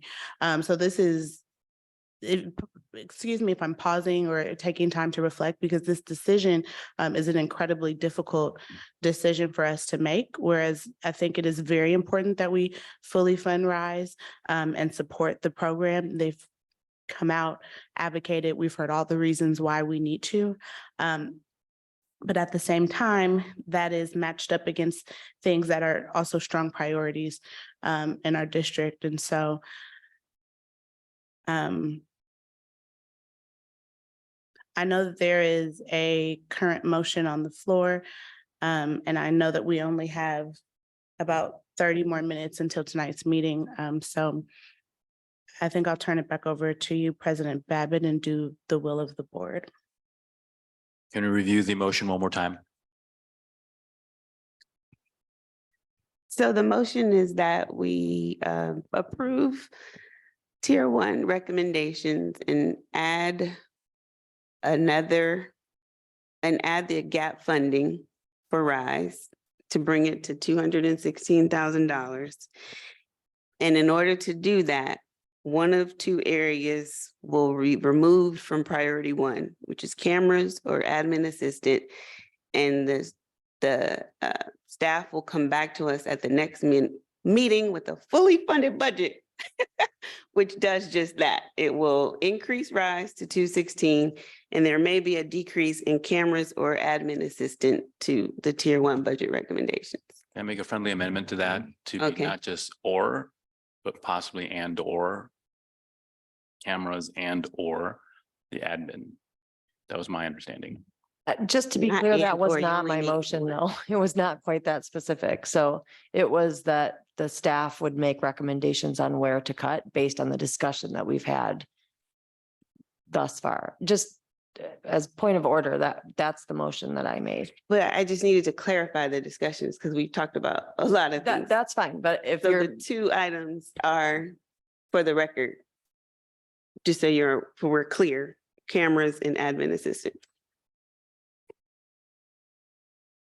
yes, but if we're talking about amending my motion to say and or these 2 specific things, my motion was not that specific. So I think your clarification is worthwhile. I think it's been taken, but So you prefer. The meeting, parliamentary what are we procedure. voting on? Sure. Though? We're voting on that with that clarification. Is that, so that was his friendly amendment to your motion. Is it friendly? You could reject the friendly amendment and just keep it at the, My motion wasn't what you repeated, which Director Chang tried to make an amendment to. My motion was a little bit more vague. You've added that clarification, which is a summary of the discussion, so it fits in with the motion. But as a point of or just parliamentary procedure, I made a different motion than the one you just repeated. so then what we would do is we would do a vote and maybe it would fail, and then you could restate the motion if you would like. Or even before we vote, just clarify what your motion is and just say it again for the record. Yes, I'm happy to. My motion was to approve the budget recommendations with RISE funded at 216,000 for next year. And we are giving direction to staff to use the conversations that we've had thus far to make the necessary cuts to come back with a balanced budget. Is there a second? I'll second again. Ms. Biles, can you call the roll? Student Director Brown, Yes. Director Chang, Yes. Director Chanowski, Yes. Director Vice President Basulev, Yes. Director Brown, Yes. President Babbitt. No. I just think that motion was too vague. So it carries, and we will move forward with our next item, which is a public hearing for our local control accountability plan.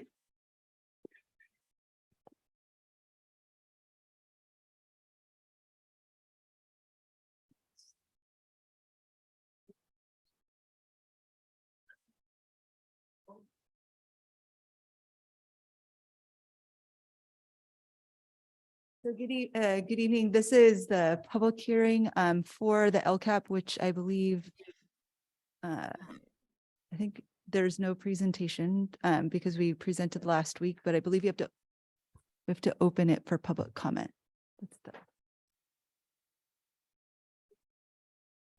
At this time, I will open the floor to a public hearing on our local control accountability plan. Is there anyone here for public comment?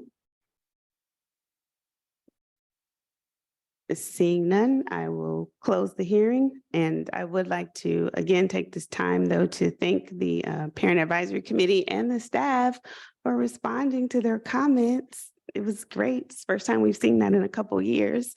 And their comments were very detailed and very good. You could tell they had done a lot of research around our LCAP plan, and I appreciated the thoughtful responses from our team as well. I will now open the floor for a public hearing on our preliminary budget for fiscal year 2023, 2024. And I think Matthew Espinosa has some comments. No, I'm just kidding. Is there anyone here with for comments for this hearing? Seeing none, we will close this public hearing. And we have, you're there again? Yeah. Oh, you do have a presentation for this one. And I have Okay. a public hearing as well. She just opened it up. I opened the floor for the public hearing. Was there a presentation for that one? For the budget, the public. 15.2 public hearing? Yeah. She opened it already. For Oh, public hearing sorry. And Okay. closed it All with right. no public comment. We closed it with no public comment. Did you need to address this? I have a presentation unless you don't want to hear it. I'll make it really quick. So this is the preliminary budget. And I'll be bringing back the final budget next week, which is our last meeting. Oh, sorry. Okay, is this better? So if you could help me, Rosalina. So let's go to the first slide again. We're grounded in our mission.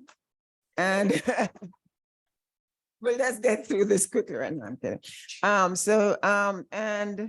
Our presentation tonight, we're going to be looking at the unrestricted general fund. And I think if you go forward, it will kind of populate that. Fine.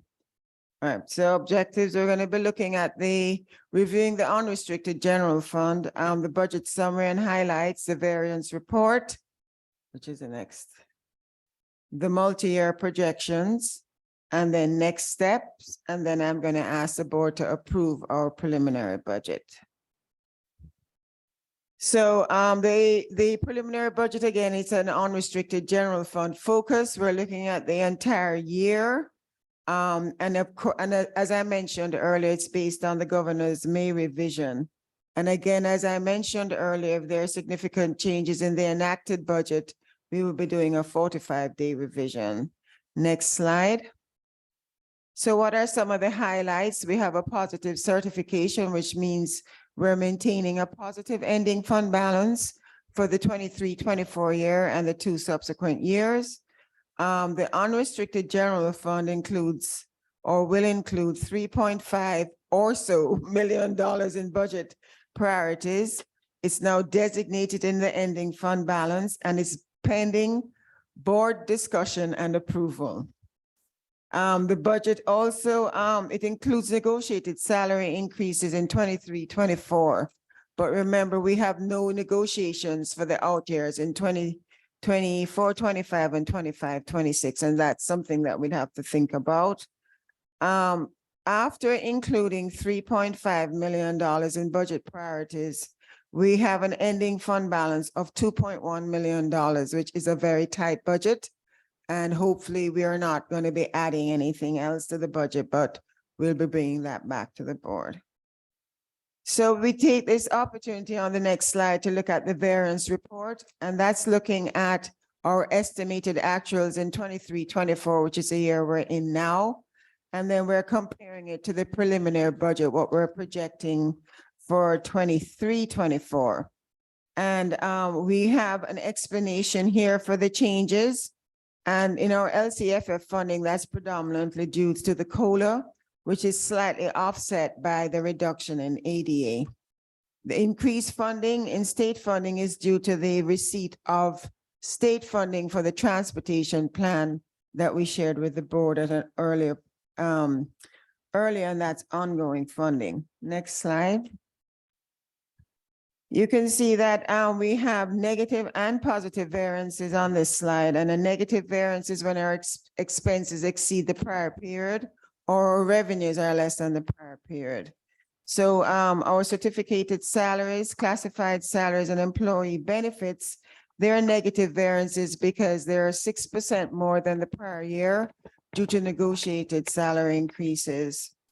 And our services and operating expenses and our indirect costs, they're impacted by the fact that we have not loaded carryovers yet.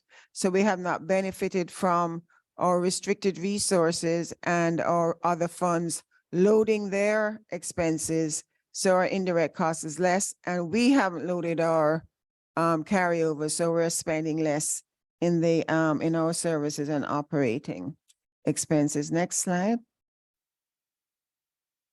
Oh, I have to do that too.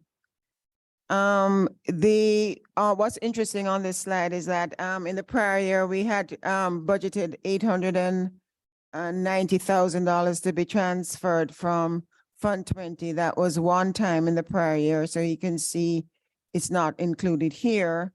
But there's also a transfer in from the Arts and Music Instructional Block Grant that was included in the plan that we shared with the board. And that's $800,000 in this year and in the subsequent year. Next slide. And then we can go to the next slide very quickly. So this is where we're designating what we're projecting to be our budget priorities in the ending fund balance. It's not included as an expense because we haven't landed on the final amount. So it's designating, we're setting it aside in the ending fund balance. And after doing that, we would have our projected ending fund balance of the $2.1 million that I talked about earlier. So let's take a quick look on the next slide at the multi-year projections, and I can just take you through to the actual multi-year projections. And I have to remind you that this does not include salary increases in 24, 25, and 25, 26. So again, the multi-year is built on the assumptions that we received in the May revise for the current year and the 2 subsequent years. So you can see that our ADA funded, we're actually benefiting from the average formula that we have in 23, 24. And the ADA in 24, 25, and 25, 26, that's based on our projected P2. So we're no longer benefiting from the averaging of ADA. So our total revenue for each year, 118, we're benefiting from a smaller COLA, 120 to get us to 120.8 million. And in the other year, 124.4 million. Next slide. Our expenses are listed here and our sources and uses, pointing out that it's $9 million as a transfer out, but you can see in 25, 26, it's 9.8 million because we're not benefiting from the $800,000 that were transferred in from the AMIM. Focusing you to your attention on the last row, or ending fund balance undesignated. That's $2.2 million, 4.1 and 5.6. But you can see halfway in between the 2 green lines, I'm designated for budget priorities of $3.5 million. And in the out years, I'm only projecting what we think are the ongoing costs. Next slide. So the next steps include, I'm bringing the budget back for approval to the board at the next meeting, which is next week, Wednesday. We're determining if a public hearing is needed regarding the minimum reserve. And at this point, I don't think it will be, but if it is, I'll be bringing it back next week. Of course, we all be informed by the governor's enacted budget, which has to be approved before the end of the year. And there'll be revisions to our budget if there are significant changes in the governor's enacted budget. And we can have a very quick discussion at this point, hopefully. We clearly have a hand over here. Well, what a surprise. I want to ask a quick question about the Fund 1 3% contribution. Is that governed by policy? Yes. Okay, Right. thank you.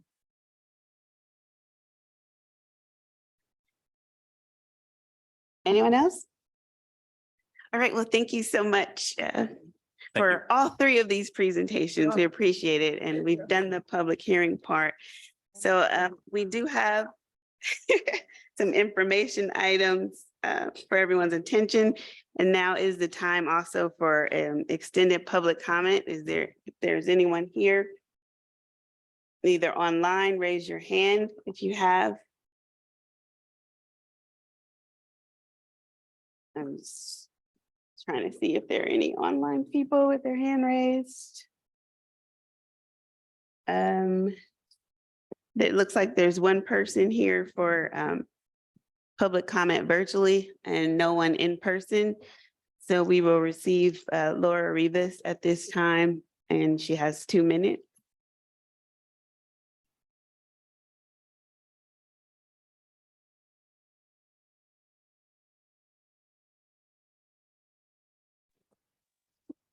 Hi, everyone.